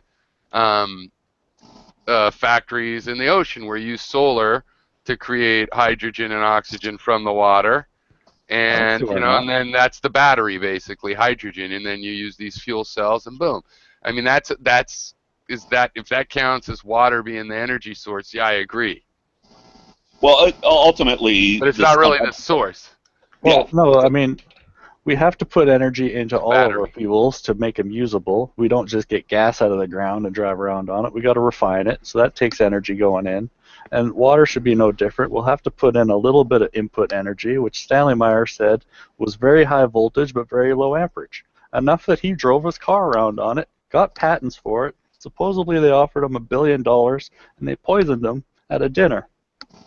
And he said that I was poisoned before he hit the ground. That's speculation on my part. I wasn't there, but this is the story. And I mean, if I'm in again, I'm sorry I had to jet. I just got a Skype call from my dad, but yeah, I mean the secret there is you're still it's conjecture on my part. I understand, but I believe it to be. See, the thing is, I can believe things like that, and I know some stuff like this happens, but I have to go with, yeah, interesting. I love those kinds of stories, and I don't remember that guy's name, but I know a little bit. I mean, I remember hearing about that guy's story, and it is interesting. But from what I know right now, so far, I don't see that water is, you know, and I love water. I think there's a lot of salvation aspects to the way its chemistry works and stuff, but I don't see it as the source, because, you know, you can track when you put energy into a system where you're getting the energy back out. It's all like potential energy. At some point, the rock got put at the top of the hill by a snowstorm, or glacier dropped it, and then it rolled down. And you can figure out where the rolling happens. And yeah, you got to put some energy in to get it rolling. Does it take energy to bond oxygen and hydrogen together, or does it take energy to split it apart? It takes a lot of energy to split them apart. That's the whole point. That's why hydrogen is such a great fuel source. They are separate, right? They are separate in the atmosphere, oxygen and hydrogen. Does it take energy to combine them, or is that a neutral? There's not a lot of free hydrogen, no. That's the whole point. That's and why if there is, it's super flammable, yeah. I mean, but the weird thing with chemistry and everything, but it is kind of common sense, is pretty much, I think you guys would agree, it's like everything takes a little bit of energy to start. Sure. I mean, like fission and fusion. To get it going is also like to get a block sliding down an incline, you got to start it, and then it goes on its own. Yeah. So it's funny, but so it can kind of go both ways. I wouldn't say there's some law of physics that, because chemistry is kind of tricky, it is true that hitting something with the right frequency of light, or it's a temperature, or hydrocarbons of the right mixture, it is possible for weird chemistry things to happen that then lowers how much energy it takes to start that reaction. So, but I don't know of anything like that. I mean, I love the idea. I'm open to listening to them over and over, but it's, at this point, somebody's got to do it again and reproduce his results. But you know. Could you ever entertain the idea that that sort of technology would be suppressed in favor of petroleum? Oh yeah, for sure. I mean, I just think it would be very hard to do, because there's a lot of cool inventors out there that can duplicate results, and people that he might have talked to, and shame on him if he didn't share it with any of his other inventor buddies. Yeah, and then you have the laws of thermodynamics. No, I mean, you know, I think things like that are suppressed. Usually it's more visible than that. Like the suppression of the rail systems in LA in favor of expanding the highway, freeway, rubber tire world is well known. And in fact, I believe the part where that was a part of the anti-hemp of course, exactly. So this is what I mean. Was polyester or whatever, you know what I'm talking about. So the fiber. Even though you have no documentation. Secondary. No, that is documented. No, that is documented. You could see who testified in making marijuana or hemp illegal and stuff. I think that is documented, but it's also debatable. And so I haven't seen something like that makes me think that there really is. And if I did, even though I don't spend much time in my crazy lab because I don't have one, you know, I know enough of that stuff. If I found this way of adding something to water and then it lights on fire or however it works, you know, I would try it, and there's a lot more clever people than me that would. So You know, and that's fair enough for me to wait till something like that comes. I can't assume that it really happened just because there was a cool ghost story about it. Maybe it's real, maybe not.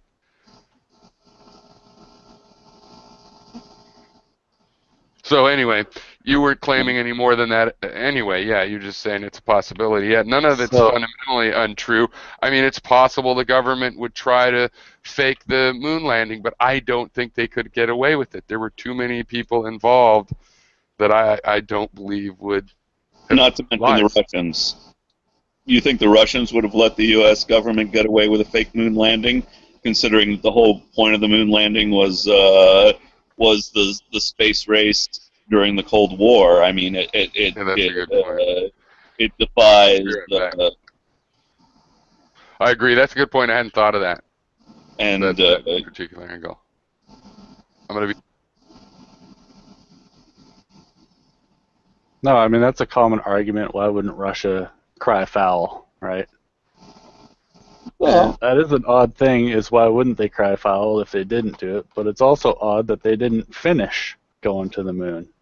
Well, because they would spend all that money and time and then just stop. Yeah, because they were never as rich as they pretended to be, and when they lost the space race, it was like you know, their country was falling apart economically, although they were keeping it as, you know, I mean. But their country didn't stop until the 1990, right, or something like that, or 89. No, but it was like it was in very dire straits during that whole time. I mean, we know it from people who like emigrated from there that you know, things were terrible. It was so it was just on the decline. But didn't they have the stuff built? Didn't Russia spend a lot of resources fighting against Germany? World War II. Yeah, that's true. That's what really bankrupted them, right? That plus Afghanistan.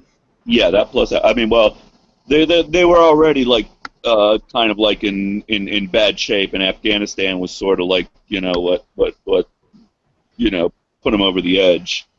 It was a war they couldn't afford, but because of like pride and they couldn't get out of it, and so yeah.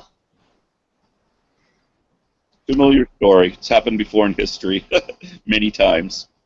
So I mean, that's I don't know if that's a viable point. Why wouldn't Russia tell the American people that, hey, your government lied to you and you didn't? I mean, by what mechanism would they do that? They would have to interpret it to English back then. I don't know if that was readily available. What are you crazy? You think the Russians don't? I mean, well, you know what I mean. Like, I mean, come on. Now you're just... stuff happens today. Well, no, but stuff happens today, like where Russia decries what the U.S. is doing in the Middle East about Libya, and we don't hear about it in North America. They were doing it. They were doing it back then. I mean, freaking Nikita Khrushchev went to like the UN and banged his shoe. I mean, come on. That's.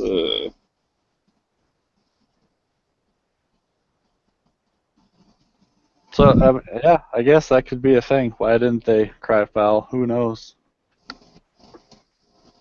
That's something I can't answer. I don't know why they would, or maybe they wouldn't. Maybe they had nuclear missiles pointed at their heads. I don't know. Probably because we actually went to the fucking moon.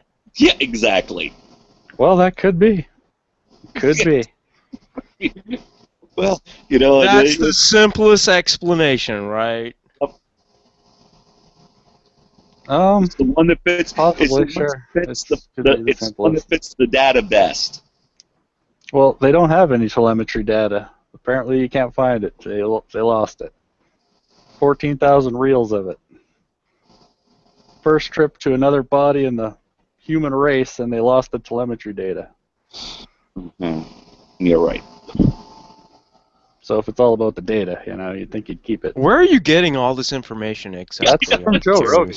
That was his fucking point. This is news to me, and I'm... Godlike production. Well, no, there was another fucking documentary. The guy went to NASA, is on video, and he says, this is where it should be, is in our archives, but we can't track it, and even if we did, we don't have the machine to play it back, but it's not here, and we don't know where it is. Do you have the? Do you remember the video that you were watching over there? That one in particular, not offhand. But like basically any videos. Well, that I you was might going to have show you or you this can one think with of? seawater burning. All right, let's see.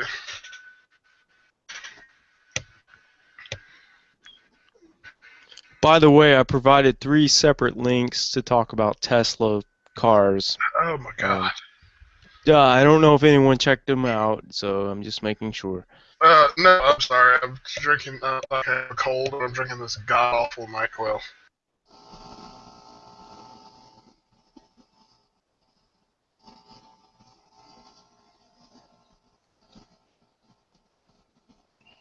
Well, anyway, I guess I was about to say, all quiet on the Western Front. Well, here's a video going to the seawater burning. So you could see that it was saltwater burning there from radio waves.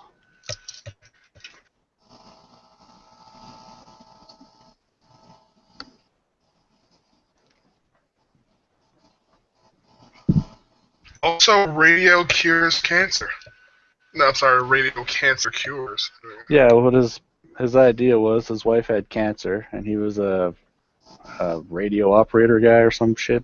Anyway, he said that he figured he could put like nanoparticles of silver into his wife's bloodstream, hit it with a radio wave, it would vibrate or heat up those particles.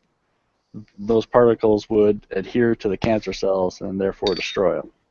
That was his thinking going into the research, and he stumbled across burning seawater. okay.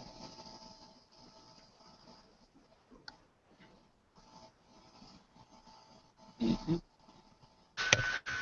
Does anyone have anything to say in response to the to it? Well, I'll just say, I'm about to say that's an interesting experiment. I'd like to try it out for myself. It seems like it's something you can do in your own backyard. So I'll get the specs on that and see what I can come up for. Maybe I'll make a video about it. So there's this guy that says you can burn seawater. There is the U.S. government says they can add hydrocarbons to it to burn it for jet fuel. And there is Stanley Meyer that says you can do efficient electrolysis at the point of ignition. He built a spark plug.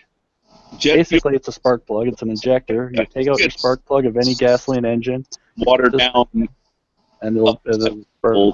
and it's still good jet fuel. I mean, that's all I'm hearing. My point is that water could be the fuel source, and it's just in a suppressed technology.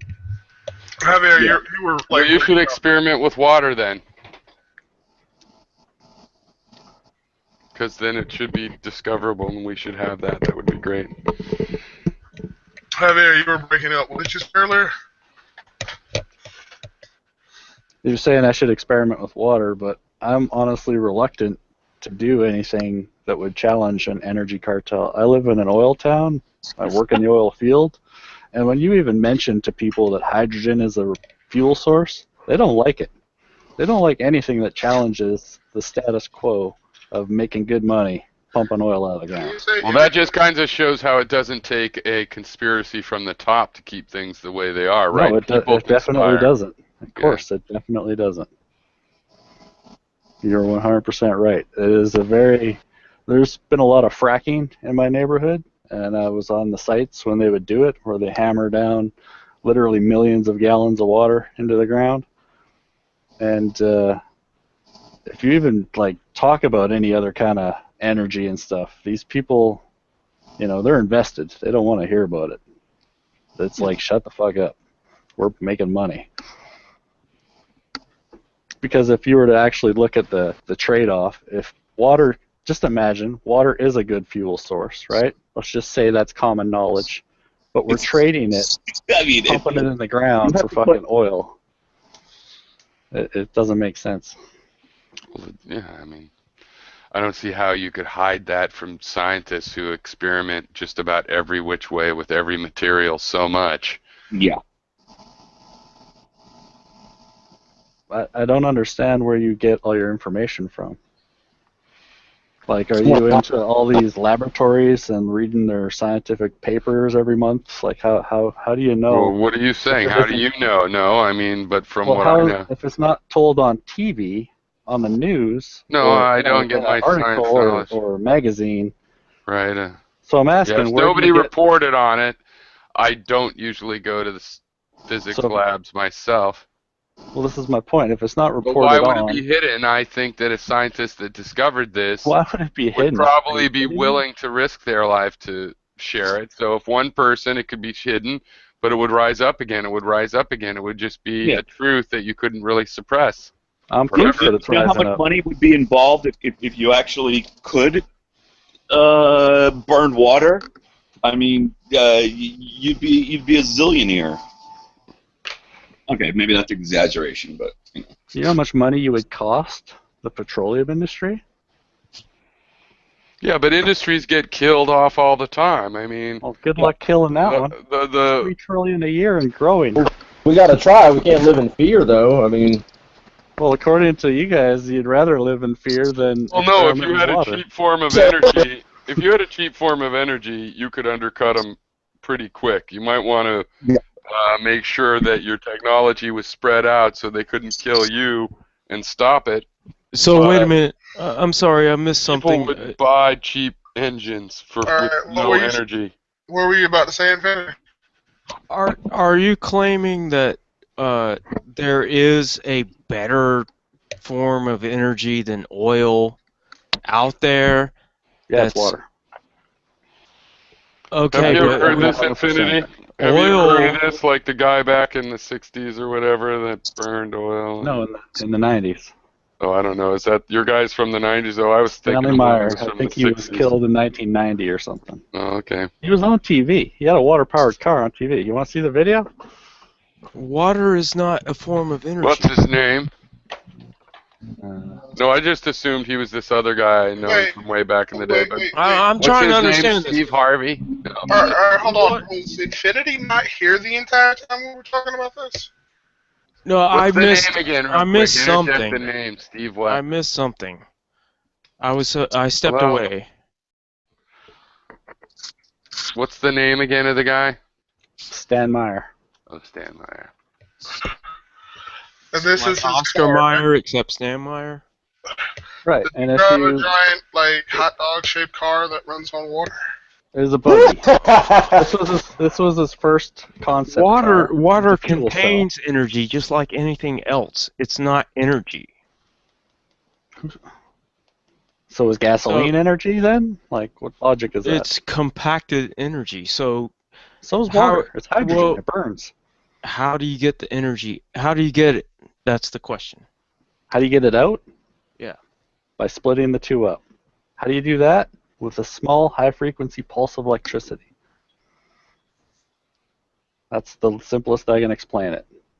Right, but the thing is that the laws of thermodynamics indicate that the energy that you have to put in to split those two up is necessarily less than or equal to the energy you're going to get out of it when you burn it to put them back together. So in that logic, refining gasoline. With the fossil energy fuels, comes all out, you have to do is just combust the fossil fuels. I mean, it's, right. there's So nothing the energy to was it. put in by the sun and by the nutrition And the body, right? That's where the energy initially came from. Where does the energy initially come from to make the hydrogen atom? Well, all energy that we bond them use. together? Is Where does that energy come from? How do you know there isn't excess energy in that bond? What do you mean? Because it's been well hydrogen and oxygen, right? They're independent molecules or atoms. They contain energy. That's what atomic fission is all about. Is when you break an atom, you release the bonds that hold an atom together. Well, this is interesting. That chemistry Wikipedia to- says that his Meyer's patents have expired and his inventions are now in the public domain. So, get at it. I just can't. I mean, it's very easy to combust fossil fuels. I mean, that's the problem you have. Because the energy in the bonds is like the lower energy state is the one where the where the hydrogen is bonded with the oxygen and where the carbon is bonded with the oxygen. Those are the lower energy states. I mean, that's been well studied, and you can just and there's you open up a chemistry 101. Okay, so chemistry 101. I just showed you saltwater burning in radio waves. How do you explain that then? How is this thing on fire? I don't know what's going on That's a there. small amount of energy being put in through a radio wave, destabilizing the bonds between the molecules of hydrogen and oxygen, releasing the two separately. And then he ignites it and it burns. How hard is this to understand? That Yeah, it's but a fuel source that's just bonded I'm still to oxygen saying on with the laws of thermodynamics. I just showed you that it was on fire, so that law No, but doesn't according to apply. Wikipedia, well, the Wikipedia article, he got sued, and they said that he was just That doesn't using mean regular electrolysis with electricity to create hydrogen. That's how. That's what they said. That doesn't mean anything. Yeah, That's but the numbers, conjecture. you still have to have a balance sheet. Anybody else? That's conjecture. I mean, I could say that the sky is purple and. No, it's not just conjecture. I mean, it's the result of that court. You could say it was. So why did he die? Does it say that too? It does. It says that he met with his brother. Says he met with some investors, and ran out saying they poisoned me, just like you said. That's weird. The guy working on water. Really? Just happened to Not be really weird at all. And listen, there's literally 10 hours of this guy giving lectures, breaking down how it works, how he did it, explaining the covalent bonds and how he broke them with pulsed electricity. And I have. And he's dead after that. So. But his patents are available, so why aren't people using them? Do you want to get poisoned? I mean, does that not send a message to anybody challenging the energy industry? You said it yourself. The military is the world's I'll challenge them largest user today. of oil. I'll challenge them tomorrow. Bring it on. Yeah, well, pose a legitimate threat, and you'll see what happens. Go on television with a water-powered anything, and see if you don't get a visit. Well, what are you suggesting then? You don't want to do it. He's dead, and you understand why nobody else is doing it. Well, according to you, it won't work anyway, so why bother? There's laws saying it doesn't work. Well, why bother is because we have a bunch of brains, and if your brain thinks it would work, then you try the things you think will work, and I'll try the ones I think might work, and that's just how it works. It doesn't mean, if it works, I'll believe you. Got no choice at that point. So which part do you need to see of it working? The car driving around on hydrogen, or more than just water burning, or I want to drive a car that drives around that way. Now you're sounding like me. I want to go to space. I don't want a picture of a car driving around, or that's not convincing. I want to understand. Are you saying that our understanding of the laws of thermodynamics are invalid? Yeah. I'm saying that maybe you don't understand them as well as we think we do. What do you mean? Breakthroughs all the time, is there not? Or are these laws infallible? Well, I believe we So don't you can have a understand it, but that doesn't perpetual- mean he understood it. A perpetual motion machine? Nobody's saying perpetual. Where does the energy come from to form a hydrogen atom? Explain that. What do Where you does mean? it come from? How does a hydrogen atom get formed? Does it Well, that have was excess at the- energy contained within it? That was at the formation of the universe, so I don't. It took energy to create it, yes? I suppose, yeah. Right, so it contains energy, the hydrogen atom all by itself. Of course, What about the because oxygen atom? everything contains energy. Okay, so then when you bond the two together, does that take energy to bond them together? To make water? Does it take energy to do that? Or does it just happen? What do you mean? If Does it take energy to bond hydrogen and oxygen together? yeah, Okay, No. so when you take the two of them apart, does it not make sense that you release that same energy to take them back apart? No, Why? but when you put them of all- together, is because that isn't. That's You release energy when you put them together. that's Like an two excellent- magnets there's banging there's together. energy. There's Like if energy two involved magnets in the bang process. together, or one object is gravitationally attracted to smash into the other object, releases energy when it hits. So it's when the molecules get together, it releases energy, and then you have to pump the energy back in to split them apart. And so where does the energy come from that it takes to put them together or split them apart? I mean, it evaporates, the energy, right? Okay, the energy it takes to put them together is the kinetic energy that causes the two atoms to come in contact. And then, I'm pretty sure it's more because of the magnetics of their electrons and nuclei, they end up clicking together and sharing an electron, right? Their shells sort of click together, and just like the two massive objects smashing into each other, that releases energy. Photons will come shooting off. Okay, so then the sun puts energy back into that same molecule to split it apart, right? And then you get evaporation. I know there's a lot of ways to split stuff apart. I mean, I'm just really familiar with the simple way of using electricity to split them apart, but I know there's other ways. Why can't you do it with electromagnetism or electric energy? You can split them apart. It's and just that you're not going to. Because we do it with brute force electrolysis. All it's needing is an efficiency problem here. And you're saying that the energy you get from burning off the hydrogen and recombining it is less than the energy that you put in to split the hydrogen off. That's what regular thermodynamics says. If there's a way around it, fine, but the burden's on you. It does make sense. Well, I'm showing you that this guy says he fucking found it out. He says he can do it. A lot of people say everything. It takes more than that. Yeah, but apparently you can't produce enough of it for even like the thought to be entertained. I think we've been entertaining the thought. Posted a link. But it can't be done because of the laws. I get it. Now you're just being Stanley Myers claims. Yeah, now you're just being obstinate. I want to get back to something you were saying earlier about.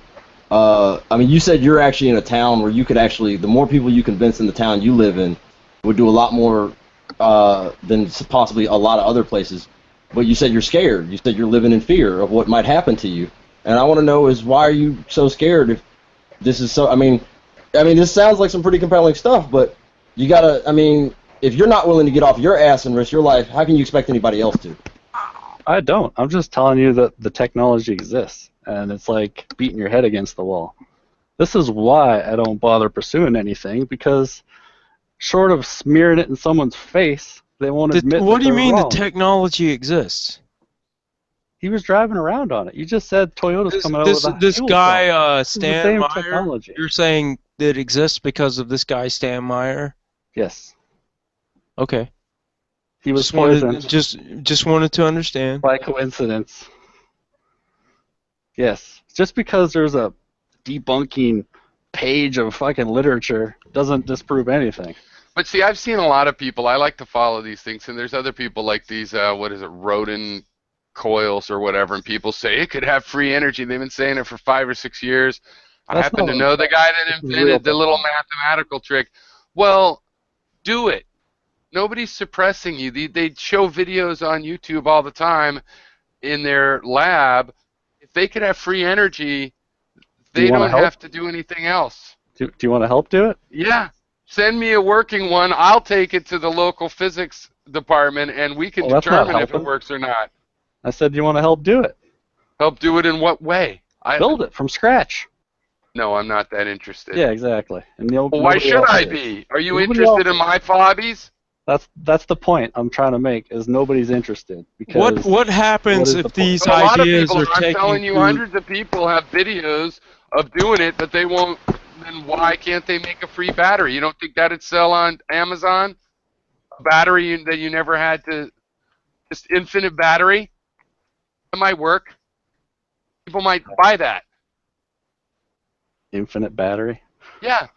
Free battery, just free energy. You just could plug things into it and Nobody's saying recharge free whatever. energy. This is I'm showing you the shit burning with radio waves. How do you explain that? How does it burn with radio waves? There you go. I don't know. First of all, you said it's radio waves. It looks like it could be hydrogen burning. So what? Radio There's something waves is burning on a what's- video. It's the fucking introduction of energy, right? That's what the radio waves represent. Stanley Meyer was doing the same thing, but with electric current. So how do you explain the saltwater burning? How do you explain the military adding carbon? I think they add it only for a lubricant, because hydrogen is bone dry as a fuel, and burning it in a jet. That violates your laws, so-called laws of thermodynamics right there. Well, I would imagine that the hydrocarbons are burning, and the fact that they're diluted with salt water doesn't matter. You're guessing, and I don't think that's the case. Hydrogen is the energy source, and the hydrocarbons are for lubricant. Why would you I don't add know. fuel Are to you fuel? familiar with anybody that disagrees with that? Tell me what they said. Since you're the one familiar with it, I imagine you're familiar with both sides. What do the people that don't believe it, what do they Nobody say? disagrees with it. because Nobody it's disagrees put with that. by the military saying that they're doing it. Well, then there can't be a conspiracy against it if nobody disagrees with it, and the military's publishing it. I guess sounds like no conspiracy. So why isn't it common knowledge? Just because it's put out and a fringe guy I don't like know. myself Probably picks for it the up. same reason you quoted this guy that had to pay back his investors, and Again, that's was not- conjecture. and You was don't know that. How do you know that's not fictitious? If all of his research into water do is I know- fictitious, if he's a fraud, how do you know what you're reading is how do a I know fraud? anything you're saying? It's a smear job. Why should I believe anything you're saying? Because I can show you the Well, how evidence do I right not there. know? It's on fire in front of your face. Because And he's driving a car around on television Well, with a water tank on of it. you're I don't know saying what that else this to do. court case never happened, right? Because maybe it never happened, so it never happened because maybe sometimes things that I'm people saying say your happened evidence didn't happen. is as intangible as my evidence, and it doesn't discount Your what I'm evidence is saying. a thing on fire. What does that show? Did Doesn't you show even what watch that it? thing is. Did you watch it? Is it No, I've propaganda? been Is in it here fictitious? talking What do you to you think? the whole time. You know what I mean? Like, what am I making it up? Yeah, I think so. It's I ridiculous. think you're pretty much making it up and ignoring the contrary ideas.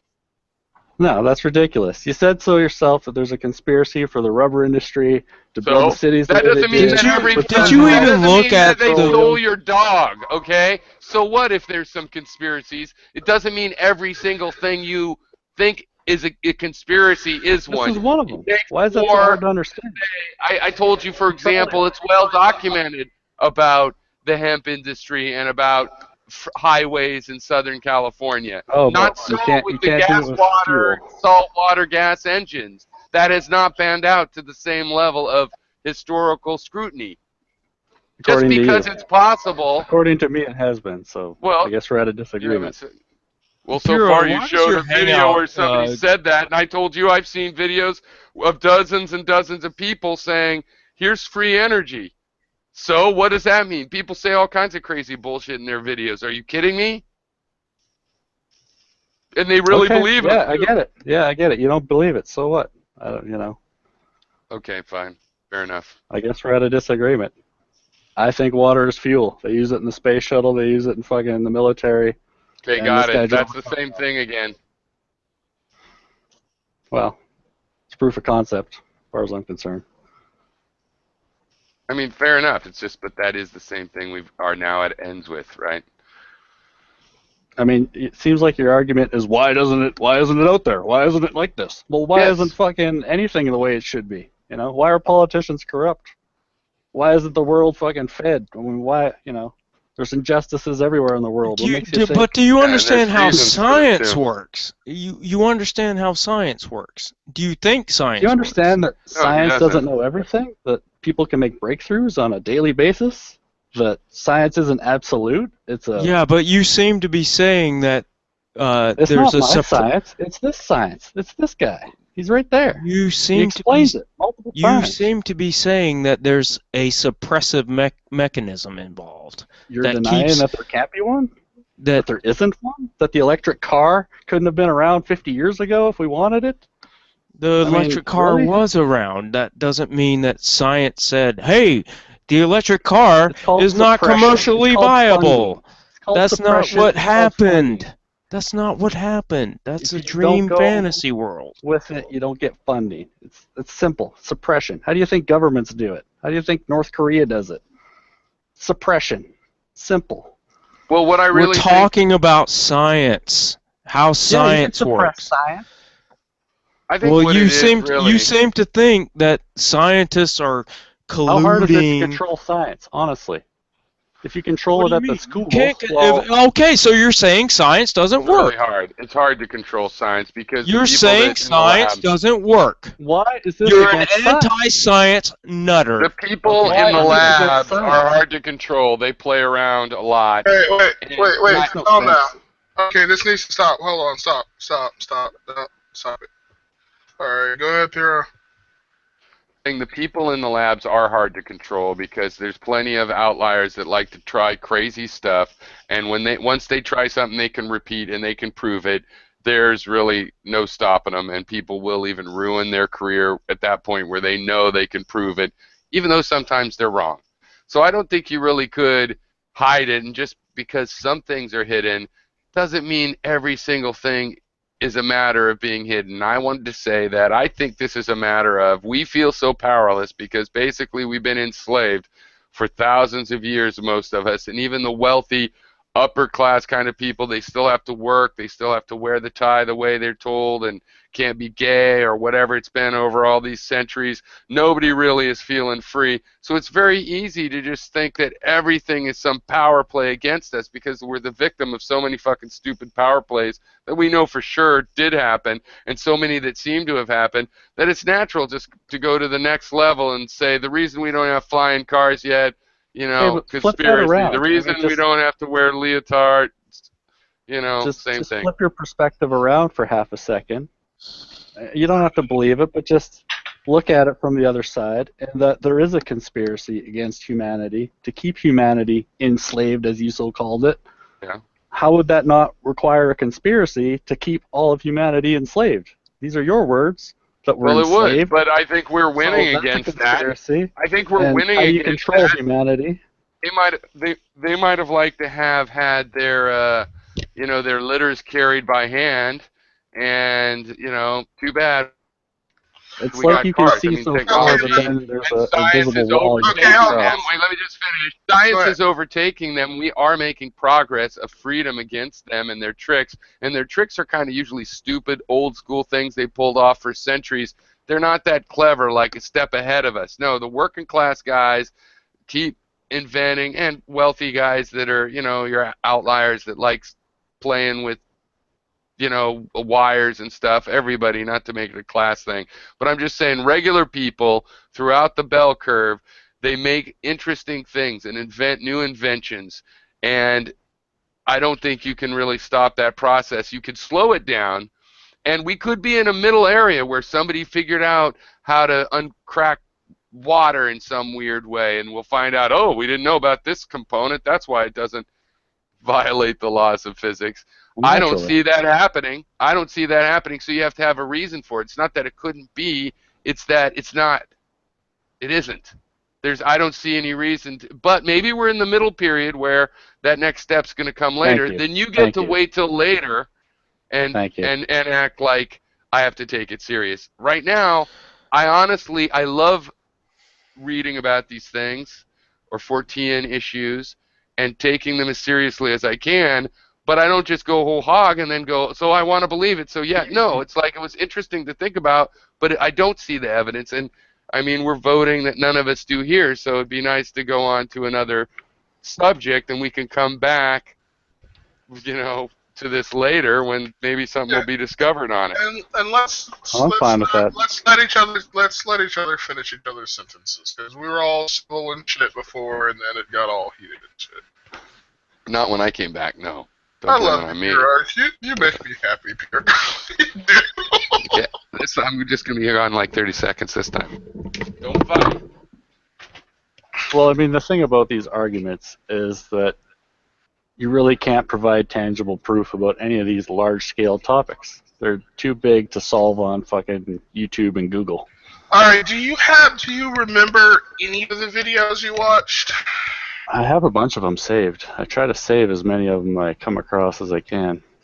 Because if you have any of the videos saved, we can just You can just like put links into them, put links up to them, and then people can watch them and shit. I provided links in the side chat, Yeah. and no one commented or said anything about them. I'm sorry, I would have, but like I'm sick as shit. There's a car that's powered by salt water. I'm trying to do a lot of different things. I'm sorry, Infinity. Yeah, same here. Same here. I haven't been able to be fully engaged This is myself. kookery that we're dealing with. It's just fucking flat out kookery. I like that word. Stan Meyer claiming that he's created a perpetual motion machine. It's not perpetual motion. That's ignorant. Well, okay, how? Fucking retarded, to be frank. Okay, wait. Well, then you're in disagreement with most of the I people don't give a that have shit looked at it. if I'm in disagreement with your contrived fucking assertions. Somebody's getting a little upset. Okay. Well, to say it's fucking perpetual motion is just dismissive. Honestly, you sound like you're in a cult. Okay, so but you can't look at admit the evidence. you The fucking admit thing is driving around and it lights on fire with radio waves. What more? The military uses it to fly fucking airplanes. What more evidence do you need that it's a burnable fucking substance? so It you isn't admit defined that his water fuel cell did not. So you at least admit that this guy's water fuel cell did not violate the second law of thermodynamics. No, it took energy to split the atoms up, right? Okay, so you admit it. All right, good. Well, yeah, a battery can put in that energy. That's the difference. You seem to think it takes a welder to make some fucking hydrogen, but in actual fact, you can do it pretty efficiently with a 12-volt battery. That's what Stan Meyer created, was that efficiency. The technology's been around forever. It's the same principle at work. It's just how efficient it is. That was his breakthrough. It doesn't violate any laws. But you're so fucking blinded that, Okay, no, so hang on. So his patents are in the public domain. So then work on them. What do you want me to do it for you for? Well, you're the one that believes in them, so I want you to work on them. So yeah, you believe them. Okay. You believe in them. You seem to understand them. So why aren't you putting forth efforts? Right? If I talk to anybody, you can get no help when you talk about this. Just like talking to you guys, it violates this law, and I don't want to hear about it. This point though, because you've been talking over him, and you've been polite about it. So just let him finish this point after you finish yours. Are you talking to me or? Yeah, I'm talking to you. But both of y'all have been polite for the most part, but y'all are talking over each other. So let Infinity finish his points, and then you can finish yours. But go ahead. I thought that was a finished point. All right. Well, it was. Keep talking. Basically, is what I'm saying. Just. I lost my place. Well, I was about to say, do you not see the kind of where I'm coming at with, like, if you're not willing to risk your life to get other people to actually start advocating this because you're scared about what would happen to you, how can you expect anybody else to take you seriously? I don't expect you to take me serious, but you guys are asking me. You should expect why I believe it. Well, because what you're saying is important, to the survival of our species. If it's true. No, but okay, so I believe it. And fine. The proof that I have. Fine, but let's put it. But let me just double. Convince you otherwise. Hold on. Let me just double down on what he's saying. So, okay, hypothetically, then, fine, you are admitting, with all humility, okay, you don't want to do anything about it for these reasons, but he's kind of pointing out that don't you have kind of a moral obligation? Fine, maybe you're going to just say, yeah, whatever, but I'm not going to do it. Okay, well, now you're aware of everything that I'm aware of. Isn't your moral obligation to look into it as well? I mean, what's the difference? Well, I have looked into these things. And you just discount them. That's very convenient. Well, no, I got to the point where I don't... So you give up on all pursue theories everything. I have other interests. So every single kook that brings up something that could be possibly true should be pursued from a moral basis? Are you serious? Why is it a kook? I mean, you're coming from the same principle, Stan. You're coming from. Judged it a kook. You're coming. That you're looking at it's kind of inflammatory, but the point is you believe it, so you have the moral obligation. I'm not as nice as you, Piero. We don't believe it, so we don't have to.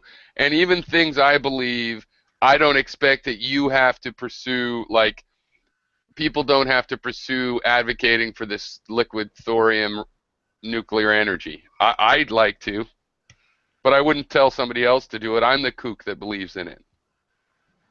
I don't understand how this turned into like it's my idea and I have to go do it now. You guys ask me questions. Well, it is your idea in a sense because you're the one. Over each other. So I explained to you why I believe it, but somehow that's not good enough. Somehow I have to go and like invent it and then show it to you before you will even consider it a possibility. It's hard for me personally to believe that you actually believe that this is real. I do believe it. 100%. Because you are not pursuing it. Because this would be a commercial. This would be so commercially viable. Yeah, but I mean, I'm like anybody else. I have a mortgage. I have a job. I mean, how do I have time to do this and then just to have people ridicule me? You understand? And get no support. It's very hard to do stuff pioneer style, is it not? Especially when you have it's hard. It's hard. And you have bills. It's hard. Right? So think about that. But so you're on here talking about We're kind of expecting us to look into it. It's a conversation, is it not? Well, right, I know, and that's why I said no pressure. It's hypothetical at this point, but I think it's a genuine point to say, look, if you know it this, surely, then you're probably in the position where you're the one, not that we have to be so open-minded, you are already convinced that that it's possible. I know we could call it the Dimi neutron principle. If you see a way to save the world, are you really obligated morally to do it? But look, the real point is that this is out there. I'm not sure you are, but yeah, go ahead. This is out there. There's tons of people that know about it, apparently. Why is it not being acted upon if it's so real? If it's not just a kooky idea. Why are there a lot of things? I don't know there's so many kooky shit things out there that we could point to. That doesn't mean that certain things aren't legitimate. Just because there's mud in the water doesn't mean there's not water in the fucking mud. Of course, that's not what I was saying. That's not. Mike is going to take over my job. I'm going to head out for a few seconds. All right. Got you, bud. And honestly, I don't feel like I'm against you guys here and saying that this is how it is and you need to believe me. I just want you to be aware of it. And yes, I believe it. But guess what? I'm allowed to believe it. I just think you're anti-science. That's what disturbs me. You are anti-science. Do you know this magazine, 14 Times? No, what's that? It's really good. It's a British magazine. Charles Fort believed in basically all kinds of news of the weird, aliens, chupacabra, cryptozoology, but he was pretty skeptical about it, and this magazine pretty much has the same thing. So they'll cover all of that stuff, but they'll say the ones that they don't really think are going to add up. But, overall the period of time, for example, cryptozoology, a lot of cryptozoological So you guys things believe in aliens, right? I think we covered that already. Anyway, let me just, as an asterisk, say you might enjoy this magazine. It's a pretty intellectual, but also indulgent magazine that covers, you might call news of the weird, but they don't take it that way. It's just interesting things, the edge of what we know or don't know. Some of those things will turn out to go somewhere probably. But anyway, thought you might like it. Well, I just don't understand how some people can say they believe in aliens based on the improbable, size of the universe, but if I believe water can burn, somehow that's retarded. Well, I don't know what you mean. I believe there must be aliens out there as a probability matter, but aliens that have come to the U.S. and there's no evidence of that, though, right? Farmers. If there's life anywhere else. There's absolutely zero evidence to support that. So that's a belief founded on. Do you feel like you've been ridiculed here? No, I don't say it's known yet. I just said based on the odds, it seems to me that life is not going to be that rare in a universe full of water and fuel and air methane. That it can burn. I think that you are like you experience a certain level of paranoia, and that again, What is this? And How is that, this constructive? well, I'm just characterizing the situation. I admit. Okay, so I'm paranoid because you Let experience him a finish his certain point. Let him finish his point because it's valid. you experience a valid. certain level of paranoia, and so that means that certain people that go against the flow of the mainstream that would fall into your category are to be disbelieved. I don't even know what you just said. Can you speed that up? I'm paranoid, so people that fall into the category It goes are back to what I disbelieved. was What? saying. It goes back to what I Well, was saying. it goes towards your anti-science point of view. You don't think that science works. I don't know You where don't you come think off that. You with don't that. think that. I think you the airplanes don't fly think. based on fucking aerodynamics. That's science. I think that fucking shit floats because it displaces water. You That's science, don't isn't think it? that the system of science that we have works. So you're saying it's infallible? That it's absolutely No, we're perfect, saying correct, it's and not infallible? able. No, it's not able to keep some sort You're of a saying that complete burning water is conspiracy. impossible. That's what you're Of telling course me. science is fallible. Yes. Of course science is Well, fallible. you're wrong. I'm sorry, you're wrong. It's called the space shuttle. It runs off here's- fucking liquid hydrogen and well, liquid here's- oxygen. Look it up. That's not water. It's the same fucking part. No, it isn't. It's the thing that you use to make water with.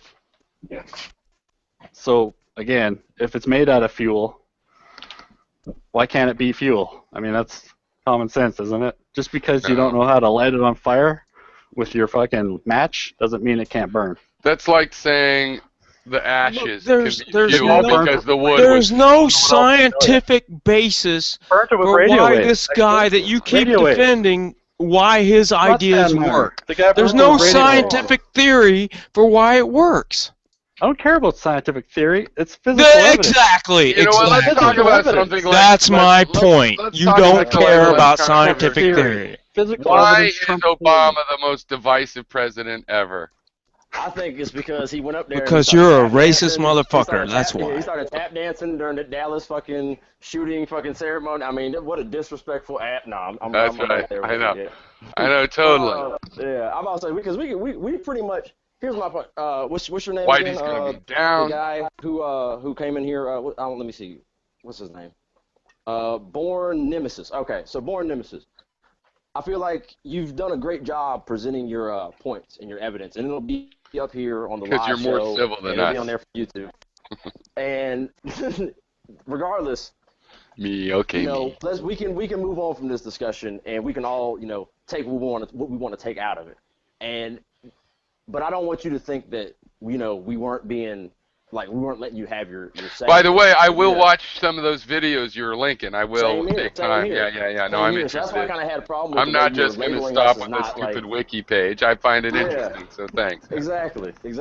I think a lot of people. Sounds look like at the it guy was a fraud, though. I'll also say that. I'm not giving in. Well, again, there's about 10 hours of lectures that he gives. You can find them all on YouTube. No, I will. It'll be interesting. And if you still think it's full of shit by the end of that, then fine. I'm not going to fucking say you're an idiot for it. But I'm just saying the stuff I've saw. I will say I this. believe it. I believe there is an almost free energies out there. Like there could be 0 Point and other weird ones. There's various candidates. But I also feel like after all these years of thinking that, fuck that, that's called nuclear energy. That's why it was supposed to be a big deal and we got scared. So let's do that the safe way. You know, because there's other ways besides this liquid stuff that you can have a little tiny bit of nuclear fuel and shoot a gamma laser at it and that works. And, you know, there's ways. It is almost free energy. It's like because of like that 25 years underwater with the little tiny couple kilograms, that's what the thorium's like. It's like a little golf ball of metal is a lifetime's supply of every car you ever drive and air conditioning you need. I mean, that sounds like sounds a pretty all fucking kinds free. of thermodynamics, if you ask me. But No, because the energy has I'm been just put being in there. mute. Yeah, fair enough. Except for it's not because the energy was put in there when the thorium was created, and its half-life is so slow.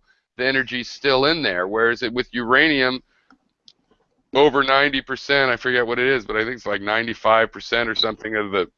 At least 90% of the uranium out there isn't radioactive anymore. So, because it's old enough, so it's just mathematics. It got put in there in the nuclear furnace that created it, and it's just been sitting around there, dust. So it's waiting to burn up, and that seems pretty free is all I'm saying. So I think it's already out there. And when you talk about like clean water, if we had this kind of energy, it could be plentiful enough. There's so many things that could become possible just from having enough energy. Even flying cars, if you had enough energy. If water was a fuel source, a viable fuel source, then you would not be dependent on an energy cartel or any energy provider ever. I mean, everyone in the world could literally be energy independent. Well, no, it depends on how hard it is to make, to make the engine that. Well, naturally, the people that could make some hydrocarbon with it. It matters how hard it is to generate. No, I'm saying create that someone would create, like Stan Meyer created the injector that you could replace any fucking automobile spark plug with. This injector. This is just one example. No, wait, but listen. Since we've been over the general thing, right? I'm saying, well, how hard is it to make that? How long does it last? Mm-hmm. Right, those become important questions when you're talking about people not being dependent on some company to make that. Again, right. That's such a small barrier to overcome. It's no different than a gasoline. Well, it depends. It's no different than a gasoline engine. Right, right. I would assume it wouldn't be any different from a gasoline engine, but that's pretty hard to make from scratch. You can convert them from propane to gas. Well, naturally, it's like. Can you build your own alcohol? Well, I guess if you're going to need a big company to make cheap engines, is all I'm saying. So that's part of the panacea. Is not again, assured. we're back to the barrier of what prevents this technology from being mainstream. And you just said it right there. It takes a lot to get something produced. But what I'm saying is, I also believe these liquid nuclear reactors are a good idea. And it seems like there's a lot more science. It's also been suppressed. Right. Why? But history has recorded that. You can't suppress science. Usually when things are suppressed, history records the suppression. And there's historical reasons it got suppressed, or it wasn't the way people went, or people made another bet, or Nixon went with one reactor, not another. You're realizing that's a contradiction to what you said earlier, that you can't suppress science. The science is very hard to suppress. Yeah, because there is I said you can retard it. Exact conspiracy is the correct you can retard it, but it's out there in the record, and people come back to it. And so is this water thing. So fine, but if I'm comparing the two, it seems to me there's a lot more science going for nuclear, new kinds of nuclear. So I would want to do that first. Fair enough. No matter how much I took yours seriously. Well, that's fine. I mean, that's your own fucking personal freedom to do what you want. But I just trying to get across that I do believe this water fuel thing is a real thing, and that's all I'm trying to get across. Well, you got it. You guys can argue it if you want. That's fine. The only thing I was really arguing is the way you're coming off, which is kind of anti-science. But that's not the case. No. I'm not even gonna go down that road because that's a different. Me and Infinity might not agree with.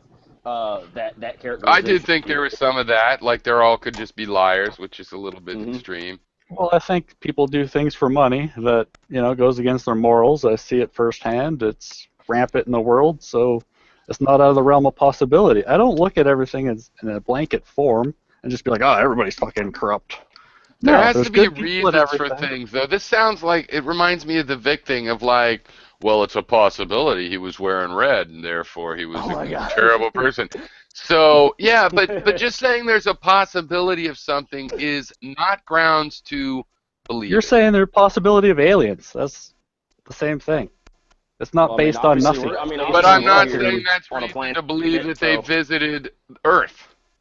And I'm not saying I'm not saying it's reason to believe they really are out there. I'm not saying there's a president shooting people in the back of the head for fucking with water power and stuff. I mean, it's not that simple.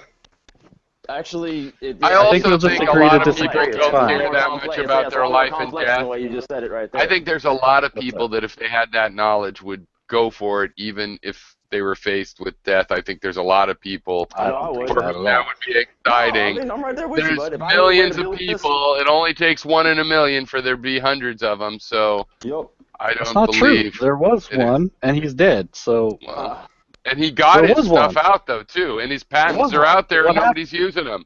What happened? The guy you just said Nobody's if using it them because existed they're and he made frightened. it, the guy did. He patented it. He put it out there. Can you build one of these machines yourself? No, I can't. No, Why not? I probably don't have the Yeah, but skill you or keep the saying he technical did means. that, and because you think It it was was all on- a scam, that he lost all his court cases about it to his investors and whatnot, or that isn't even true. And it's like Okay, those so- facts sort of matter. You can't So- just say he said something. Yeah, some people say lies, and then they go to court and lose, people that had given him money said, wait, we don't believe him anymore, So and the then they corruption- won and he lost. Let him finish. Let him And finish. it's hard to explain how that's part of Yeah, the I get his conspiracy point. against I get him. his point. Okay. I get his point. The But, I mean, corruption maybe- can't go into a maybe courthouse. You're not the only one that's No, listening, it can though. go You're into not a the only one that's courthouse. Well, what the fuck? It's more than going into the courthouse. I'm also talking about his investors that believed in him and gave him money You to don't buy know the whole dealerships. story. You read Wikipedia. You don't fucking But- know the whole story. So are you Don't know denying it that either. that's You the weren't there. case? How do I So know wait, what if happened? I go, don't if I know. take the time to find out in the In court, 'cause Wikipedia, that's taking the time. No, Wikipedia. I say if 20 I minutes go of on, Wikipedia. I know if what the I guy go was like. on, no, listen, if I go on further and like by next week, because court cases are recorded in courts and you can get information about them and find out that he really did lose that case that they say in Wikipedia, then you'll agree that he's just a con man? No. Then That don't make that doesn't challenge to me. justify. Then don't make that challenge to me because it doesn't really matter. It's disingenuous. Definition of it. The fact that the fucking court Definition of it. case existed and he was found guilty does not prove that his invention is false. But when you're telling me he said this and so there it is, it doesn't prove it's Well, true either. You were saying I'm that saying if there's someone, a if it huge- existed and someone made it, it would be out there. Well, I'm saying it exists. The guy fucking made it. He tried to put it out there, and he ended up dead. And also sued It says well it on before Wikipedia. then. They poisoned me. So what's He your was explanation for that? also, but he was also sued by the people that had bought his technology. Why was that? What does Why that- would what they does that have sue to do him with anything? for getting? Because if you paid somebody ahead of time to get Well, a maybe they poisoned technology, him 'cause they and just- the guy they lost a lot delivered of the money. technology, So please why explain would to you me sue him? why he Why was would you killed. not just use the technology? Why is he dead? His That's something first-hand that maybe nobody statement will ever says that he turned down $1 billion for his patents. Oh my goodness. That's not in Wikipedia, is it?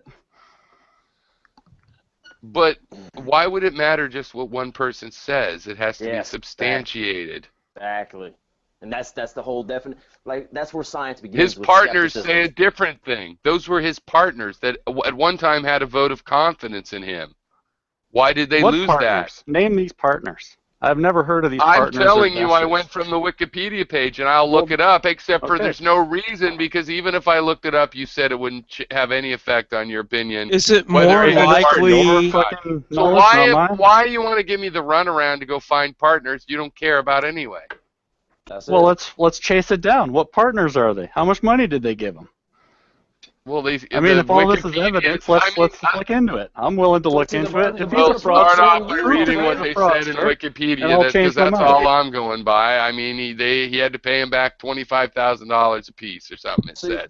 Because that's the issue. We don't care if you know this to be true or you believe it to be true.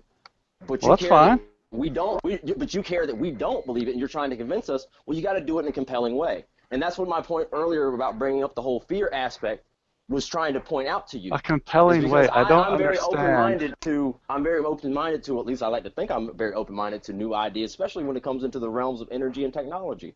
But I if you're mean, not sort presenting of. if you're not presenting it In a way- very compelling way. For Yeah, example, yeah, science well- once told me as a young child that a stone will fall at the same speed as a feather in a vacuum. Hard for me to believe as a young child, but they had two vacuum tubes inside which I could see a feather and a stone, and they turn them over, and lo and behold, they both fell at the same speed.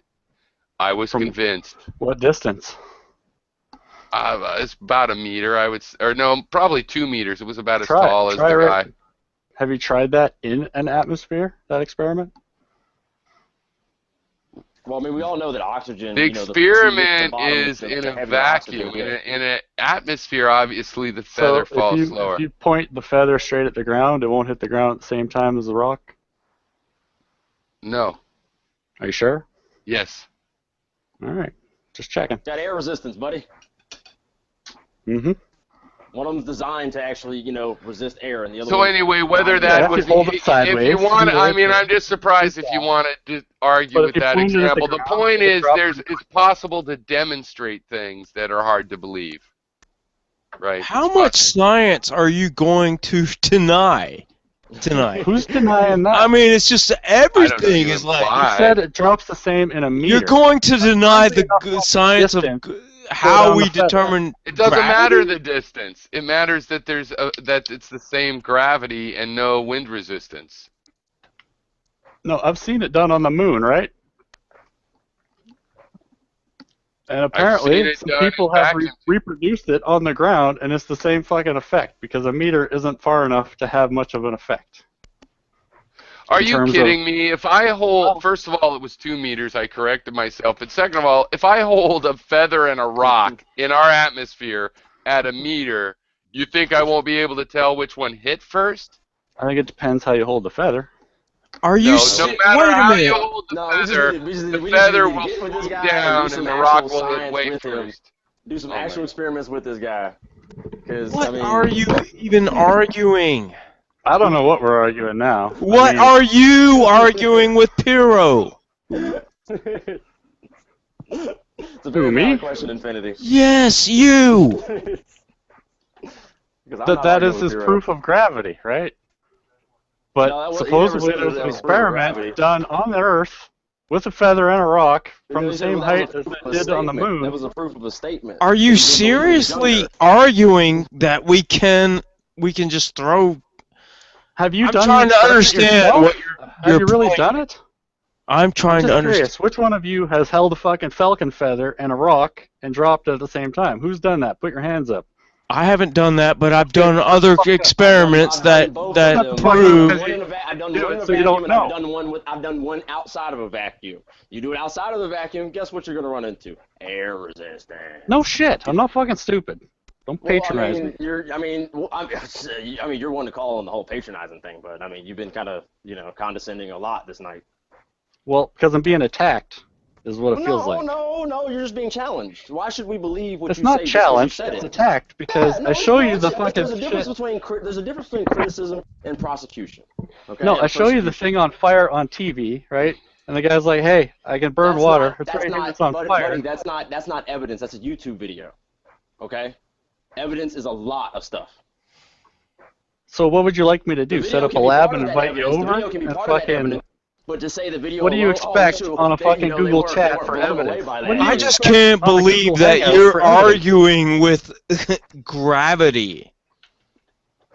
Well, you can't believe anything, it seems like, so what difference does that make? There's more of that condescending. I mean, what does that even mean? Condescending. You guys, I mean, look, here's the thing I wanted to watch out for, because I think it was like, Vic was here, it was good, interesting conversations, but how much time people get has to be divided by the number of people. It can't just be per side of the argument. You know what I mean? So,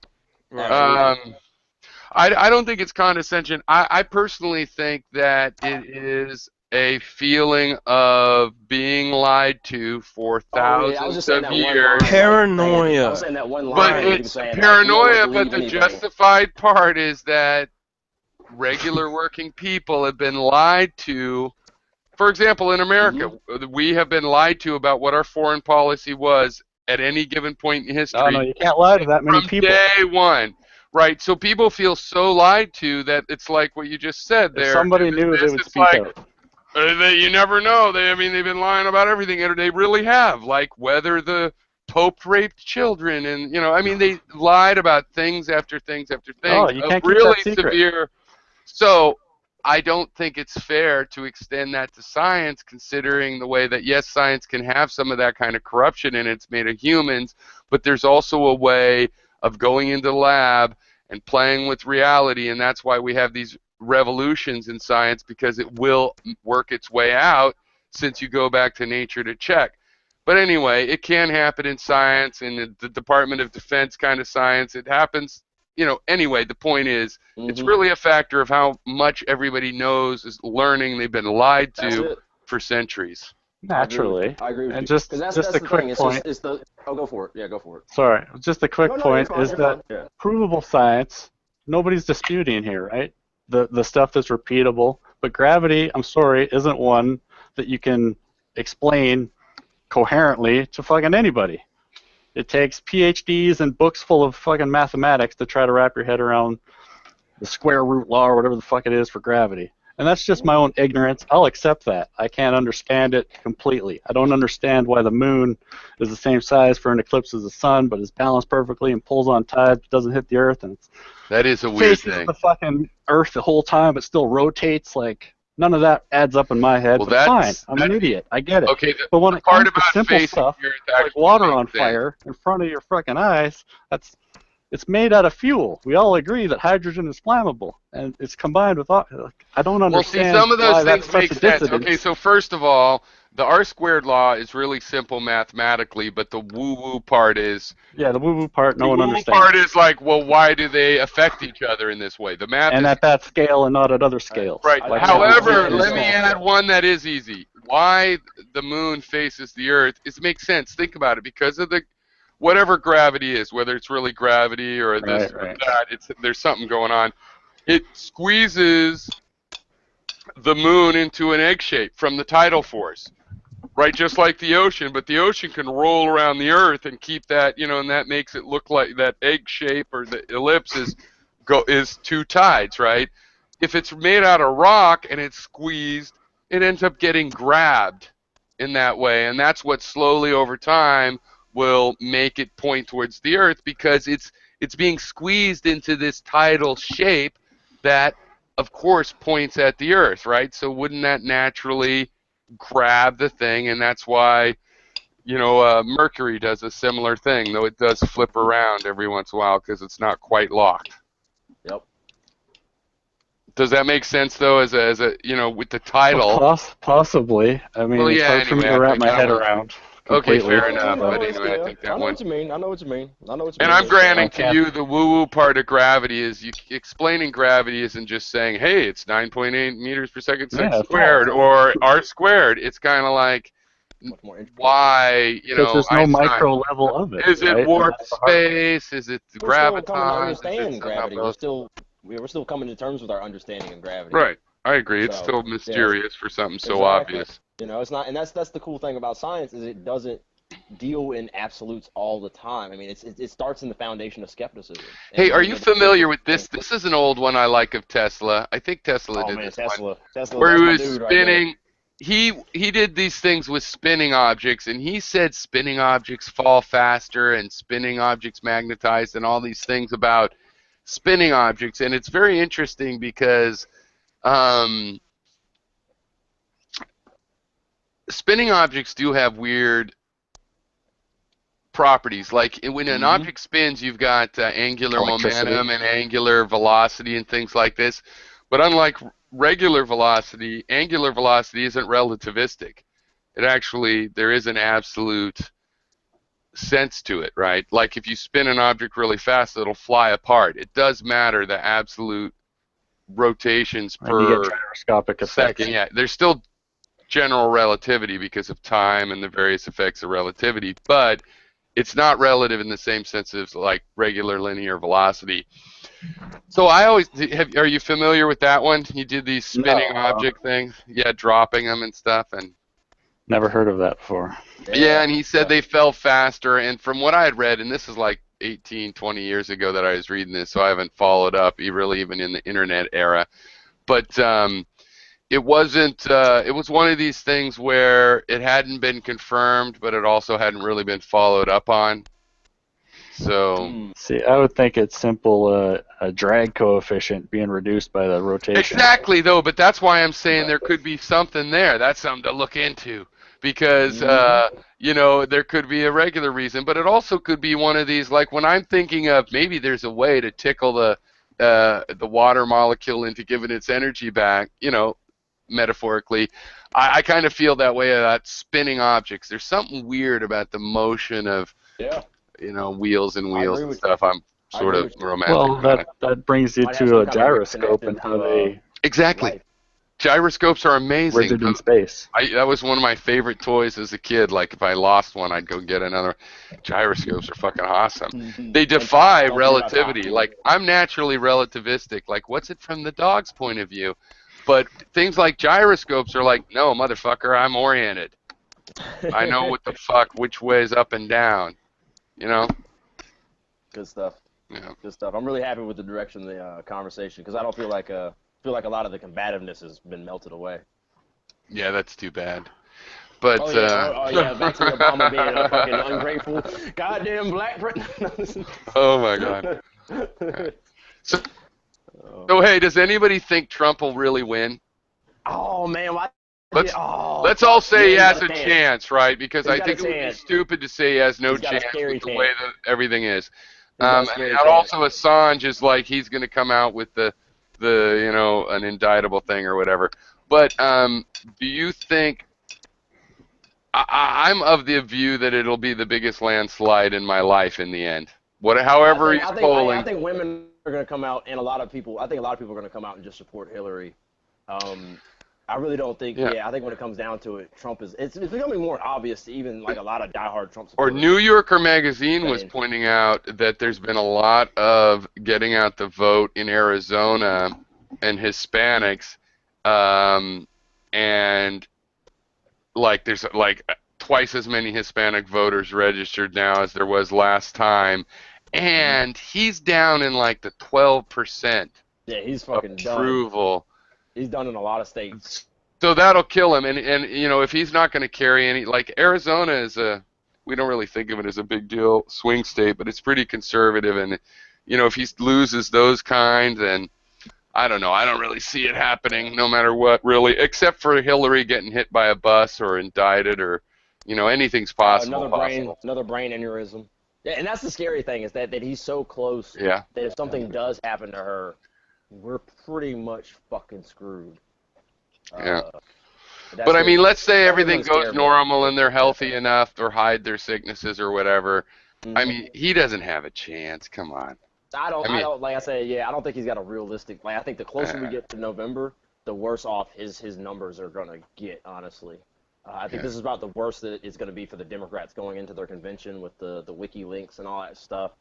And I was never a Bernie or bust person. I was a Bernie supporter, and I'm gonna go out and vote for Jill Stein because. Fair enough. I'm here in North Carolina. I'm fairly sure we're gonna go Trump. If we start to go towards Hillary, I'll maybe throw her some. But I want to support as many third parties. I can't convince my wife. She thinks I'm a total sellout to be saying, she'd like, why'd Bernie endorse Hillary? There's a lot of people that feel that way. I thought Clinton did Bill Clinton, and also her speech was really great for her. Like her joke about, it was kind of just droll enough to be actual humor and not a fake joke from her when she said, well, Trump talked for 70-odd minutes, and I do mean odd. That was great. Did you see that? Yeah. It was, but Bill was really good. He really humanized her. He kind of was able to describe his whole career of his own career as a function of her driving him and doing the real work. I don't think we should let Bill back in the White House, though. I think Hillary can go in, but I think Bill should be stopped right at the gate. Yeah. That actually bothers me more than Hillary's connections. It's Bill's connections to business and shit like that. Because if he actually has enough influence over her, he can make her make some bad decisions. He does seem a little past it too, and I'm not sure how much he was. Stuff. Yeah, I mean, he did a lot of drinking back in the day, and that'll. He goes off. He was always more poised than he has been when he was talking for Hillary. More poised. But on the other hand, his speech for her was great. It was very selfless. He could have gone on and on about himself. They were real smart. It's just like, do a little movie that's all about how great he was, and then he talks for an hour about how great he is. I mean, she is. Monica. Well, you know what? Sam Cedar was pointing this out where I think it was Sam Cedar. maybe it was the Young Turks, but that she said we've had our good times and we've had our troubles, which he took as a nod to the Monica Lewinsky, if not everything else. Yeah, no, I thought that was really good for her that she did that. I mean, whoever's writing that or whatever. Also, you know, they have to take Trump on. They have to do a little bit, yeah, well, you're ugly too in your tiny hands. They've got to do a little bit of that, or they've got to. They can't just ignore it and pretend like we're above that. We're not. I think they should just sick Michael Bloomberg, on Trump, and just let that, because he got under Trump's skin. Yeah, let that marinate, because he's another billionaire who got elected because he's a billionaire and beholden to nobody. And yeah, I think that's fairly good. I think Sam Cedar, he was pissed. They hate Bloomberg, and he was pissed. He was pissed that Bloomberg was there, but I think it was appropriate. It was. Even though I wish she would have gone more to the liberal thing. I know she's going to triangulate, but as far as winning right now, to have another billionaire from New York going, yeah, he ain't all that, is good. Yep. Let it marinate. Yep. Yeah, I'd send him out. The establishment has already put their hooks into Trump. He knows he can only go so far before they could actually do some real damage to him if they wanted to.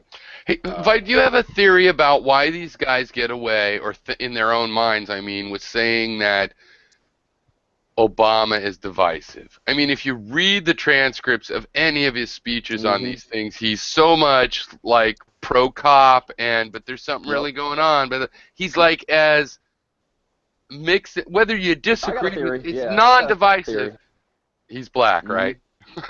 Yeah, I got a theory. Well, no, I think it's like, no, so but what happened was like, seriously, what's the detail of how they're thinking?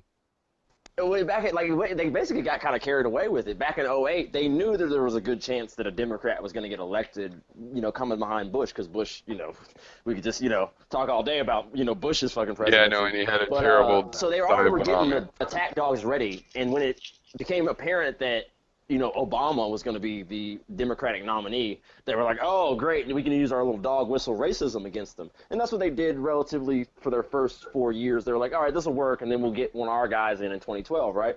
Well, Obama got reelected in 2012, and that actually upset a lot of the – I mean, they were pretty confident they were going to get it in 2012 with Romney. Maybe even Romney would have gotten it if it hadn't been for that video release with him and that 49% comment.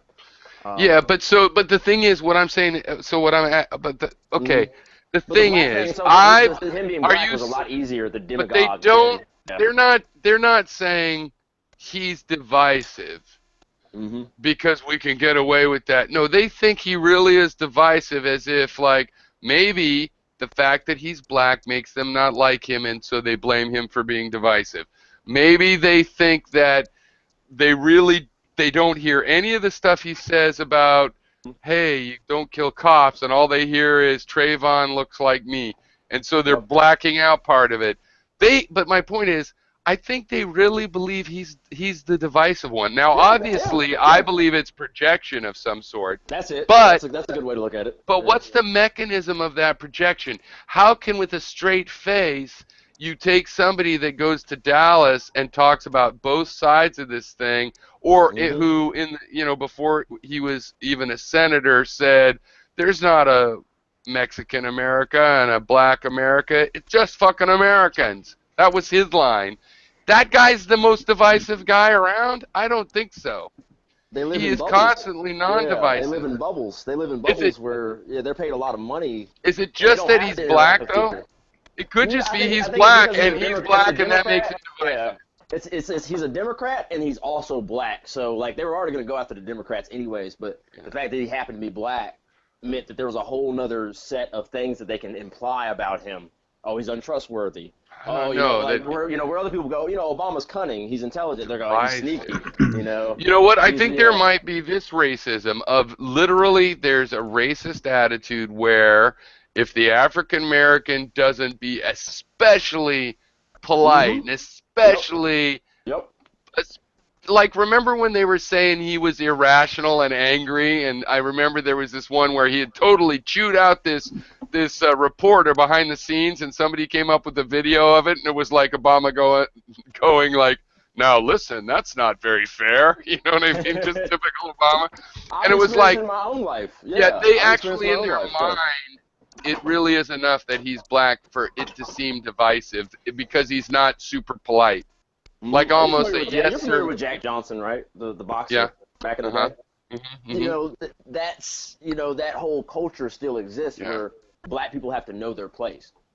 And, you know, a lot of people won't openly And say if they it don't, nowadays they because they know they'll basically get a lot of shit for it, you know. And then if they don't take that place, not that he doesn't know that Mhm. place, but he's not going to take it, then those guys have a hallucination that somebody's causing a fight around here. Yep. I mean, I think you hit the nail right on the head with that one.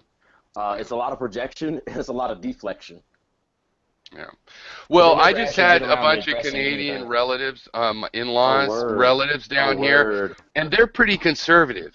They're a mix, but like there's a Catholic priest, and they're from Montreal, and they're not getting what the problem is with like their sister who has moved to America, U.S. I mean, so long ago, and she's all Trump supporter, hates Obama.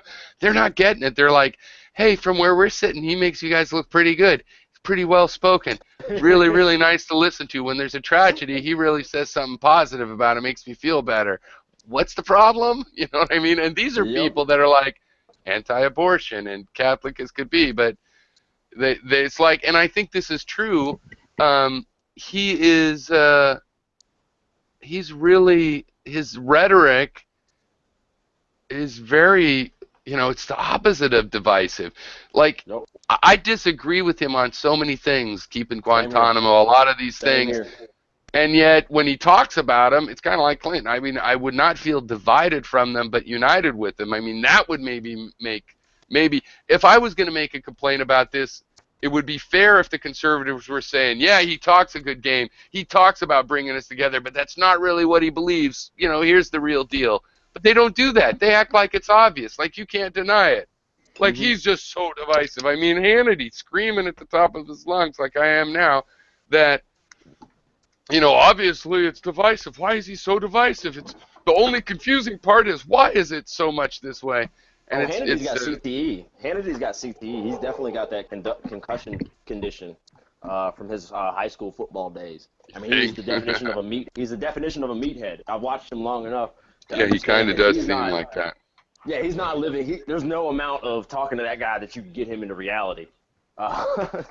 He's suffering, and the fact that they allow him to stay on air is like a really bad, like really irresponsible decision, to be real honest, from a network position. But they do it anyways. I mean, obviously we know Roger Ailes. I mean, this shit coming out about Roger Ailes fucking blew my mind, because I was like, so the women, and people that want to talk bad about social justice and inequality and feminist rights, if it hadn't been for feminism getting to Gretchen Carlson and going, you know what, I don't deserve to fucking be treated like this, I'm gonna fucking say something about it. Right. Then how many more people would be fucking still? Right. Even if she should have said something earlier, but she thought, yeah, but I'm on the gravy train. This is just the shit you put up with. And then when it all burns out and she's not, getting what she wants, then she pulls it out. Well, guess where that card came from? Yeah, a deck I'm glad she has. Otherwise, the shit would never come out. And then that's why you get the Megyn Kellys and everybody else are like, well, to be honest. And then boom, he's out. And it's very interesting, though, with the Trump angle and everything, because Trump's talking about, I think Roger Ailes, this sets him up to help out Trump, which, again, could make a fucking difference, because Ailes knows a trick or two. He goes back to Nixon, right? You know that? Nixon. Damn sure does. Yeah. He was a producer for the Mike Douglas show. Yep. And then Nixon was on it, and then he got enthralled with that, and then he's been an advertisement guy for all of those until Fox News. So he's a repeat series. He's like a Henry Kissinger, really. He's been around causing all the trouble. I'm so glad to see him leave Fox News. But amazing. I want him in jail, to be real honest. If all these allegations turn out to be, I'm fairly sure. A lot of people weren't willing to give Bill Cosby the benefit of the doubt. Well, it won't be jail. It would be civil at most. I'm sure of that. Yeah. I think maybe considering some of the stuff that might come out, he might go to jail. Well, you could. Somebody could come out and there's a rape but he Yeah. sounded more like a casting couch, which is more civil. Yep. What's I think the somebody's trying to jump subject in right there. now? It's weird to think, Roger Ailes. It's weird to think. So how many of those blondes on Fox News did have sex with him? Yeah, isn't that like, oh Like shit. Megyn Kelly might be, you know what? I'm one of the few of you fuckers that could get a job after this thing tanks. I'm not That's true. covering for him. I don't want anybody thinking I slept with him. Oh shit, that's a great point. I mean, they must have That's a been great point. non-zero, right? I mean, you can look at some of the faces of the women not too long after Gretchen Carlson made the came forward with the allegations, that they were like visibly uncomfortable because like there's that feeling like, well, at least it only happened to me, so nobody will know about it. But then you're walking around a corridor with a bunch of people that have like all been like shamed and like degraded themselves. And what else do you have going for you? What did you have going for you before? Yep. And it makes so even if you didn't sleep with him, if you're coming from a little channel or you're under this suspicion. Mm-hmm. But frankly, from the news of it, I don't think I'm being too unfair to think that a lot of those B-string blondes that you don't really know who they are and they're 25 and 30 now, that they were burning through them left and right every year on Fox They News. all did it. Nice. That's like, well, if that's nice to see, Megyn John. Kelly didn't do it, then that's why she would come out and, to make it clear that she didn't, she would admit that there was harassment. On the other hand, if she did have sex with him, she has even more reason to come out and try to get on. She's fucking smart enough to do that. So She is. She's dangerously, or I'm not going to say dangerously smart, but she's crafty. on the other hand, there isn't evidence that he didn't sleep, that he hired them before they slept with him, and so I don't think they all slept with him. I mean, it was possible. And Megyn Kelly, you could possibly keep your job if you know what I mean? I don't think it's fair to say they all did. I do think it's fair to say he probably hit on every single one of them, though. Yeah. Not to mention how many this dude probably partaked a lot in prostitution and all sorts of other black market activities. So weird, though. So weird. The Justice Department should actually look into his ass, to be honest. It's going to be fascinating. Yes, well, I would love that. I'm sure there is stuff out there, but I don't think in this particular story. I think it's just going to be the regular thing. This is going on in every institution with men and probably powerful women. With the women are into it too. It's just a power thing. But what's weird, it's going to be really interesting to watch. It's going to be really interesting to watch Fox because first of all, it's 100% Ailes. Everybody says he's there every day telling people what talking points to hit and when to shift them during the day. It's 100%. Yeah, and yet Murdoch's kids have been wanting to get, they say, rid of Ailes for a long time. So Murdoch's kids might come in and do something. So that would imply some weird change. And yet, the Ailes thing and the Murdoch thing is definitely different. Yeah, maybe for one, Bill O'Reilly, Ailes Sean did Hannity, a lot of the other guys. Yeah, I don't. Some of these old faces, I maybe might start. I don't know. Well, I imagine that's what they're concerned with, being younger people.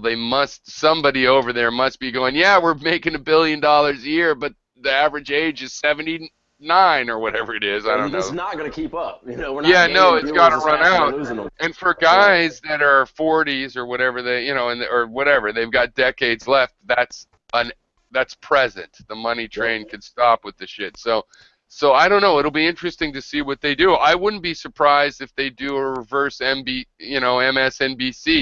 Like they stay the conservative channel, but have a liberal in the morning. Like how MSNBC has that guy that killed his aide in Congress, Scarborough. Scarborough, man, that dude is a fucking joke sometimes. You can take some of the things he says seriously. I was about to ask you, what do you think about Shepard Smith on Fox News? Because I've actually been relatively happy with the way he seems to want to stay objective. Yeah, he seems to want to stay objective. I think for a Fox guy. Yeah, for a Fox guy, definitely. He stays more in the news side of things fairly well. Hey, you know what? So that's my answer on that. But I mean, I'm not a big fan, but I think he's okay. And also, I think he's a good broadcaster as far as his voice and cadence and all that. Yeah. But Brian you know Williams who? Bob. I just saw this interview of some Alex Jones guys that got Van Jones in the wait, is that his name, right? Van Jones. It's from CNN. Oh! I think I know what you're about to talk. No, I think I know what you're talking about. Yeah, and he Van Jones like smacked. Van Jones. Okay, I'm not having a brain bubble. Yeah, Alex Jones, Van Jones, and they talked to him for a half hour. And I've seen a couple other things, and on CNN, and I've decided I'm totally in love with this guy, Van Jones, and he's getting a lot of shit from the left. A lot of the left. It's like, well, he's not liberal, he's not being true to it, and blah blah blah, and he worked for Obama, and yada yada. No, this guy is awesome, and watching him on the street talking to a bunch of 20-something. Trump tool heads. He's so composed, so well, also charming, friendly. He comes from the grassroots movement back in the day, and he got into. I think he's great. I think he's great. He's the best thing they've got on CNN as far as an actual thing. Allows you to talk to people on a one-on-one level. And, make compelling arguments. Yeah, he's a Bay Area. He was making his point that he's kind of a Bay Area radical originally, and now people say he's a sellout. Now this and now that, and his main explanation was, you know what, politics is hard, even whether you get it right or wrong. Even it's not an excuse for why he's doing it right. It's like whatever, it's hard, and. But anyway, it was like a half an hour interview with these guys, and I saw a couple other interviews, and I've just become more and more impressed with him, including the fact that some people would say he's like Clinton-esque, that there's a sellout aspect. I don't think so. I think he's weaving his way through culture, and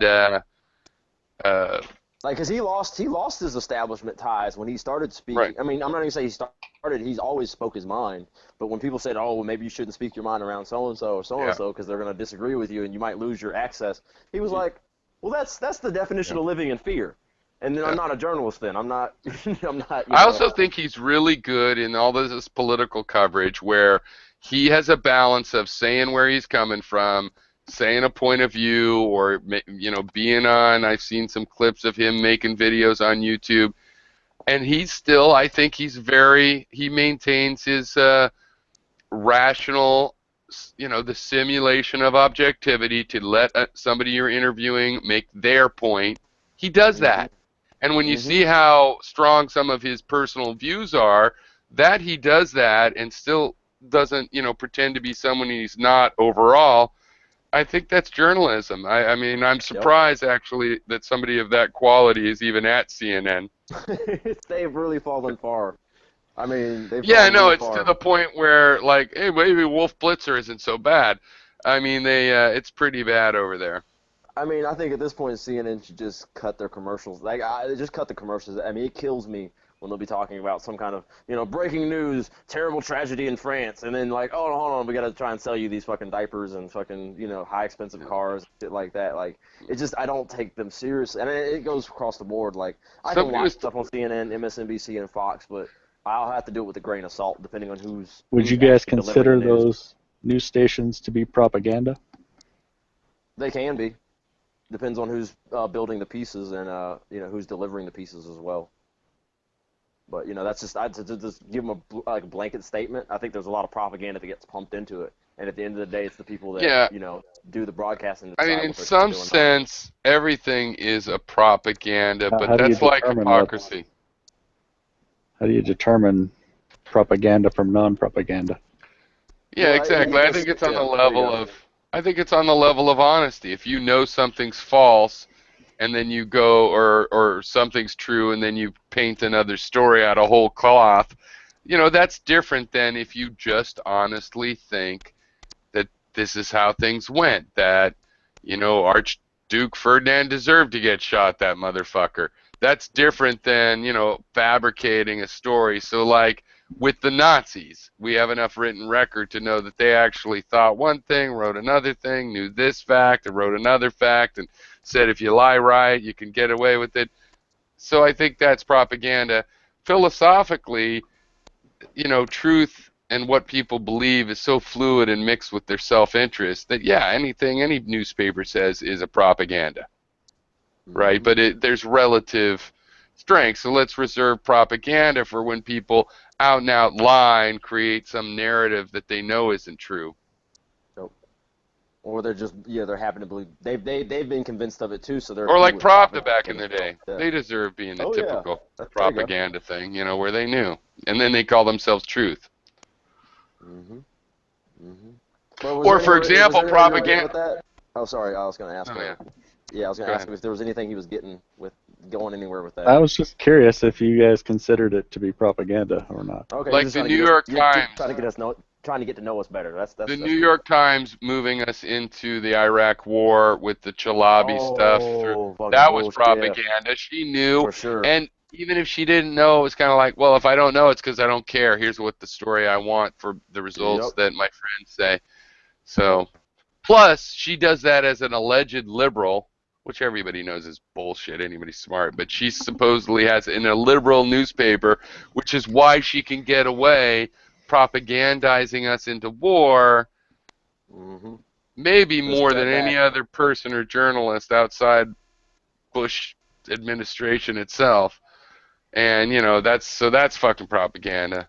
Yeah. Alleged liberal with alleged insiders, which, come on. Have you noticed something too, Piero, that back in the day, the news networks didn't talk to us like we're stupid? Like something shifted. Something happened along the way where, and I guess maybe their average perception of Americans, I mean, if they're just going by random people that run off the street, who knows what The their lowest opinion common is of us. denominator. Yeah, but yeah, I don't think it's a good idea for them to talk the way they do. I mean, because a lot of people watching they actually are up to date with a lot of the issues. And it's almost like they're like holding our hand, like they want to hold our hands as they take us through the story. And we lose ground on that. Like we lose important discussion ground. Because it filters over into the little panel discussions and stuff they have too.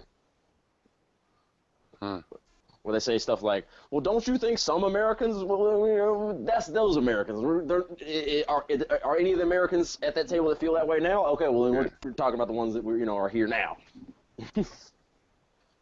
Oh my God! Did you watch these guys fight? Don't you?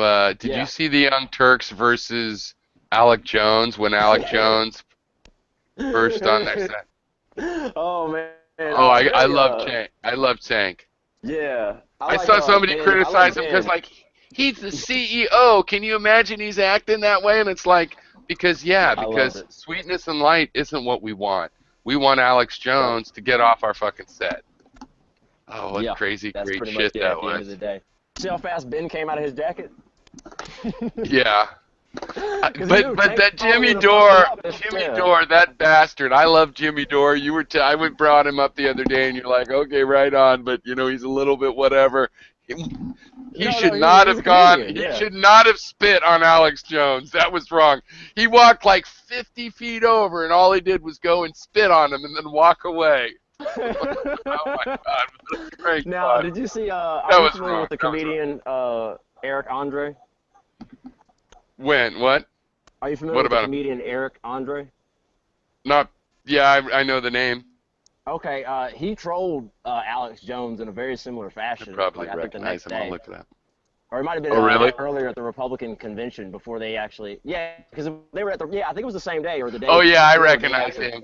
Yeah, I know him. Yeah, that was pretty good because Alex Jones can't deal. He can dish it out, but he can't deal with it. Oh, I saw that in a little when I was searching this stuff to try to get the extra videos. I saw his face with it, but I didn't look at it yet. I'll have to watch it. Yeah, and Alex Jones on stage calling him like a Daily Show correspondent. I watched the Alex Jones version.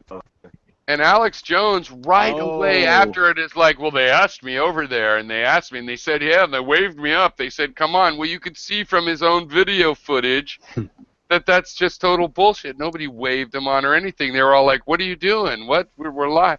And his producer even told him, they're live. They're hot right now. Total bullshit. He's such a liar. Oh. That's another interesting note. He sort of lost his media or press credentials for the rest of the Oh, that's true, actually. That's true, because that's right. I forgot they could take that serious. But you know what? At least for that event, Do you think he believes the rest of the shit he says, or is it all like this? Do you think he's just running these guys for a ride, you know, all the conspiracy theorists, or do you think he Alex Jones believes it? believes a lot of the stuff he watches in YouTube videos. Like he's totally like I can tell, I can look at the conviction in his eyes when he's talking about reptile alien people and shit. That like, yeah, he's really an untouched, like anybody that's investing, and people have actually been pulling their investments out of Alex Jones and Glenn Beck for that matter. I'm glad Glenn Beck has already fallen before Alex Jones, but I didn't know Alex Jones converted to a reptilian guy. Oh yeah, When did that happen? No, that's grown so. Well, the thing is, when he in his I don't thing listen with to him, but when he went on the Young Turks set, he had a really weird manic look in his face that reminded me of a lot of manic or personality disorder manic episodes of where, or even kids where they get that weird crazy sparkle in their eye. And he actually didn't know if he was just being over and being your buddy. Haha, isn't this fun coming on each other's shows? And when we're all in the same place versus, haha, yeah, he's a rapist and all this stuff. He didn't really know whether he was being antagonistic, being a bully, being a friend. He doesn't have friends. He doesn't understand friendship. Yeah, it just comes natural to him, yeah. And so, but he had that crazy look in his eye that made me think, okay, no, Alex Jones really is, like I should have sympathy for him. He's schizophrenic and has a problem. I have a lot of sympathy for him. I see he's suffering in a lot of ways. He's believing all this stuff.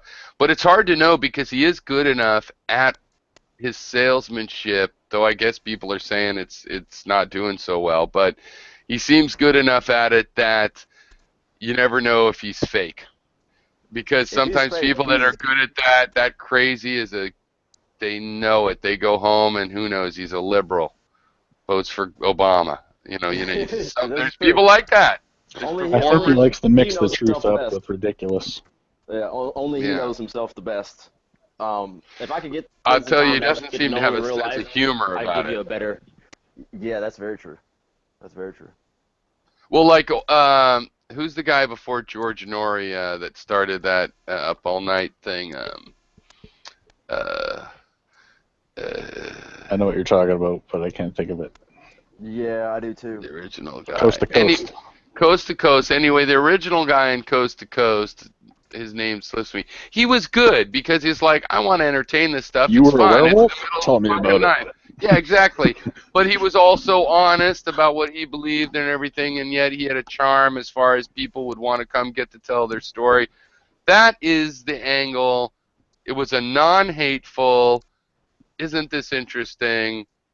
And some of it turns out to be true. Area 51 turns out to be a place where maybe there was no aliens, or 49, whatever that fucking thing was. But there is a base there, and it is top secret, and the reason a lot of weird shit happens is because, they're flying things around. I mean, at the very least. And maybe they did find aliens. Who knows? And so just to go into that stuff.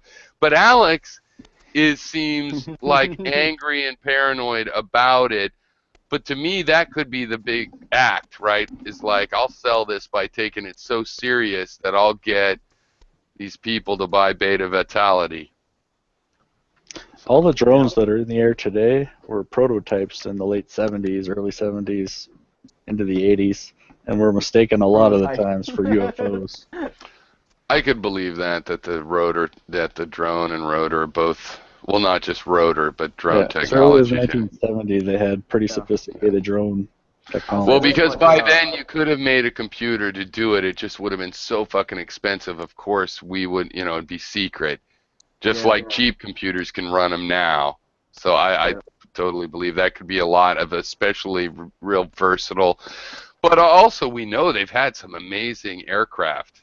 Have you guys that ever might not seen have that, paid off in the end, but that would do crazy things in Nevada. But what? Yeah, So that's it's a camera called Argus. Have you ever seen it? I've heard of it. I haven't looked too much into it. Just the name rings a bell, so that's about as much as It's a camera that they can put on a drone and surveil like an entire city almost. You'd have to see it. It's pretty impressive. Yeah, I know that there's drones already flying in the United States that the military will deny it every day. Yeah. You mean like the more high altitude kind of plane drones? Yeah. Yeah, Mm-hmm. no doubt, no 'Cause doubt. they're such good interceptors. If there is going to be like something like another 9/11 that somebody's going to attempt, the drones being up there 24 hours. Well, this is the funny thing about the whole NSA thing. So it came out a little bit, but it's going to come out again. This is again like the history that is written but gets hidden at the same time. You know, the fact that they've been using all those databases on terrorists to bust domestic people, crime rings, drug rings, whomever. And it's going to be bigger than that. It's going to be like, oh, that's also how the leak on this or that journalist or this or that politician or they really did post the wiener dick pic or crazy things like this. We're going to find out that they've been playing with that data because there's enough evidence to know they were playing with it. And so all we don't know is just how crazy it gets. And you got to remember, these people are not trying to tone it down. If you're using secretly collected semi-illegal data to bring your enemies down, you go for the gold. And there's great movie material, movie of the week material in that always, and we have yet to hear, so I know it's coming out, you know, in the next 10 years or something because there's enough of it. It'll be interesting too. I consider it to be turnkey totalitarianism. Yeah, well, I believe we're in a kind of edge of a police state, a quasi-police state, where the police state's a little bit underground. So some people feel it all the way, and some people are getting a hint of it. But it's a kind of a police state. Maybe it's a new, like I said, underground police state. They're not using the data as much as they could. Yeah, I watched an interview with William Binney. He was a whistleblower from the NSA like 10 years ago or better, even longer. And he pretty much broke it down, what they were able to do with the data that they were collecting back then. And basically they could extrapolate through algorithms like your entire digital life. They were collecting everything from everywhere and then was going to store it to algorithm it later. And he quit because of it. He said he couldn't be a part of it. It was breaking the Constitution. Yep. And so what it enables is a future dictator, turnkey totalitarianism. Sorry, go ahead. Oh no, I was about to agree with you. It gives them a huge advantage over population manipulation. Right. Well, with all the facial recognition. So and stuff, Binney was this guy, so I just looked up his page, he came up with the front line. He was this guy that predates Snowden, basically talking about the Snowden shit while it was starting. Right? He was quite a bit before Snowden, yeah. Well, because we know that they were trying to do that kind of shit back in the 70s, but with phone calls and tape recorders and you know, secretaries, they only got so far. But basically, they kept trying and trying, and they made their breakthroughs probably in the 80s, and then for sure in the 90s, and it's basically the same program. So yeah, I'm gonna have to watch this guy again. Like outside of like, I don't know what to think of Snowden. Yeah, I was about to say. Isn't this also the guy that came out going Snowden's a hero when he came out? Yeah. This was a group of these whistleblowers that came out and said, "Fuck you guys, he's a hero. It's hard to do." Oh, Tom Drake, that's who I was thinking about. Yeah, he's another NSA guy. He's another one, yeah, who came out that said this. That was, but I mean, he's the guy that I was thinking of that came out and was in a group of people. Maybe Binney was with him, but I know Drake was in there pointing out that Snowden was right. But Drake got away with it, right? Drake did get away with it. No, it's not. Talking about different Drake now. I'm talking about the music Drake. Honestly, I thought he was prosecuted, but he might have gotten like a lax sentencing or whatever. Yeah. Like probation or something. God, there's so many of these people. Oh my gosh, and a lot of them have been either run out of the country or put in jail. So that's another thing about these conspiracies, the real ones, is there's a lot of hints that start to be solid, and you have 20, 25 years of that, and then it's like there's a news story. It's true. Mm-hmm. It's true the NSA did spy on you and record your phone calls like we said 20 years ago. That really did happen, yep. You know what I mean? It's like, Alex Jones was one of those guys. you know what? 15 years Presidents ago. sometimes do things illegal like we said to you every 5 years. About 15 years ago, I remember my grandparents' house where we were living at the time. If I walked to the far end corner of the house on my wireless landline phone, and I would wait, if I stayed on the phone for like longer than 2 to 3 hours, my conversation would start to blend with other people's conversations. Like there'd start to be static interference. Like party lines. Yeah, and I'm like, well, if that shit can happen, unintentionally, then who the hell knows how much fucking, I think part of the problem the NSA is having right now is so much fucking information is being created that, like you're talking about the algorithms. That's what William Binney said, is that they're wasting time collecting everything when it's way more efficient to target, specific data. But they're holding out for the point at which they will be able to transcript everything because it's coming. Is why he thought it was against Moore's law isn't going to run out before they actually pull off. I mean, they're already probably getting a tremendous amount.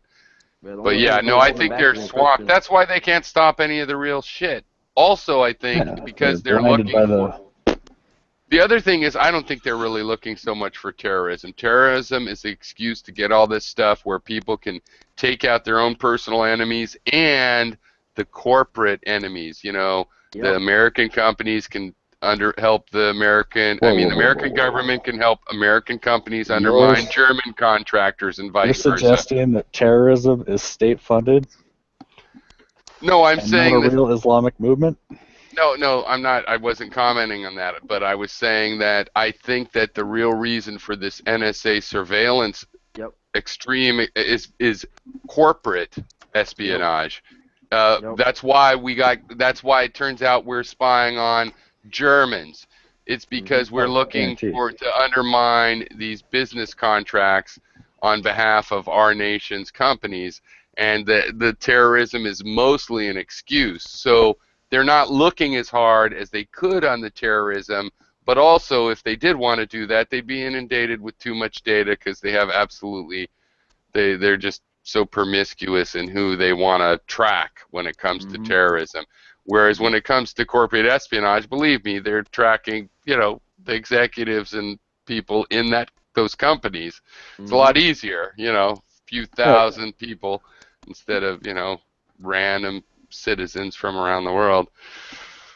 But goes back a long time. Smedley Butler in his book said war is a racket, and that he went around the world with the U.S. military bolstering corporate interests, whether it's for the iron industry or aluminum or fruit. War is the only reason we came out of the Great Depression. Nemesis, that's another one. That the same thing is Nemesis, this is another real conspiracy, is the whole Rothschilds thing, funding wars by giving credit to both sides in a conflict. It's win-win.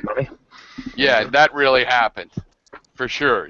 No doubt about it. That happened. Boom, racket, business model, made a lot of money, still does.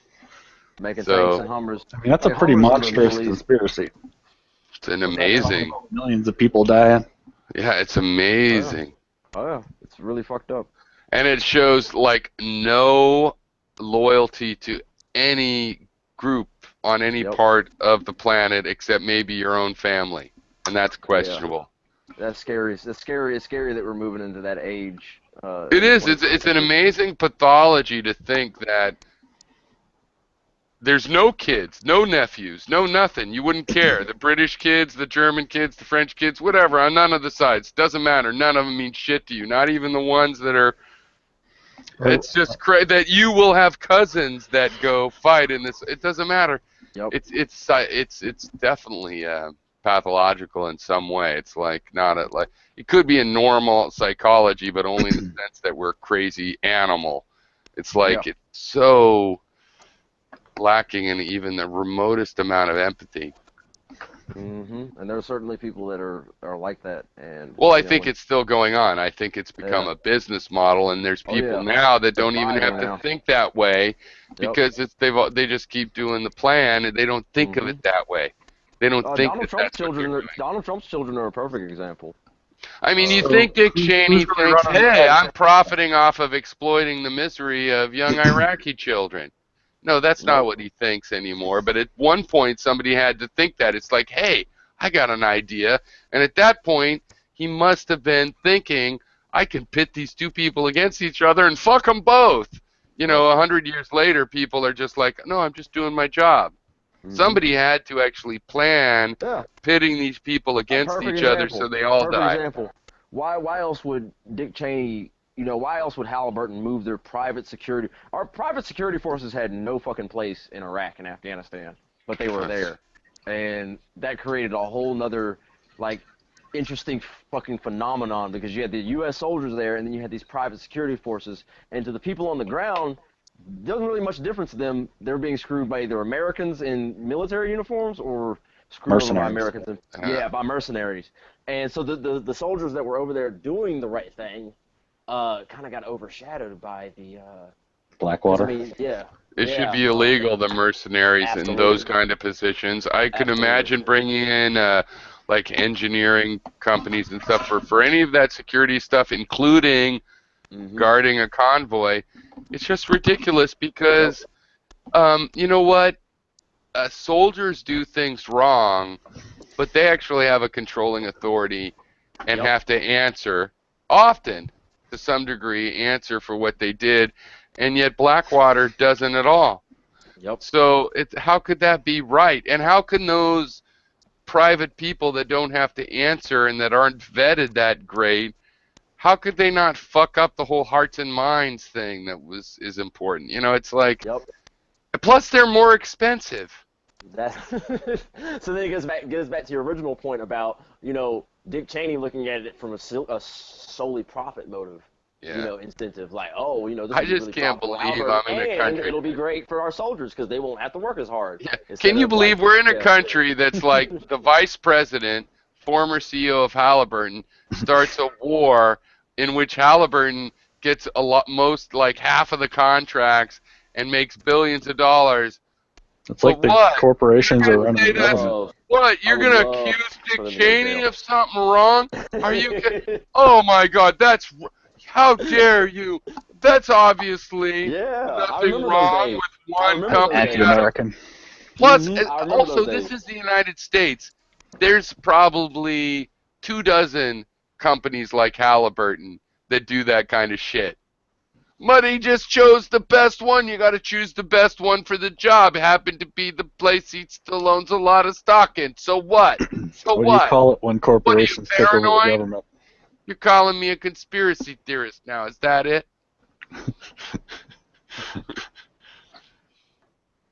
So yeah, no, there's a lot of that shit, and some of it, or for that matter, Biden's son going over to the Ukraine to run the oil. Hey, this is totally ordinary. I mean, it's just choosing the most qualified guy for the job. Happened to be my son. It seems like a war broke out right after John McCain showed up. Yeah. I mean, you know, and so those things are unclean, but not always the worst thing. Joe Biden's son could have wanted to go over there and do a good job. Who knows? But it was also, hey, give my son a job. It's both of those things, or one or the other, or whatever. What you're talking about, though. What you're talking about, though, is a collusion of people on such a huge level that are so like indignant to the war crimes that they're committing. Either they're there under false pretenses. They're there because they want to be there, you know, like. Oh, they feel above the law. Collusion they do honestly feel above the law. You know. And I think Biden's a fairly. I'm not above the law guy, and he feels above the law, and his son should get an extra thing, and they do feel above the law. Like there's they know what they're doing is wrong. Like Hillary with her email thing, she knew. And she's like, yeah, but... Well, for that matter, what they did in Libya altogether. You know, they killed Muammar Gaddafi with NATO airstrikes, And what was their justification for that, right? Well, that's the thing. I do believe that Hillary, from what I've read, really was more than a little bit responsible for deciding to go in and fuck up Well, she Libya. was the advocate for it. Yeah, so that's Everything my over. understanding too. So, that is on her. That's the scary thing about her being president. She is a warmonger Democrat, more So- than Obama, and Obama turned out to be more of that than I had thought or Yeah. hoped, Yeah, and I have a so theory about and that. more I have a than theory about that, Clinton. too. So Yeah, you I were have a theory thinking that that the military Rothschilds are running Oh, go like, for it. sorry, you were thinking the Rothschilds are running like the big military gamble, like the big gambit, like Well, they're they did. profiting off both sides. Yeah, back in the day. Now I think it's just international banking in general, but So it's still banks up to yeah, their they old don't. tricks. It's not controlled, right? They're not, but they're still wealthy So do owners you of the honestly banks. believe that in this whole power structure of banking, corporations, these big companies, that the president of the United States has any bearing on what policies these companies and I the was military actually is really about to, doing? I agree with you. I agree with you. Yes. I mean, Obama honestly, do you actually think they're has been- going to put that fucking Yeah. power up to gamble every 4 years or 8 years at Well, minimum? yes and no. No, I think I that don't they believe that they would risk giving right, away but that they kind of have power. various mechanisms where they are not entirely as in control as they think. I mean, sometimes the guys that think they're in control are just the surfer that's gotten up on the wave that has the sweet spot of the wave, and he's riding the wave. He's not in control. When the wave ends, boom, that's it. So it's Well, this is sometimes a obviously mix of evidence that. because the It's a policies mix have of remained that the same. and when they really run it. So yes, they have the puppets, and they're willingly puppets, but it can be tricky. There are wrenches thrown in, and they have to pretend they're not controlling things. For example, but 500 years ago, we control things. Get used to it. Now they have to pretend they're not. So But they are. there is a game. Yeah, they are, but there is a They just have game. to We're hide not it. entirely powerless. It's not impossible that also what I think happens is someone comes along, like a Clinton, the first, and convinces them, hey, look, we're on your side, but you can go ahead and allow this or that. Yep. You can let gays get married, or you can do this or that. You I don't can think you there's- can stop investing in that. We can actually have a minimum wage. You can let us raise it this time, and they'll go, okay, but we want this. They'll make their deals, and so it is possible to make progress. But overall, yeah, it's this banking more than any other business that is runs things. I mean, it's obvious, right? Because if the banks could lose trillions of dollars and then we bail them out, that tells you all you need Yep. to know of where the So power does is. They're like out of money, and they have the power to get their money back. Yeah, we need That some does slaves. who does that? Whoever Yeah, did we're that? gonna- You guys mind being slaves for like another decade or so, until we sort this out? Well, anyway, you guys are gonna go. It's It is getting late. 11 here is all, but I got up early. But I'm going to leave the room open. I don't know if you want to Yeah, I keep think we got going or about an hour whatever. left in the live show. So if you want me, Nemesis, you and me can keep talking here for a little bit. Yeah. Sure. Does everybody have? Okay, there. You lost controls. Kaylin comes and goes. Okay, yeah. All right. Well, I'll just be in here, but I'm not probably going to come back. But to keep it open, my guy will be in here. So, all right. Take it easy, guys. Thanks. Later. As usual. Indeed. No, thank you, man. Thank you for hosting a platform. All right, yeah, I think I'm going to think up an agenda because we've been doing the thing here for a few months, and I think I might think up some topics ahead of time to go through too. Because boy, it's interesting. We could just talk about anything, but then it's hard to not talk about whatever. Which is great, but I mean, in a way, it's like 4 hours of. Yeah. But there, you can burn water. No, you can't. But, I'm glad we can do that. But anyway, so maybe we'll do an agenda, which I used to do. But for a long time, it's just been SJW versus non-SJW. So it's time to expand it out. Please. Please. And all right, talk to you guys later. Cheers. Take care, bud. But yeah, I was very interested in a lot of the stuff that you were talking about earlier. The point of me coming to these things is, I think of them as like a great place for people to sharpen their debate skills. And I agree. I like that aspect of it as well. I like to be proven wrong, just so I know I'm not retarded. we all feel that way. Like nobody wants to believe that they're believing a lie, so it's hard to break that with anything, you know. Like I used to think for the longest time, eating all this meat's not gonna really fuck me up, and then it fucked me up. So I had to change. I was forced to change. But if I had been obstinate and been like, no, I'm just gonna, it's just probably just a headache, probably just some gastrointestinal thing. No, it's the fucking, and it's not necessarily meat the problem. It's the fucking manufactured fucking meat that's the fucking issue. The mass-produced fucking hormone-injected, terrible quality that most Americans end up eating. So I'm assuming you're American. You live in America too, because I almost called you Canada, American. actually. Like, yeah. Oh, you're Canadian. Okay. Or Yep. yeah, you're from Canada. Okay. Yep. Were you born there? Yep. Okay, cool. Yeah, I was born here in the United States as well. So I could have been born anywhere else, but just happened to be here. Yeah, so I was pretty curious listening to them debate about Clinton, Obama, and Trump, and then talk about Rothschilds like running shit. Mm-hmm. And like the policies have all been the same. Oh And gosh, so yeah. I wonder, like, do you really put any faith? I mean, Obama was all hope and change, and that didn't work out. I put my faith in the people and their ability to hold people accountable, and we've lost that for a long time. We've lost the ability. So I to just hold don't know people why accountable. people would expect the same thing again. Like, why would you hope that Hillary is going to change it or Trump is going to change it? Isn't it pretty evident by now that the Republican and Democrat Party is really only one party that's divided into two colors Yeah. that Pierre pretends would to agree be with you against for each that other? one. Absolutely, like a Republican light and a Democrat light Yeah. don't really disagree on a whole lot. No, it's pretty And those are the fundamentally ones that the actually same. control most of the infrastructure. Yeah. And so to me, it seems pretty blatantly obvious after the Iraq War and all the lies that they told on TV to get that going.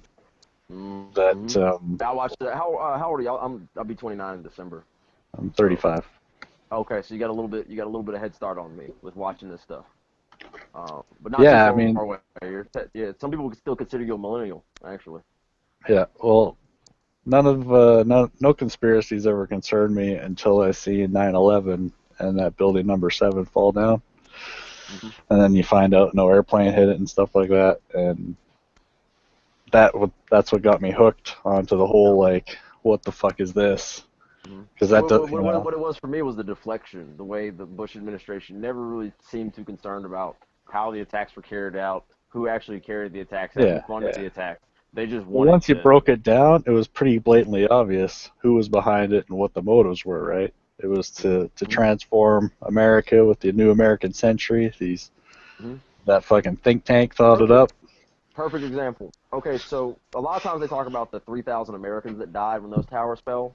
What they Right. discredit is almost 500,000 New Yorkers have died from just the inhalation of all that debris and stuff like that. Right. And that could have been prevented. Those people they didn't have to die such miserable deaths over the next 5 to 10 years if they had actually just passed a bill. Hey, everybody in New York gets free health care. I think they wanted anyone that was a witness to disappear because there's or all kinds of they didn't care. allegations that people they were that so busy demagoguing holding the 3,000 people that died up in the instant that they just didn't but yeah, well, either it's like way, trauma-based it's still the mind same. control at that point. It's still the same, like negligence or ignorance or Like I thought there was a guy that ran to like South America somewhere because he said he had proof 9/11 was like an inside job or whatever on video, and he was scared for his life. Yeah, he probably had good reason to be. During the Bush administration, it was not too unheard of to be black bagged and carried to a black site and An extraordinary rendition. Yeah. Because I remember those dark days, man. Those dark days during the Bush administration, and they're not really that much better right now. That's the Well, crazy no, thing about I mean it. now Obama set the precedent that he will kill American citizens No off problem.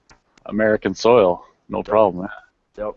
And actually, Bush didn't I even think do that's that, right? yeah, I think that's actually one of the bigger issues, is that there's a whole hell of a lot of chickens that are about to come home to roost in the Western society, not just America, but like England, France, and Germany, and a lot of these other countries that they've had these war hawkish positions, and it's really like it's pretty much been maxed out about as much as it could.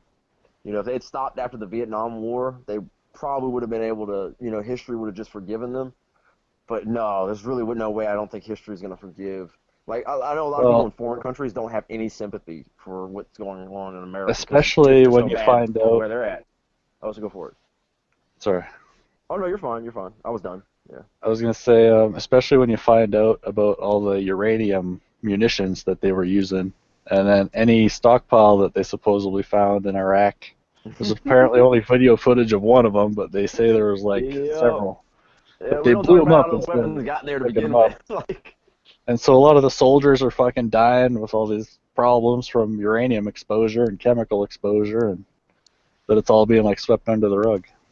I was living in Fayetteville, North Carolina, many, many years ago, and we were out drinking, and we come across this soldier and his girlfriend, and he was sitting outside on his porch talking. We all went over there and started hanging out and talking, and the guy gets kind of lost in memories of the Iraq War. He proceeds and he could have just been, this could have just been drama. Just because he said it doesn't mean it actually happened.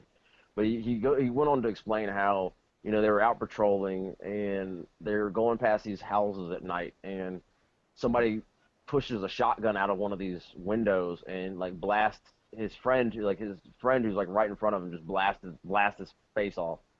Yikes. And yeah, he was like the captain of that squad at the time, and he just gave the order to go in and just kill everybody that was in that fucking building. Like, he's like, man, woman, child. He's like, we killed them all.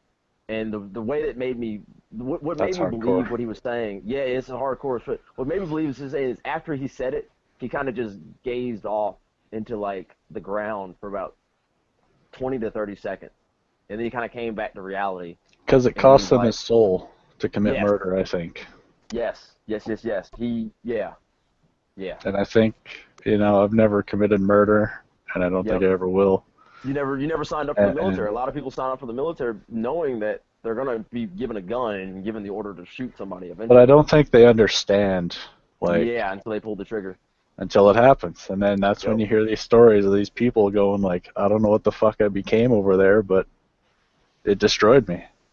Yep. There's a music video you might really enjoy.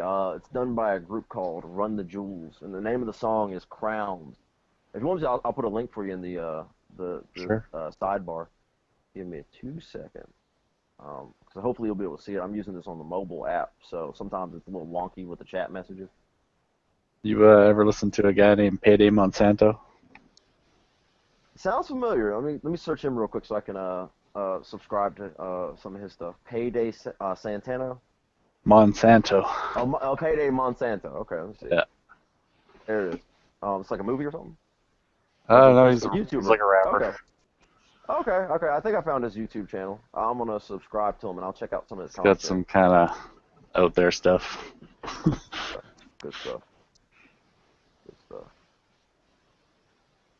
But yeah, I think that's the only way we can really fight this is like with like intelligence and like education, because the more and more people that wake up, the harder it'll be to pull the wool over their eyes. Like what you were saying about living in a community that just is not willing to even have a discussion about alternative energy fuel sources. That is a real problem. Like I live in the South here in America, and right down the road from me is a coal factory that has poisoned the water here. Like if you go digging in the soil, if you go down about half an inch, there's a thin layer of black ash that's pretty much all over the county from how much coal they used to be pumping. Now they've scaled it back. What they do now is they mix it with water. So they're like, oh, it's clean coal. It's like, no, that's fucking bullshit. Just means it travels farther before it gets deposited somewhere. Oh, they just make the smoke white.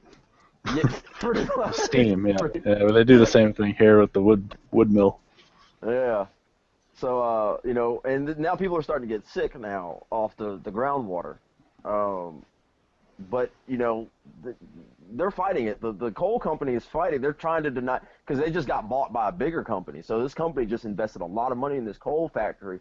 Now it turns out that the factory they invested in screwed a bunch of people over, and they might have to be the ones to take that hit. So they're all like, well, shit, this might bankrupt. It goes back to what Piero was saying. Like, a lot of people are willing to just say, fucking screw everybody else. I'm going to look out for myself. And we got to break that mentality. Like, I don't know how we do it, but we got to break it. Yeah, I mean, people are afraid of change, and it's understandable. I think if you really want to free humanity, you need to deal with the root causes of enslavement, if you will, and that has to start at our currency and the fact that it's being inflated. You hit the nail right on the head. Currency. Yeah. Because the fact that they can print money, it devalues any asset and money that you have or try to retain, and it's an extraction of wealth. Yep. And if it's an extraction, I mean, it's simple. That's pretty much it. They're taking it away, and you don't get it back. Yep. They call it interest on money that they never had, and they print and create out of thin air at no cost, basically. And this is how it's done. They're just sitting back making money off the quote-unquote interest, and they're not actually providing anything to society. They're just what did they do to make that resource? They didn't do anything. They created it. They're just leeching off everybody else. And this is what makes people desperate. This is what makes people question their morals. This is what puts people up against the wall, is being in debt and being dependent. This is why Tesla can't have free fucking energy. This is why water won't be a fuel source, because the moment people have energy independence, they won't need these fucking banks. We can start building our own facility. Yeah, we can start doing a They whole lot of energy. They won't make any money off of us anymore, hardly, right? You'll have to actually produce something like a car to sell in order to make money, not like these fucking banks that do nothing. They're so scared to come back down to our level. Isn't that crazy? They're like, they've got it so bad for us, and we're like, it's not that fucking bad down here at the bottom of these shit. I mean, yeah, you don't know where all your meals are coming from all the time, but at least you can sleep at night most nights. You're not. And this is the thing: is people are having to become content with just being left alone in their house, like being able to sleep and have a meal. You ever watch the Network movie, The Network, from the 70s? No, but when people come to North America, there was no income tax.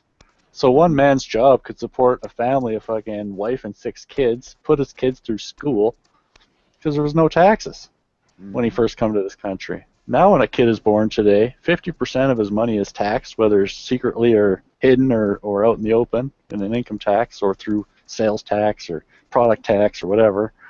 Yep. And then you add on inflation on top of that.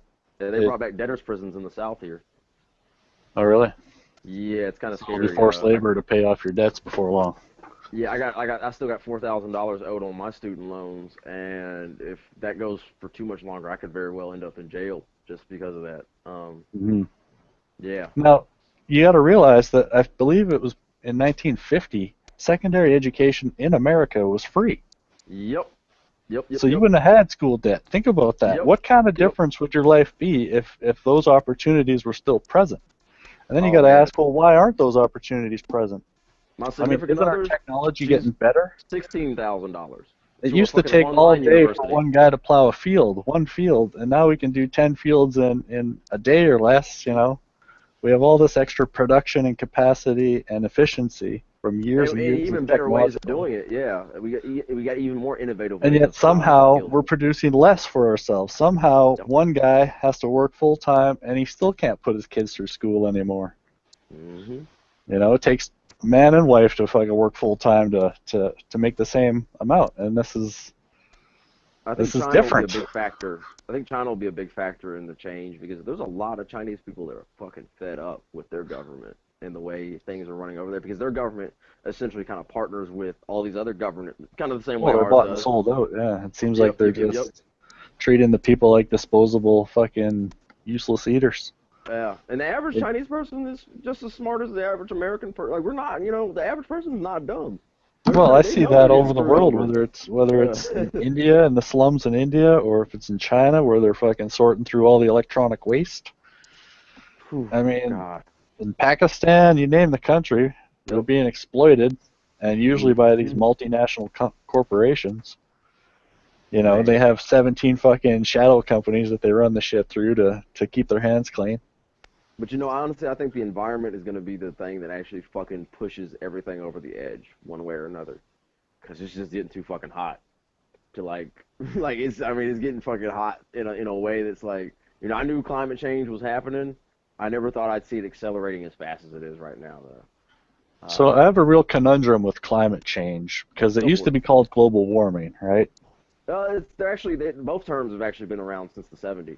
Well, climate change just says that the climate is changing, which is, it's like, it's a non-issue. It's always going to change. There is no such thing as a static climate. It's dynamic on the whole planet. It's always in a state of change. That's the nature of climate. It's always changing. Yep. I agree with you, absolutely. They used to say global warming, like Al Gore put out the fucking video that it's getting hotter this and hotter that, but then the temperatures globally actually dropped like a degree since he put out that video till now, which was not on the hockey stick projection. Yeah. So it's got to make you wonder, well, what is the main influence of heating on the globe? Is it human activity or is it a natural phenomenon? Oh yeah, we know it's human activity. You could just add up.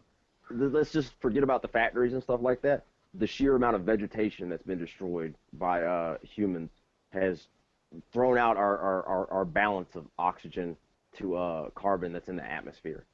And we can look at the I can agree history with of that. the planet. I can agree with that. Yeah. And that's just how I choose to present it to make it digestible to people. We can look at what happens, like what has happened historically on the planet when you put more carbon versus oxygen in the air, and it gets warmer, and it gets, because one good way we can replicate that is we can go back to a time when Earth there was a lot more volcanoes that were active, and you know they put a lot of carbon up in the air, and when things get hotter, certain creatures thrive and other creatures don't thrive. Vegetation thrives. Yeah, vegetation. Yeah, that's the cool thing. So the plants are adapting to the way the planet is. Like the area I live in, it's a pretty nice area, but it's becoming a swamp, which is, I think it's kind of neat, honestly. But you know, we're soaking up, like where other places are drying up, we're soaking up a lot of water. But what's happening is we see ecosystems changing. Like certain trees are dying off here, and other trees are doing great. And the trees that are doing great thrive in like swamp-like environments versus the ones that were here before, which were like pine trees and stuff like that. But again, I think we have to be careful to analogous that climate change is strictly due to humans, because we have evidence of mammoths, you know, flash frozen in the tundra, that is tropical and is now frozen solid. And that was no human, you know, carbon input going on with that kind of climate change. So again, yes, we can affect our environment, but can we change the ongoing systems of climate change? My thing is like either can we amplify them? Maybe. Here's my thing. The only thing I'm looking at in the bigger picture is, as the planet's changing, are we adapting to it or are we not adapting to it? And if we don't adapt, to me, just that's what happens. If creatures don't adapt, they don't survive. Well, that's true, but that's not to say that the human population is what's causing the change fundamentally. Well, can you understand like the difference in like do you think there's a problem that's going on with the environment right now? Well, what I think is we have a pollution problem. That's without a doubt. That's for sure. Right. Okay, but what we're talking about is like the ice caps melting and whether or not we're causing that. Isn't that really what this is about? It's not because just the sea level rises. It's not just the ice caps. It's the effect that the planet getting warmer is having on ecosystems around the world. Okay, well, I would argue that the planet getting warmer is fine. Yes, it's going to change everything, but it's done that before. We have mammoths. The cool thing about that is we can have this conversation 10 years from now, and we'll have a lot more data to basically, you know what I mean? So, like, to me, I always like to leave the last page blank. I know, but you would agree that the South Pole was once tropical. You would agree that they found mammoths in the tundra that had tropical food in their belly and were flash frozen. Yeah, my point is, that was quite some time ago. Naturally, but my point is that there could be a system in place. Humans at that point we're not what we are now. Like we're Like talking there about could have been sustainability. a We lava got rupture. 8 billion people on the planet right now. Granted. We can't sustain it. We can't sustain. Like the only way we're going to be able to sustain that level of population without dealing with a mass extinction of humans is by adapting to it. Like, okay, so what's going on in California? It's not gonna get any wetter over there anytime soon. At least that's what the indicators are. Now, if it does start raining over there, that's awesome. But that still discounts what's going on in the Middle East and Africa. Like essentially, with the planet heating up, the equator is expanding, and as the equator is expanding, that means that the zones that we traditionally grew food in, we're not going to be able to grow them in. So if we don't preemptively switch up our agriculture system, we're going to run out of food, just bottom line.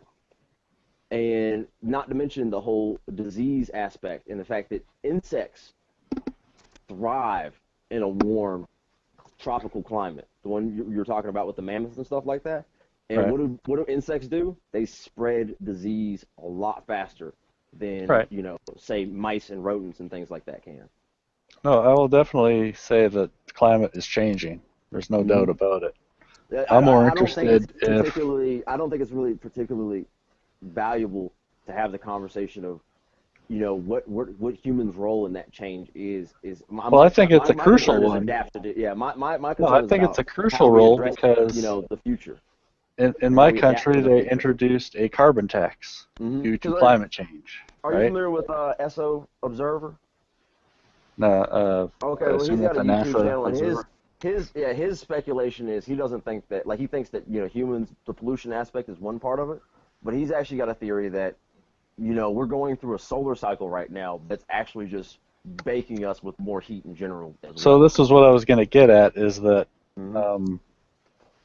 to think that humans in the last 100 years, essentially, Well, they say most people that I've listened to when it comes to the science, and when I say listen, I mean I don't just like agree with what they say. I listen to what they're saying, and it adds up in my head. Is that climate, like, we've been affecting the environment ever since we started chopping down trees for agriculture and all sorts of other different things. So it goes, but as our populations increased and as our technologies increased, the amount of damage that we've done has reached an exponential rate. Yeah, no, I've seen the charts where we're over the 400 parts per million in the atmosphere, and it's never been that high, and stuff to that effect. No, it's not going off the ice core samples that we've gone back pretty far with the ice core samples. Right, and it's been like, this is the most dramatic carbon influx into the atmosphere. No, I understand that. What I'm more curious about is, take the ocean, for instance. It's a giant heat sink, right?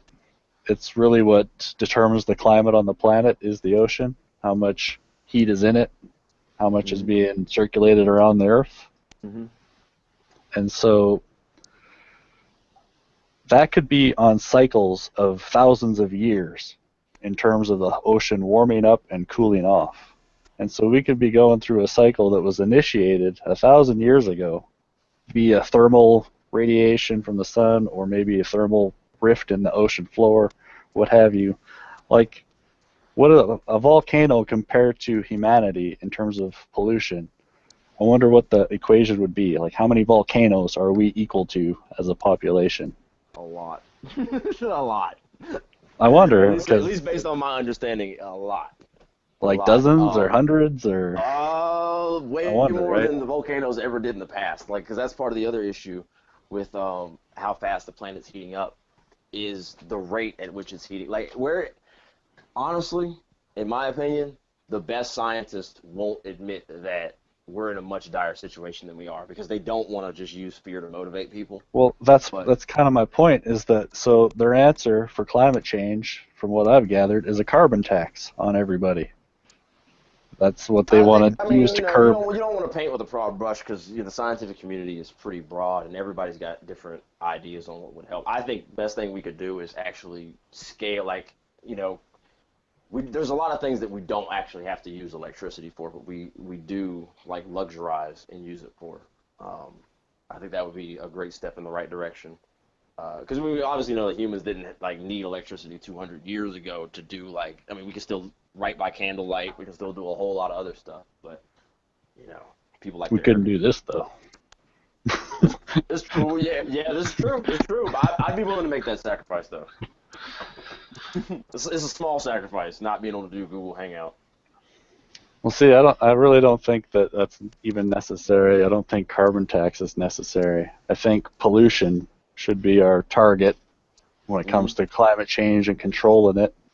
Yeah, most people I talk to and understand, like that's where they're coming from with it is, you know. Because honestly, I don't think carbon tax or penalizing the economies of the I think it's an world impact is going to reverse any kind of damage it's like that has putting a been Band-Aid done. on like a freaking kidney wound. It's not gonna. Yeah, like, do you have any cannonball when wound people ointment? start talking about carbon taxes and stuff like that because it's like, oh, we'll just plant a tree for every factory we build. It's like, no, we've gone past that point. Like we gotta get on this shit like. Well, this 10 is years this is ago. part of me. This is part of me that advocates so hard for water. Like it's a viable alternative, but yet no one wants to even think about it because it's been ingrained in us that it's not logical. That's wet. Puts out fire. What are you talking about? Yeah. Well, it's not that simple. That's not the way I look at science. Like the cool thing to me, like I would have loved to have been like right there during the conversation, like when people were like, "Hey, these motherfuckers just built a plane and they just flew," and so someone was like, "Bullshit! Ain't nobody build no goddamn plane. Humans can't fly." Because they used to say that in the paper. I want to see this motherfucking thing. I want to see it. I want to. Physicists said it was impossible. Yeah. Physicists So, like, or scientists said that the sound barrier would never be broken. Yeah. You know? Well, I would say maybe they weren't good scientists, because like to me, science starts with skepticism right off the get go. But it doesn't count. It doesn't start with just flat out being obstinate. Because there's many great scientists that were obstinate as crap, and you know, like Isaac Newton, he came really close to making a serious break. He made some breakthroughs in his life, but he would have made a serious breakthrough if he hadn't given up before his death. He just at one point he got to the limit, quote unquote, limit of his knowledge, and he said, "Fuck it, you know, it must have been God or something else, you know, like." But if he just kept going a little bit further, even a couple years later, you know, people started doing more experiments with light, and they were like, "Hold on, no, this shit's got some really interesting properties. We should, you know, examine." And then, you know, we end up with electromagnetism, which is a very interesting thing. And like that's the cool thing about like science. It really doesn't. That's why I don't even like really using the word. I mean, it's a word, but a lot of people get kind of caught up in, you know, oh, you're not doing the scientific method and stuff like that, because I mean, to me, like I said, it just starts with skepticism, right?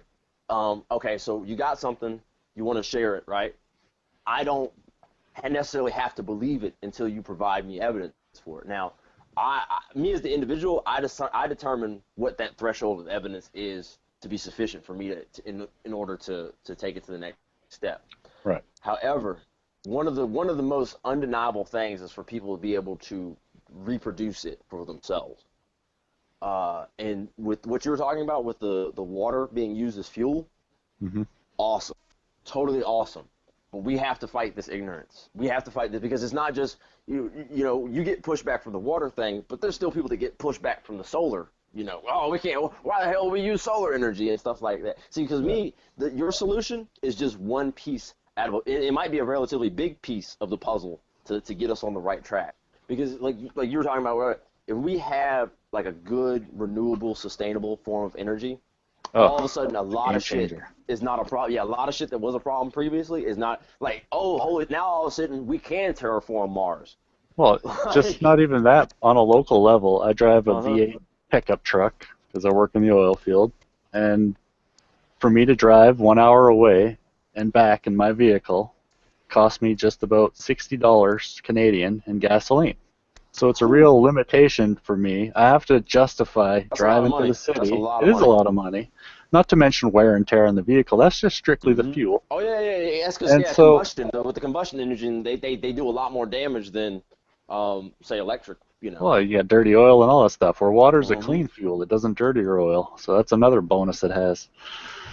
And so that's a real barrier to my economic reach in the world. If I want to go visit or I want to go buy something or get something, I factor in that cost, and it usually like negates out whatever I'm doing because I'm like, I can't justify it.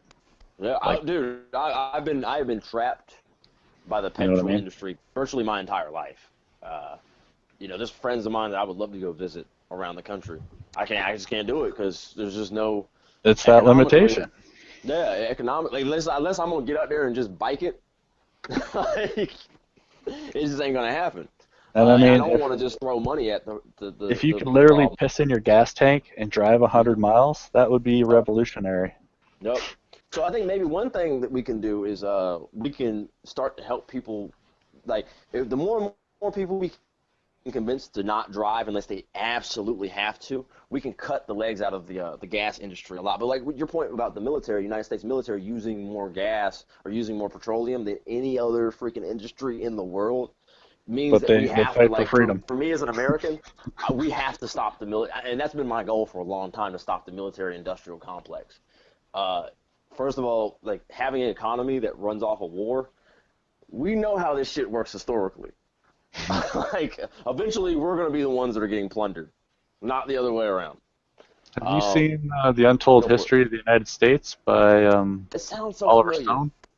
It sounds so familiar. God, why It's does it a sound so familiar? 10-hour documentary he did about, like, all the way from, like, the 1900s up. That's a good place to start with American history. And You it's probably would need pretty... about 10 hours worth of documentary to cover all that. Yeah, and the last You chapter is said all Untold about American Bush and History? Obama. Yeah. Yeah, I'll check that out. I will. I had to Find pay it. for it off of iTunes, but it's definitely worth it. Good thing piracy exists on the internet. No. Yeah. If I could, if I could find, I couldn't find it like a free copy. There's lots of Yeah. snippets of it on YouTube, but if anything, I might just pull up the transcripts from the movie and just watch it that way. it was on HBO too, so you might be able to find a torrent of it out there. Might be on Netflix too if it's like a broken into part. It might be on the American version. I'm not sure. That's true. That's true. But that's why I take very seriously what you were saying about the us moving to alternative, because it's never a bad idea for people to be talking about alternative energy sources. In fact, I would say this much: tonight's conversation in the Hangouts, one of the most productive conversations that have happened in there for a while, because you're not, an obstinate asshole. Like, at least you weren't coming off to me. Like, I can tell you were getting frustrated sometimes because people. Well, a were just little like, bit, because Yeah. it's like, what do you expect for evidence here and now? I mean, honestly, we're in a Google Hangout. It's spur of the moment topics, and you're like, prove it. Well, what the fuck can I do besides show you a video? How well do you know anybody in these Hangouts? Is this your first time coming around? First time I just was surfing through them. You found a good hangout to come to, dude. I heard the guy talking about world government, and that piqued my interest because I'm against world government. I think there's a conspiracy out to control the world, through world government. Yep. These There's definitely bankers a lot have of been rich working on it motherfuckers for sitting years. around. Yeah, a lot of rich motherfuckers sitting around going like, I can't believe we got this much money. What do you want to do next? I guess fly around the world a couple more times.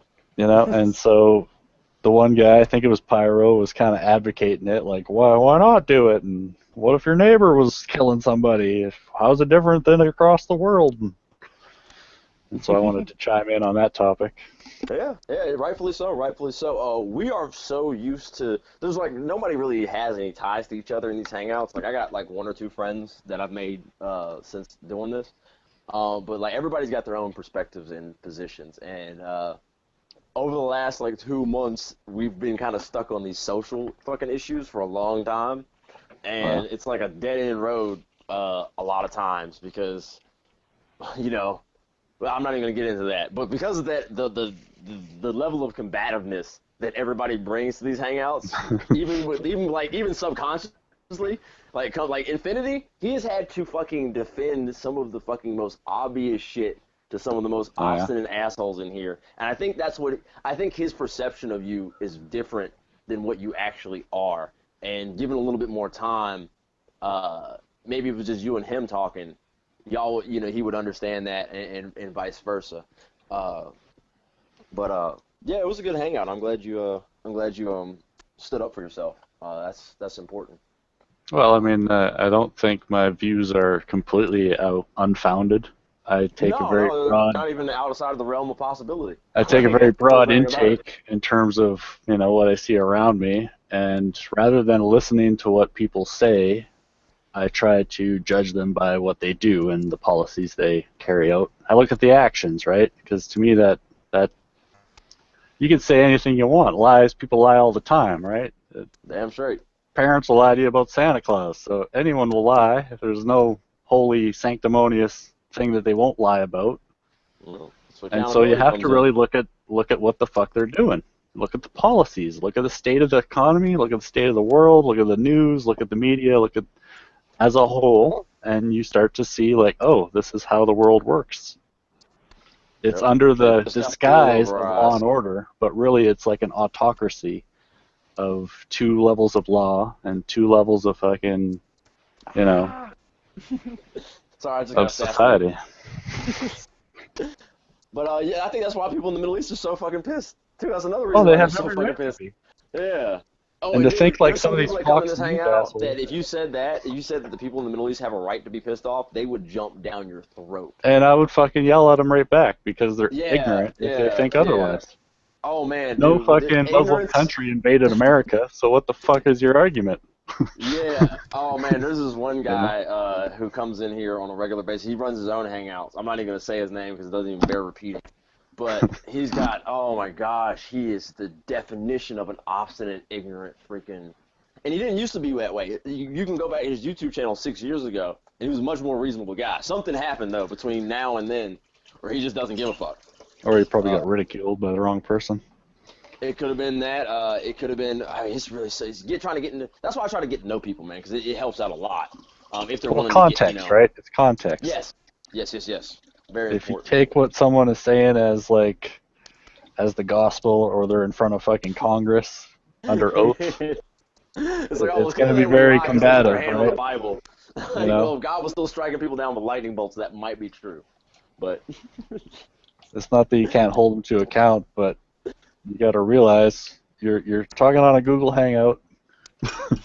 This isn't prepared fucking arguments that are written down like on a teleprompter. Okay, this is my point. Are you ready? Mm-hmm. Timer, go. Mm-hmm. But like I said, I think you did a good job presenting your arguments, and like I say, it didn't nearly get to the level of visceralness that it has in the past. But like I say, we're not talking about social issues. We're talking about like science and physics, and like a lot of times those conversations don't attract ignorant people. Like, so Well, it takes a fair bit of deep thought to wrap your head around like why the moon is locked to the Earth and spins and stuff, and all that stuff. I find it's hard to comprehend, on a physical level and a physical understanding. So, because I mean, our brains are programmed to be in 3 dimensions, and dealing with space and time and shit like that. That's getting into even more factors that. Yeah, it's real fun thinking about the nature of existence and reality, and trying to figure it out. Because with every new insight that we get, the picture just gets better and better. well, one thing that's interesting is when people believe in their argument very strongly, but then when they try to explain it, it starts falling apart as they're saying it, and they're like, "Wait a minute, is that how it works? I'm not sure. Hang on." I think it's like this. It's like, yeah. Yep. See, we're not so sure about most of this stuff. Yeah, the best scientists or at least the scientists that I respect the most, are the first to admit when they don't know something, and when it's outside of their realm of particular. See, I hate it when they throw a law at me. Oh, the law of this says. Yeah. Well, look, man. It might have been law yesterday, but that doesn't mean a new discovery can't not make the law irrelevant or modified today. Yeah. And for you to just discount it because a law was generated 100 years ago is ignorant. Yeah, I know exactly what you mean. I know exactly what you mean because we gotta. To me, the best science is always leaves the last page blank. Always leaves the last page blank. Yeah, it's like you got a crazy idea. Let me fucking hear it. And I'll try to figure out if I think it's plausible or not, but I'm not going to call you a fucking idiot for thinking about it.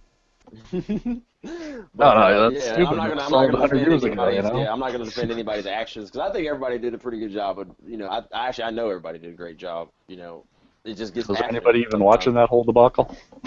Let me show you Piro's. Piro gets a relatively decent amount of views on his channel. I mean, he ain't Markiplier. But let's see. I can go. So we got about We got about 14 minutes left, and then the Hangout. They got like an 8-minute or Time's up. 8-hour cap on the Google Hangouts. So I can see right now if anybody's still in here. Apparently 3 people are watching. Me, you, and someone else. Well, I don't think we count because we're in Google Oh. Hangout. So yeah, there's 3 people still looking at us do what we're doing right now. I don't know why the fuck they're still here. Obviously the show's over. Go the fuck home, people. Go outside. Yeah, get off your computer, goddammit. Or your phone. I mean, just go walk through the woods or something. Discover a new species of slug. But no, yeah, people can. So are you guys on here pretty frequently then? Like He does this weekly things? every Sunday unless something comes up. About 5 o'clock is when he starts. yeah. See, last week's video got 591 views. The one before that got 280 views, but that one was not really too. It was only like a 4-hour conversation, and everybody just kind of left. So it was just like 4 hours of just dead mic. So and then the week before that, we had 584 views on the video. Usually when this guy named Gary, and dude, if you ever get the chance to meet Gary, he's gonna fucking frustrate you. Maybe, I don't know. Gary's Gary. I'll just leave it like that. Oh, guy might have to fucking prep a presentation next time it comes on. There's no. I'm not gonna say there's no. I mean, you can talk. You can talk to him. You can definitely talk to him. But when he gets into his mood, he's not gonna. You know, he can get pretty fucking obstinate himself sometimes. Yeah, I don't know. I agree with some of the stuff he says, but there's a whole lot I don't disagree with. But Like on what topic? oh man, he's got his he's got his own YouTube channel called Amendum, and if you want to know about his views, he posts them on there. I think socially he's got a lot of interesting ideas in terms of like implementation of things. However, I think he's a little jaded by his experiences in life. I know I'm jaded by my experiences in life, but I think life's got a bad tendency of burning people, and especially once you get older, you kind of get stuck in your ways. So I don't want to go too farther in that one because I don't want to be disrespectful or anything. See, I really think that's like this trickle-down effect of people being in debt and dependent on energy instead of independent. That it really does like seed misery in the whole population. Yeah, I feel it. And people are steadily like fighting uphill. I mean, to me, I really do think that 8 billion people on the planet isn't too many. No, if it's not. we got plenty fucking of fucking live room. like a Plenty of relatively room. clean life. Mm-hmm. Yep. We're not I agree fucking. with you. 8 billion is not too much. I agree with you 100%. Yep. Because in terms of surface area and arable land and stuff, we should be able to support like 20 billion people pretty easily.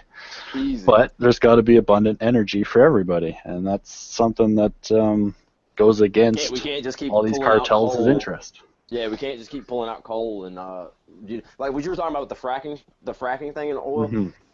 Here in North Carolina, they have pushed against it very hard, and it came with our governor. He's finally just said, fuck it. I'm just going to, not even say fuck it. He's wanted it this entire time, but they're going to start fracking here in the next 20 years.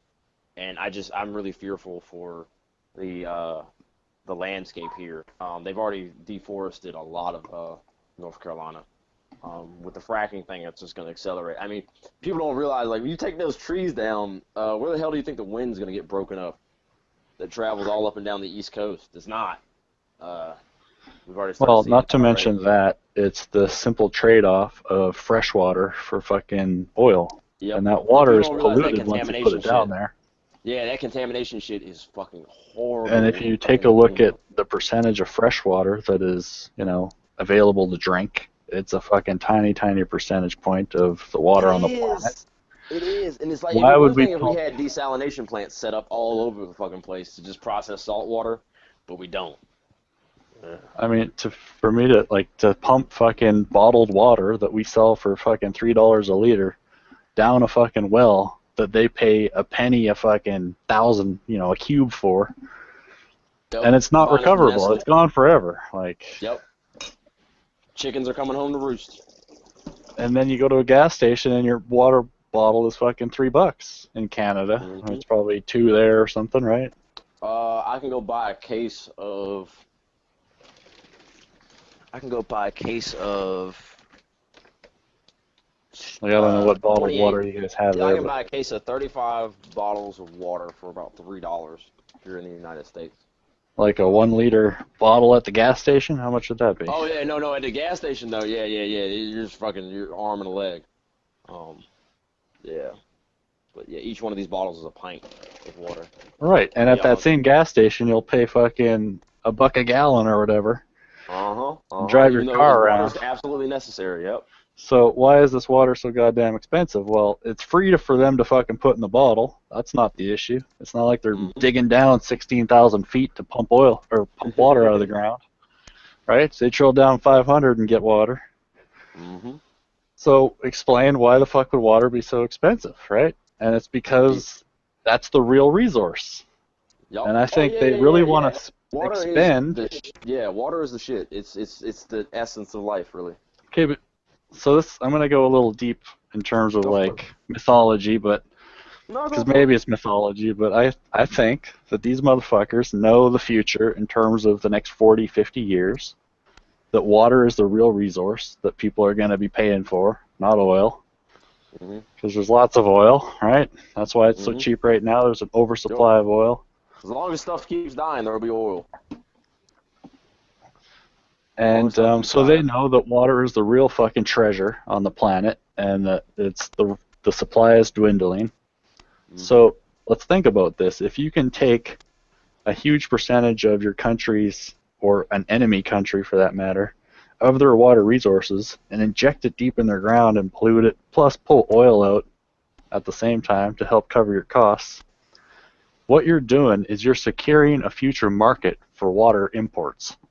By polluting and destroying You might be onto something here. a region's fucking water supply, then you're securing them in the future for a water import. And it's very hard to, like, for us to think in 40, 50-year terms. Not But me. think about it, and Not me at all. when you start looking at the concrete casings on these wells, they'll start bleeding the zones from the top to the bottom and vice versa. And that'll pollute the water supply in huge areas in 50 to 60 years, because that happens out here with these 60-year-old wells. All the casings and the piping rusts and corrodes and they get abandoned. They dig down 20 feet, chop it off, fill the top full of cement, and they leave it. All right, well, that cement and stuff doesn't plug, and it can leak up the sides of the casing, and it can contaminate the whole fucking water zone, the whole aquifer, or whatever the hell it's poking and once through it's to there, get. it might as well be everywhere. Once it's And there. so, in 50 years, it won't be out of the realm of possibility that you won't be able to drill a fucking well where they've fracked in large amounts without And getting now- shitty water. That means the places of the places that are actually livable.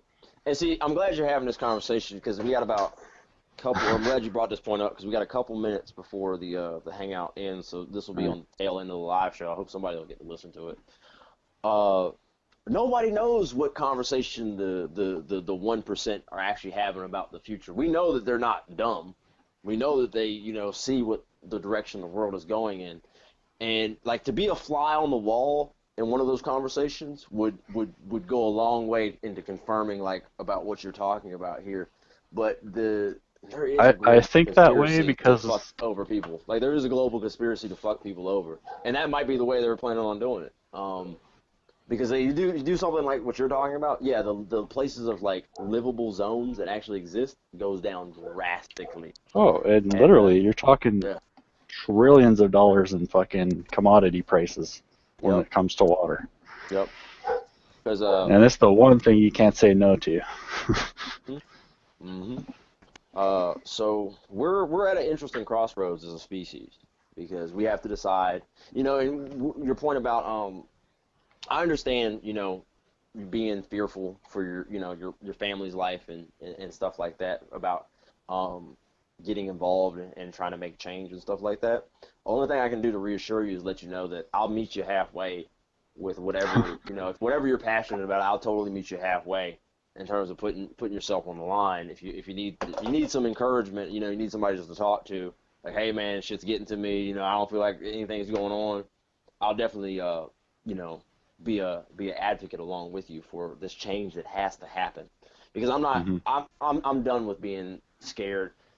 I mean, they can kill me, but if my life is worth sacrificing for the children of the future, for the people of right now, then I will happily give it. Because it's never, I wouldn't be here if people didn't make sacrifices for me.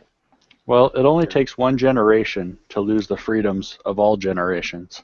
For sure. And I believe that we are letting that slide by not doing something present day. Yeah. Absolutely. And I think we need to start at the root. And I really think it comes down to these fucking central banks around the world impoverishing everybody everywhere they go. Yep. I mean, they're hiding behind a cloak of invisibility. Yeah. They're hiding right in plain. Like, boy, if I knew that there was somebody that was worth $3.5 billion that was driving next to me on the side of the road and they'd screwed over millions of people in Africa, the Middle East, or even here in the United States, if people knew that person was driving right next to them, dude, yeah, they would be gone like that. And I think they're fully aware of that, and that's why they stay behind the curtains. That's why they put these politicians out in the public view to take the hits, just like the fucking CEO of BP. Oh, I'll resign because somehow I'm the cause of an oil spill, and I'll just resign, and somehow that's gonna make people feel better. Yep, like we're stupid. Like we're not going around like, are they serious? Oh, okay, so you're gonna keep that 1.5 billion in profit, but you're not gonna pay anybody. Is that okay? Thanks for resigning. Yeah, they lost a CEO. I'm sure they're devastated. How tragic. My skin's falling off. How tragic. He can't. He can't make his payments on his multi-million-dollar. Of course, he can still make his fucking payments on his multi-million-dollar house. Like, speaking of BP, do you live anywhere near the Gulf, or? I stay in North Carolina in the Piedmont region, right in the middle. Okay. No, That'd be in the very... my choice. I do not. I wouldn't. You couldn't pay me enough money to live by the coast right now, dude. Well, you don't get much media in Canada about it. That's why I ask. Is there's not much media coverage, like what state it's in anymore. I was wondering if there's local people that claim it's still fucked or it's better or what. It's man. I would imagine it's still pretty rough shape. Yeah. So, I got friends in down south in Florida, Louisiana, and all that stuff like that. Yeah, a lot of people got sick after the BP oil spill because that oil was. I mean, they were still shrimp boats that were pulling up fucking shrimp that were obviously contaminated with oil and then turning around and selling them right back on the market. It was some of the most disturbing stuff I've ever seen. And why in the fuck? Like, why would they do that? Why would they sell them? And I gotta think they're probably in debt, or they're probably got payments or loans or whatever. Yep. Fear. Fear. And they gotta fucking stay afloat. So I'll sacrifice my morals to stay afloat. Yep. People gotta have respect for themselves before they can have respect for anybody else. Well, and that takes real sacrifice, and I really do understand why they will bend their morals, because they really feel threatened. They really feel their family is threatened, that they can't provide. They feel like a piece of shit if they don't provide. I'm more talking about men in general, because we're the gender that really feels the pressure to provide. And we're the ones that normally sacrifice. Testosterone and estrogen. It's the difference between testosterone and estrogen. What? Yeah. I was just saying, like, testosterone, man, like that. It makes you want to get out there and get it. Right. And I've been put in that situation personally, where I was told at my job to hide oil spills with a bulldozer. Damn, dude. And I was in debt with my house. To that. And I had all these bills and stuff, and I didn't want to do it. I knew it was wrong. But I weighed it out rationally in 5 seconds in my head, and I'm like, I guess I have to. And so, 60 miles from my house, out in the middle of the woods, there's some oil hidden under the ground. That's fucking. And why did I do it? Never forget that. And when the first chance you get free from those motherfuckers, you expose the fuck out of that shit. Well, it was, and that's for I was working with a small company, construction company, working for an oil company, right? And the way it works is if you say anything, you're blackballed from all the companies. No one will hire you anymore. Yep. So literally, it's death. You got to go find a new fucking career. Yep. And I had to leave my retail job because that was their solution for like anytime we got like it was, I don't even care, it was Dollar Tree, but anytime we got like shipping packages and stuff like that was like busted and like bleach or something like that, you know, they didn't have any proper way of like disposing of that stuff. They would just either throw it in the dumpster or tell us to pour it down the drain. I know. Right in the river. Yeah, right in the fucking river. And I had to leave that company because I was like, it got to a point where I'm like, because I was like, all right, I'm not going to do this. I'm just going to store this shit here because at least it's still in the bottle, you know? Like somebody might knock it over accidentally and we get some cleaner on the floor or something like that, but I'm not fucking pouring this shit down the drain. And I'm not pouring it outside in the fucking, you know, because fuck that shit. But I wasn't dealing with the same scale that you were dealing with, and I didn't have as much, you know, I was walking away from a job that I made $975 from, you know, working 40 hours a week, 50 hours a week, you know. Yeah, see, I was $300,000 in debt on a house I just bought with a single income. Yeah, I was renting, so, so you know that you know is perspective. Like, so that's why I can respect what you said, though. That you, I mean, you were honest about it. You were honest that you had this conflict, and you said what you did. You didn't be like, well, no, I didn't do it. No one in your head that you did fucking I do had it, to you know? if I wanted Yeah. to eat the next month. It's that simple, and that's really what made me start thinking, like, why is it like this? Yep. And we got about 10 seconds for the live show ends. Final thoughts, and you and me will keep talking here, though. I just want to let you know. Oh, just check out, you know, Stanley Meyer, the water thing. It's definitely worth looking into. Good stuff. You can find the stuff on YouTube about it, and I'm happy you stopped by today for the Google Hangouts. I am. something that's odd about that is you got to think of the odds of me stopping by at this particular That's hangout exactly why I at this thanked particular you. time. That's why I thanked you. Because you didn't have to spend this time investing with us. Like, you didn't have to invest your time with all us jackasses.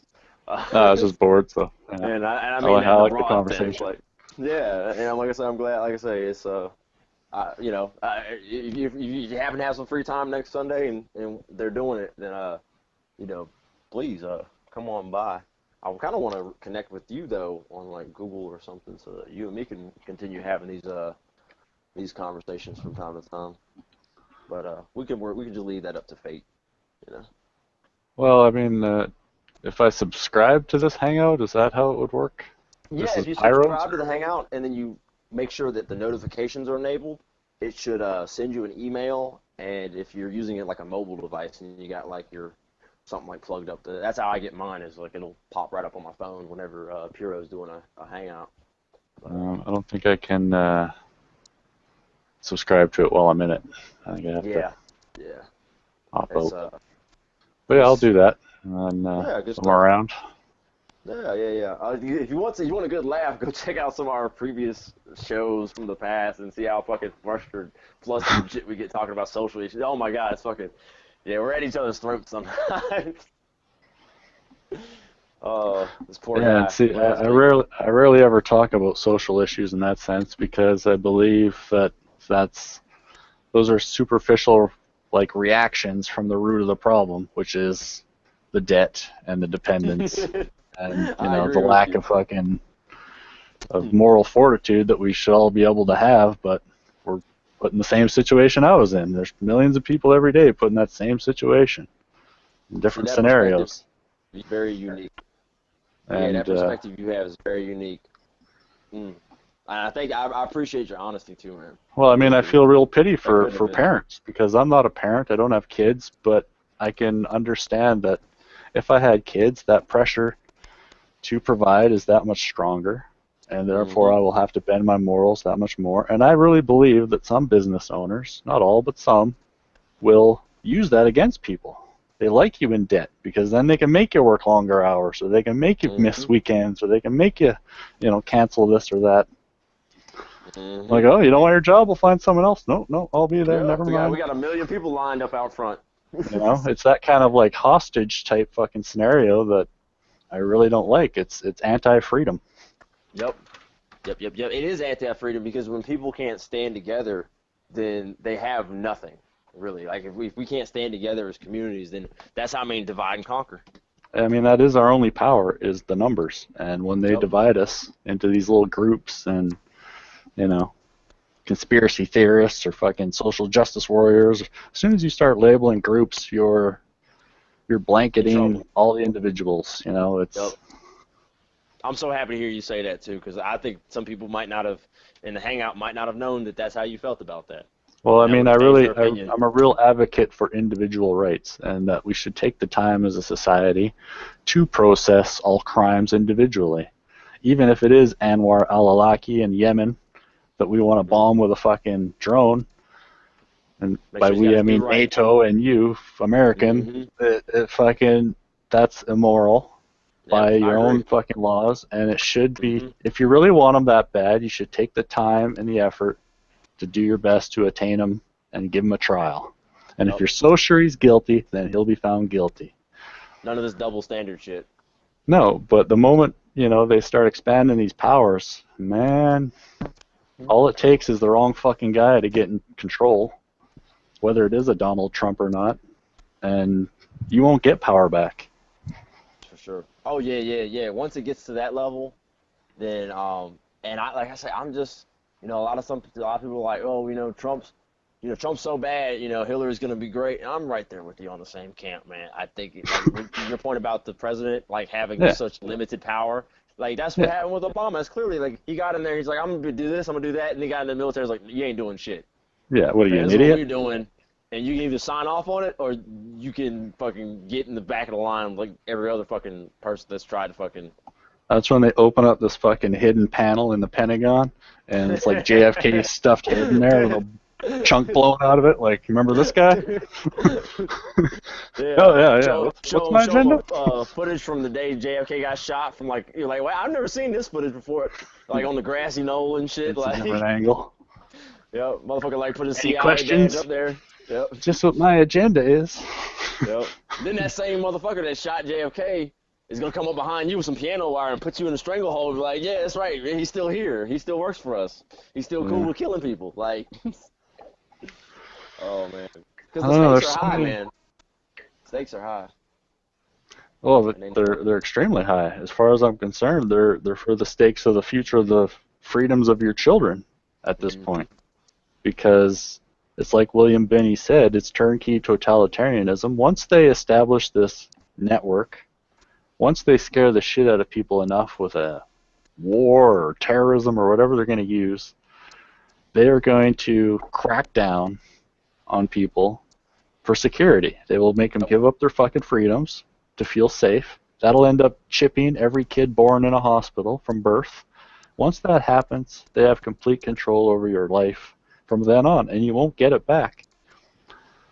That's my opinion, that if we allow them to chip children from birth, and this is not like a conspiracy theorist, this is a plan that is in action. You're just looking at history.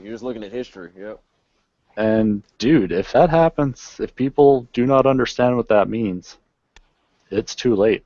Yeah, it's I done. really think it'll It's be done. too fucking late, because the Game, moment set, you match. resist, they will be targeted and exterminated, and if you don't like it, they'll turn your fucking chip off. It's kind of already to that point. That's the scary Well, thing it's about bank cards and all that stuff. Yeah, it is. It's very Yeah. close. Yeah, I mean, it's try so to close get a you can paycheck from a job and cash it, without a Yeah, bank or account. It's a pain in the Try to dick. start your own currency, yeah. Bitcoin, a lot of them, they try, and boy, do they get a lot of fucking pushback. Yeah, they try to Bitcoin? stop the dude who started PayPal. Like, they tried to shut his ass down. That's Elon Musk, right? Yeah, I think it was Elon that did PayPal. Yeah, he sold it, but that was what funded his Tesla, I believe. Let me check real something. Kalins, are you back? Because I remember you said you were back in Skype, but I wasn't sure if you were back. Yeah, I'm back. What's up? Okay. I was just making sure. I was seeing if you were here or not. So, anybody buy into Bitcoin, or? Okay. Good stuff. How's that sickness treating you, bud? About the same. Yeah, you sound a little worse for wear. Yeah, I should probably call it an early night here after we get off here, just because we got a long day of work ahead of me tomorrow too. But it's okay. I'm enjoying the conversation. I got as much time as you want to invest in it still. I'm surprised. Well, I was just curious if you, if anybody bought into Bitcoin. I haven't bought into it yet. I'm interested to. I mean, if it becomes a little bit more viable in my area, then maybe I have to be a part of that viability. I might start using it more. But grocery stores here don't accept it yet, so I can't. Totally neat idea though. Currency based around encryption, as opposed to anything else. It's kind of neat. Well, the biggest strong point that it has is that it typically gains value over time, like gold. Yeah, that's kind of neat. Which is it's a whole different dynamic. I did buy some when it was at $45 Canadian, and I kicked myself because I was going to buy a whole shitload. Like I was going to borrow 10 grand. Oh no! Because I just dude, was so into it. I'm like, fuck, maybe I should, maybe. And don't tell me you missed your ship. What it yeah, said. no, I didn't do it. So I only spent like $1,500 on it between me and a friend. We both.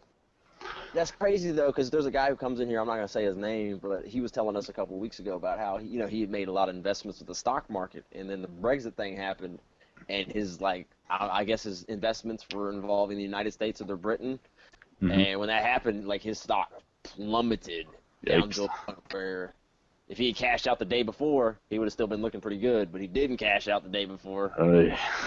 Yeah, you said it right there, boy. Got wiped out. Yeah, he had some egg on his face when he was telling us about that. Yeah, and that happens to so many people. Yeah, I mean, it's just proof that the damn system is rigged. Like they know the stock market's fucking rigged. Why the hell do you think they play that shit back and forth the way they do? Yeah. No, I pretty much wised up to that kind of racket pretty quickly. In terms of, Bitcoin had the very similar structure with these exchanges, right? In other words, you can trade Bitcoin on there, and then an hour later it might go up $10, or an hour later it might go down $10. So you can, trade it back and make $10 potentially. Yeah. And so a lot of people found out pretty quickly that the people putting the numbers into the exchange onto the website were making them up. They're doing pump and dumps. Oh yeah, it's going up, and then they fucking cut it in half, and everyone's like, oh fuck, sell. And then it pretty much was like, I found, it's just seemed obvious to me, like, oh, these guys are making money off transactions, and they're just manipulating the data. How the fuck? So I decided I'm not gonna try to gamble with any Bitcoin and make money off my Bitcoin. That's pretty greedy. I'm just gonna hide it and let it fucking sit there. Nice. And wait, Nice. And that's the old school way to do it. Well, so far, dude, it's went up fucking like 600%.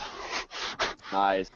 So, and I don't think that's gonna end short of like catastrophe or the fucking electrical grid going down or something to that effect.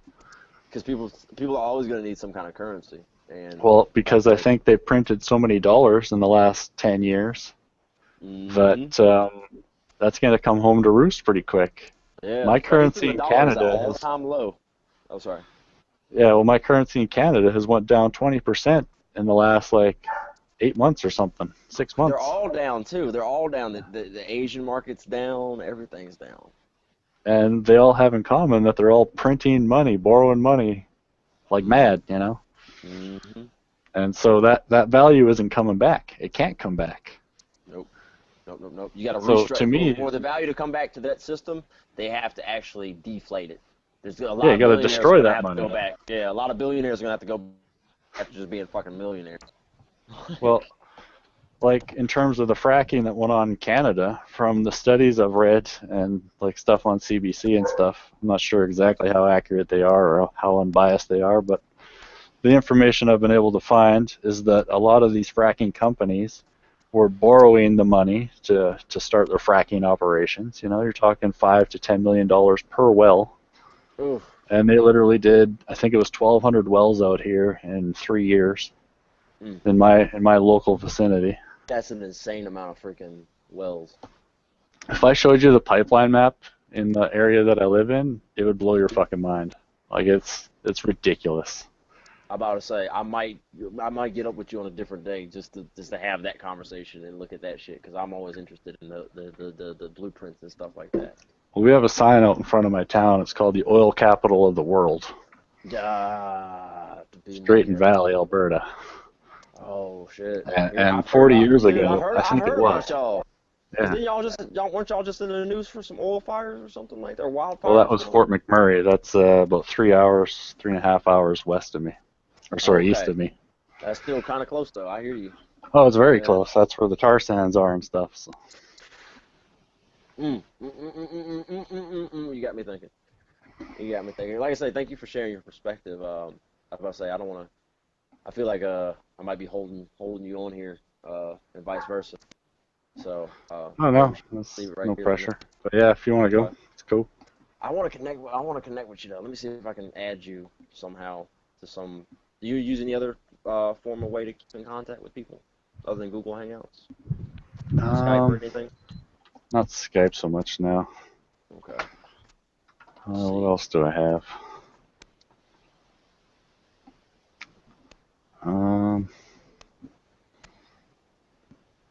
If I can get you on here, if you ever see me online or you want to send me a link to something you find interesting, I'll definitely be. Did you say you were on your phone or on a computer? I'm on my mobile device right Okay. now.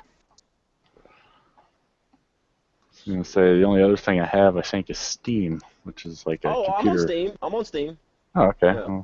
Well, you hook me up on Steam. Yeah. It's been a while since I used it. You can just put somebody's email address in and find them that way, can't you? On Steam. Yeah, that or the username. Okay. So did you get them? Did you get my last message I put in the Google Hangouts? That link I sent. Did that pop up? Reuters. What's that other guy's link? Oh no. Darn. Hang on, let me see, scroll I'm down. gonna type out my email address, and if you can see it, let me know. Otherwise, I'll just spell it out for you. It's pretty. Actually, I'll just spell it out. Actually, what's your Steam name? And I'll just type you in and see if you show up. Do you know what your Steam name is? Yeah, it should be the Machine Shaman. It should be a picture of a very fly-looking dark-skinned guy. It's a cartoon. It's from a cartoon called Black Dynamite, actually. The image. Machine Shaman? Yeah. I think I found you. Good stuff. Dynamite, level 5, Metal Assault. Yep, that's Boring me. Man. All right. Yep. That's me. Yeah, Boring Man is that game.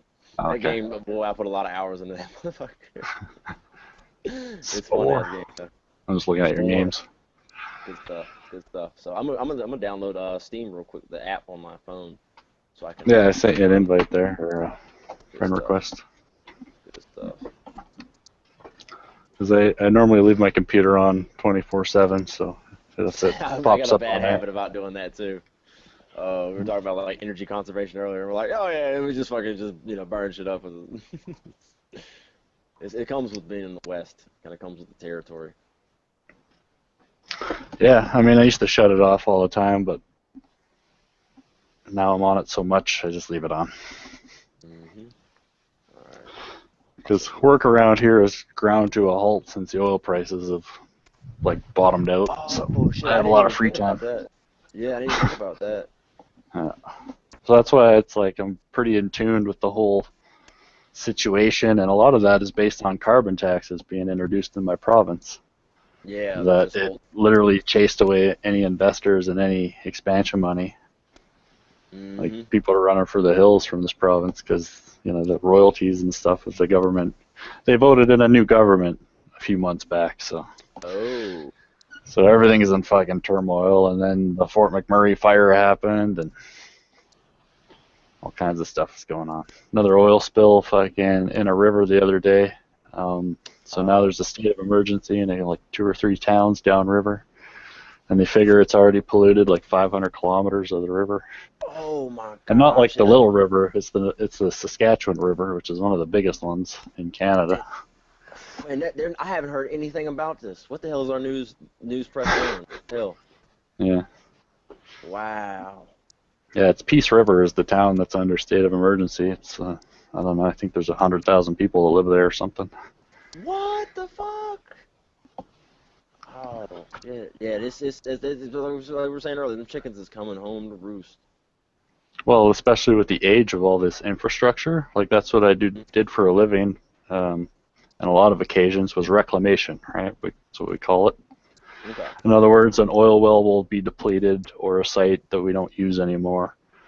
By law, after like 11 years, if they don't improve the site or decommission the site, they have to abandon it and then reclaim it. And there's all these like time frames that they have to do this within. And so that's what I used to do for a living, is go to some of these sites that they have abandoned and now have to clean up. I would dig down sometimes 20, 30 feet deep in the vicinity of the well to get out all the stinky dirt that will fucking knock you out when you smell it when you're digging it out of the ground. Oh my gosh. And then you put that into plastic-lined pickup trucks. They haul it to a big fucking rubber hole in the ground with a rubber liner in it, and they dump it all in there, all this stinky, polluted shit. And they cover it up with a big rubber tarp, and then they put dirt on top of that, and that's a contaminated landfill now. And anyway, so that's what I did for a living, and you know, I'm the guy digging up the ground, so I'm pretty in tune with what I'm digging, because I'm, 20 feet away from it all day in an excavator. And the consultants that I would work for would tell me not to dig where it stinks. Don't dig over there. Let's dig over here. And then he would take a sample. Oh yeah, this one's good. And no, don't dig over there. Let's go dig over here. And he would take a sample. Yeah, this one's good. And then we'd fill the hole in. When I know full well that, well, if we dug over there, it wouldn't pass, and if we dug over there, it wouldn't pass, and bet you if I kept digging right here, we wouldn't pass. But so it's all a facade, is what I'm getting at. They pretend like they care. They pretend that they're after the problem. They're out there to clean it, and it looks like they're trying. But the moment it gets close to going over budget, or the moment it starts threatening the bottom line that they didn't allocate for, like the problem's bigger than what they thought, which is almost always, then they start taking shortcuts. And I've seen it time and time again. And it's like, I see how this works. And we have some of the strictest regulations in the world in this province, but there's no enforcement. When you're literally 4 hours from anybody in the middle of a swamp, who knows what you're doing out there? Oh, nobody. That's the kind of same problem we have here in the part of North Carolina I live in, is that like I can't go outside at night very often without. I mean, I can bring some weapons with me, but like the Klan is got a pretty strong presence in the little community I live in. You got to worry about the Klan? God damn. Yeah, it's an interesting little like social experiment they got going on in this town. Some crazy shit. Yeah. We worry about winter like you worry about the Klan. Yeah. I mean, it's fucking crazy like that. Like, you'd be surprised how many people told me like, "Hey, be careful walking at night." Like, I'm like, "What do you mean by that?" And then I've seen it. I've seen the pickup trucks pull like screens past me, then hit their brakes and start to back up, and I gotta fucking go find somewhere to hide in the woods. So that's fucked up. Yeah. Yeah, it's like fucking 12 years a slave up in this bitch. No, it's not nearly as bad. Not nearly that bad. But it's interesting that there's people that are holding that culture of hate and stuff like that. Because to me, it's the same thing with the people just keeping their head in the sand about let's not talk about alternative energy and stuff like that. No, we just gotta do this and make our money. So would you be more for a type of system that would basically segregate more of the population?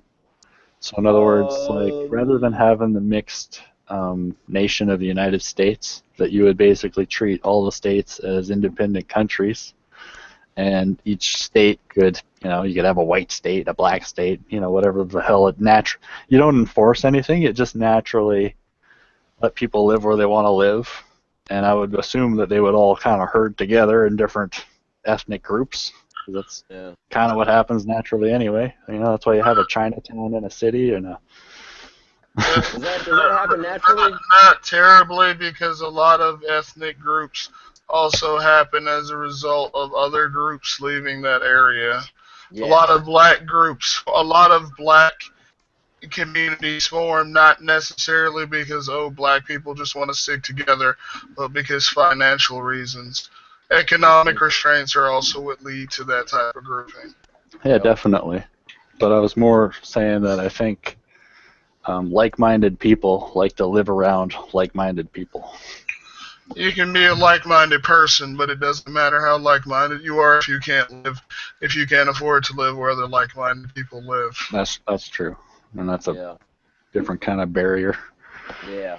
See, because like segregation here in America is something that people think is still not going on, but like 20 years ago, my parents couldn't get certain people wouldn't get them a mortgage to buy a house because of the Right. color of their skin, and that's not that long ago. Like There's a lot of, yeah. a lot of blacks and other like poor ethnic groups would love to live around white people and shit. It's just that a lot of white people also make a lot more money, especially when it comes to living out in the suburbs or wealthier parts of the city. Mhm. So. It's just being able to live out there is really costly. Mhm. I bet you were talking about it earlier with having to put that much money in your gas tank to go back and forth and stuff like that. Yeah, it's a real barrier to travel. That Now, kind we of can fuel get rid of price. some of these economic barriers. I think people would naturally, the racists and the bigots would naturally want to gravitate towards each other and stuff like that. But for the It would states definitely thinking- relax the tensions. Well, maybe. Like, interestingly enough, though, that's kind of what happened with the United States after the Reconstruction in the South, because they technically, the North had technically put federal troops in the South to enforce equality, civil rights and stuff, but they were losing ground politically. So eventually, they just pulled the troops out and kind of had this trust-based system, and that's where we saw the whole emergence of the states' rights era. Where you had all these states going, well, we should be able to decide how to do this. We can just ignore the federal government's rules on that, and that, and that, and that, this and that, and this and that, and this and that, and that. So that's how it is. Like here in North Carolina, I live pretty close to the Virginia border. If I go over the Virginia border, because of the way they have things set up there, food is a lot cheaper at the grocery stores. Gas is cheaper. A lot of other different things are cheaper. But because North Carolina insists on doing the way things they want to do here, so like the states are kind of in a situation where they're creating their own, but the problem is a lot of people don't have a say in it. Like it's almost like taxation without representation is a big issue in America. Also, you don't really want the states to have their own like little pseudo governments. They're like little pseudo like worlds and shit. Like they're little pseudo countries. Yeah, you don't want them to have like their own like little pseudo countries. That'd be fucking awful. Because some states you would just make it suck if you were a minority group. Especially since like the federal government, whether you hate it or like it, basically pushes forth a mandate that you have to you have to act in a certain way when it comes to treating other like smaller groups, whether those groups be black, white, gay, etc. Again, the federal government may have issues, but the federal government isn't really the fucking enemy. Yeah, there's a lot of shit that goes on with the states. That's why when libertarians are like, yeah, we should let the states do what they want, I'm like, not really. That shit's awful. Yeah, you get chills going down your spine when people start going in that direction. Because, here in the South, boy, like I say, the Klan wouldn't be here if they weren't a good portion of the elected officials in North Carolina. Have ties to the Klan. Like I didn't realize that about North Carolina when I was growing up. This is where the Klan stashes their money, is in North Carolina. Really? Yep. It's called Klan's country, actually. Yeah. The whole thing is pretty fucking crazy. Oh yeah. Oh, absolutely. Absolutely. This shit should have been way past us. It should be way in the past, but still with it. There's this guy named Edward who, I don't know how to basically describe him. He is like whenever you think of a comedic parody of like a conservative person who's just like whenever they do parodies of conservative people, they're always like these like racist, just horrible bigots who hate the poor and shit. Like, that's basically him. He thinks people who are poor are basically just animals and savages. Brandon thinks that way too. He thinks people who are poor are just savage, ignorant animals that don't read and have very little value as human beings. Yep. That was the guy I was telling you about that was much better 6 years ago. And then whatever reason, he just fucking decided to just let a lot of hate into his heart. Or maybe it was already there. He just was covering it up. Yeah, I don't know. For some reason, it seems like certain people feel the need or the necessity to gauge whether or not people should be reproducing in mass. When I'm kind of getting around to like eugenics and stuff, and that's the argument is that poor stupid people are out reproducing all the intelligent people. But then you have that one-off where it's like Nikola Tesla was born to peasants. Yep. I think it was in like Bulgaria or some shit. Yep. And you know, look what he gave the world, is all of our electricity. It might take a million fucking nincompoops to come up with one genius, but are you willing to sacrifice that potential? I wouldn't really even say that, because a lot of poor people have a lot of good ideas and shit, but of course, but the thing is, like, if you are poor, you have significantly less options to really compete at the table than a lot of people who aren't. I mean, but then when you say shit like a million nincompoops, like, I mean, really, think about it like this, right? We would be considered stupid regardless of the shit we have to say by people who be out there who may have already done something and represented themselves. Just the idea that people are stupid as just a general statement is in of itself stupid. I definitely class myself in that lower class nincompoopery statement. I would think that the elite of the world would definitely look at me no different than, you know, the next poorer level. Even though I'm lower middle class, I would call myself. See, I make the same mistake all the time, and Kalen, he corrects me, and rightfully so. That, you know, we're actually, we should give ourselves some more credit sometimes. I mean, if you wanna put yourself on a lower rung of stupidity, like that's you. If you want to do yourself a disservice as a person, that's fine by you, but, like, I wouldn't do that to myself, and I don't think you or anyone else really should. That's really shitty thinking, and that's the type of thinking that leads to the situation that we are in now, and that just gives into stupid class warfare bullshit. Yeah. That just gives into stupid classist bullshit. Like, why exactly are you stupid? Like, what because you haven't, like, I think created something? Stupid might be, well, no, I think stupid might be a bit of a relative term in that a person raised with the advantage of high education or educated parents. So, for instance, my father can't read, and he only went to, like, grade 7. So I asked my father one time if he thought the Earth was round or flat, and he said it was flat. I hear you. So now you're gonna compete with, you're gonna put me in the world raised by this man, and my mother isn't much better, in a world where a kid that I went to school with was raised by a guy that I worked for later on in life, but throughout school, he was a businessman, had a company of 100 pieces of heavy equipment, you know, worked his dick off, smart as a whip. His kid was rich, went to school with all the nicest stuff. They went on trips around the world while I, you know, sat in a trailer park in Breton. I hear you.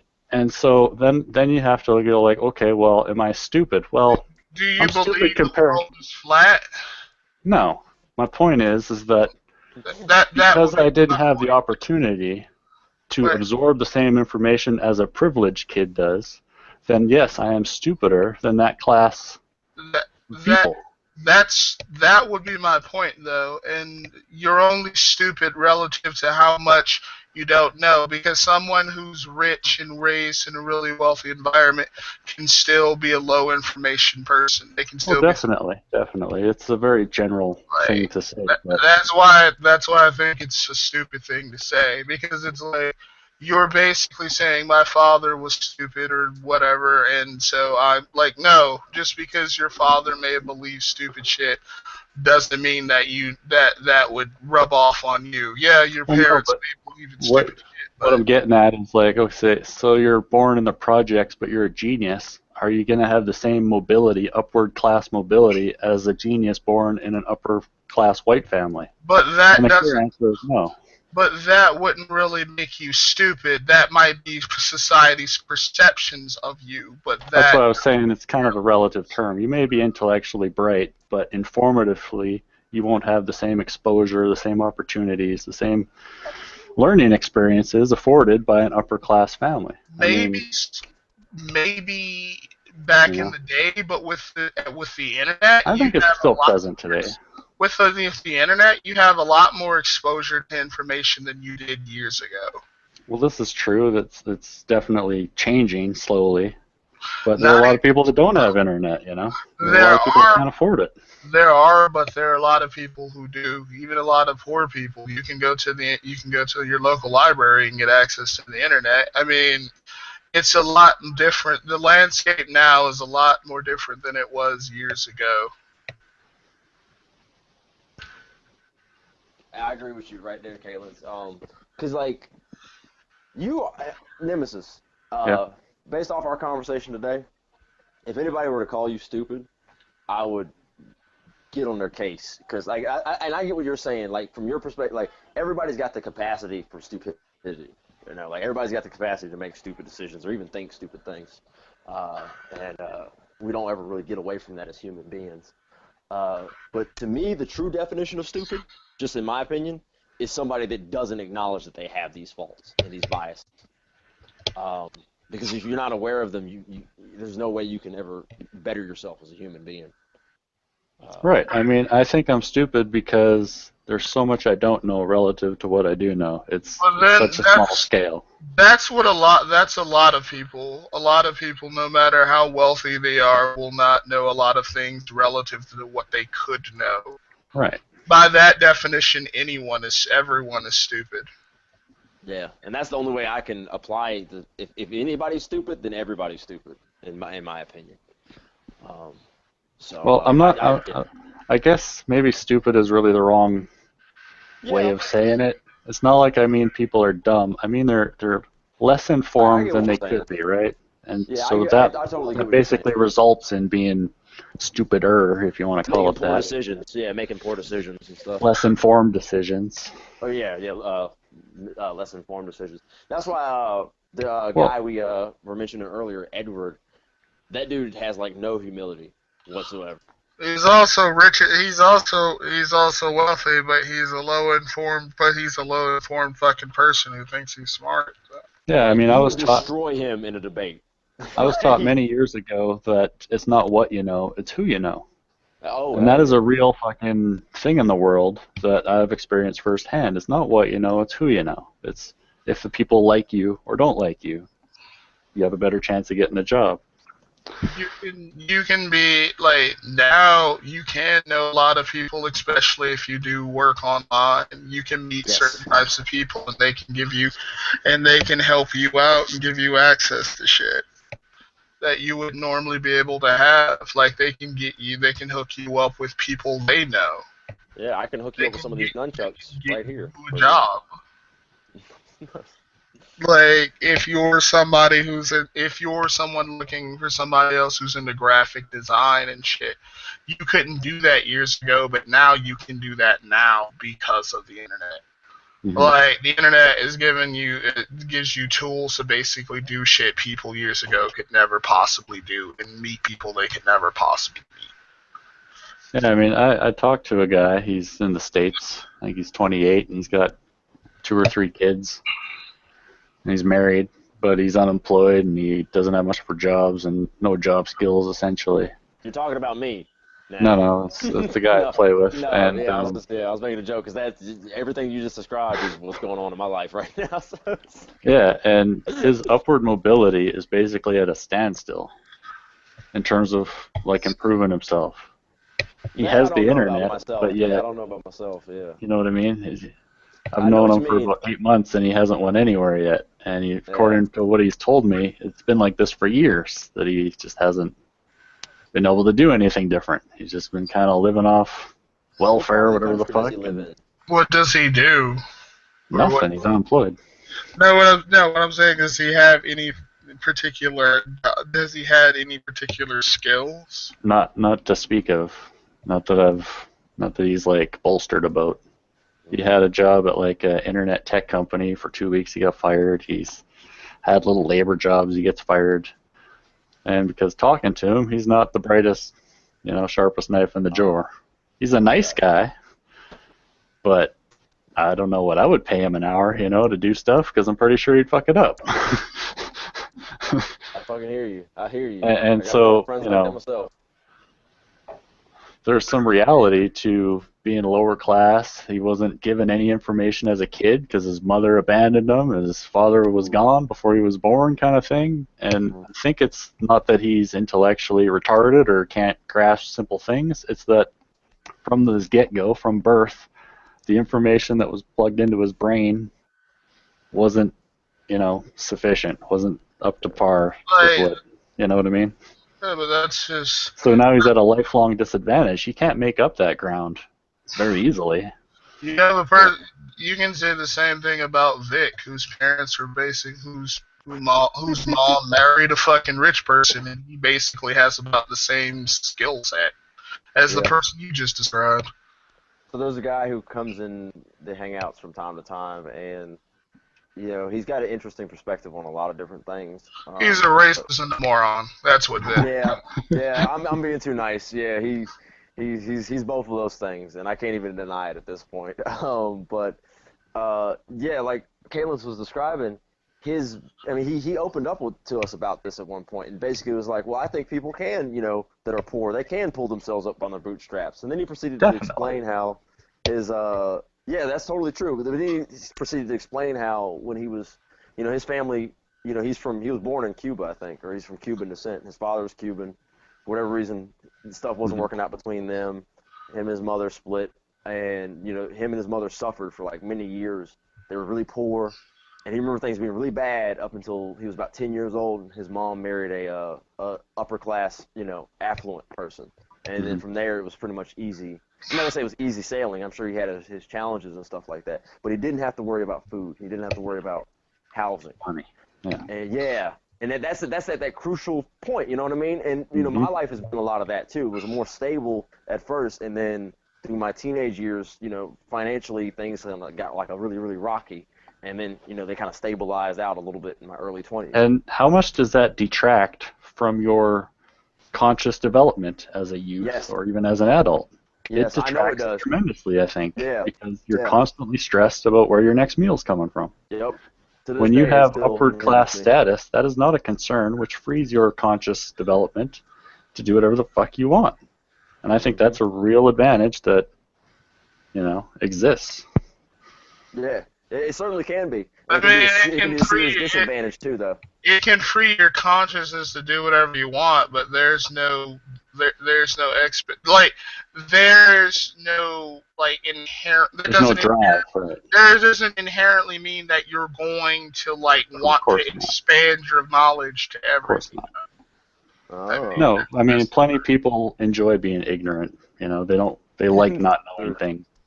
I mean, I'm not saying that because I'm not saying that being wealthy doesn't have some sort of positive impact on your education. Like, of course it does.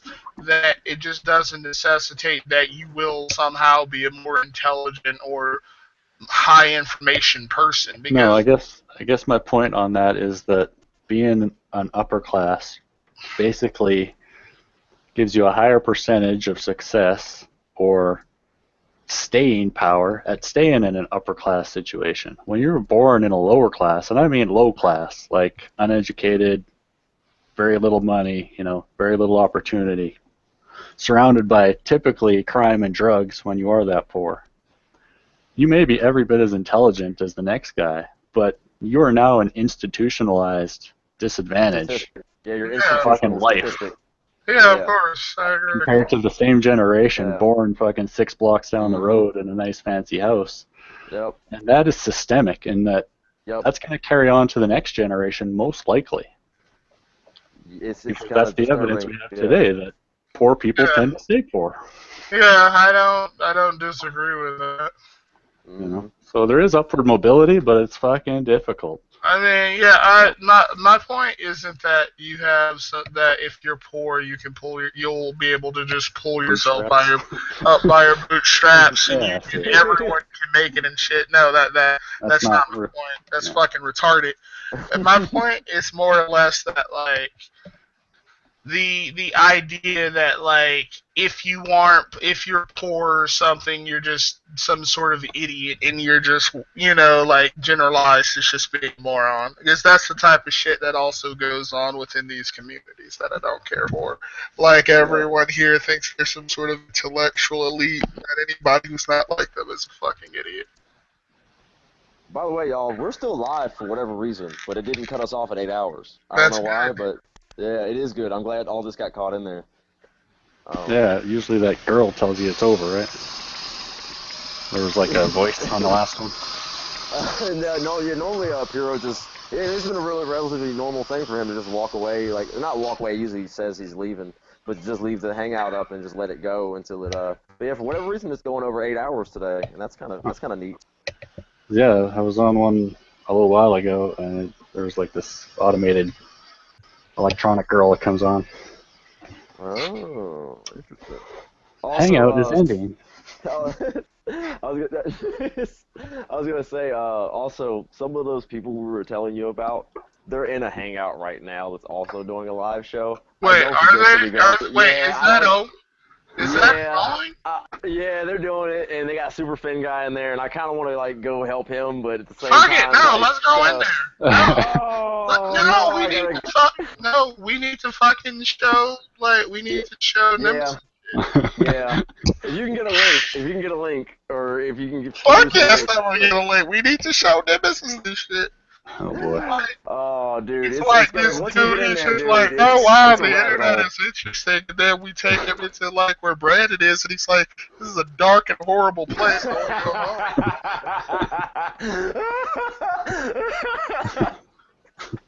Like seriously, we're gonna have like Nemesis in the corner, like shaking and crying at the end of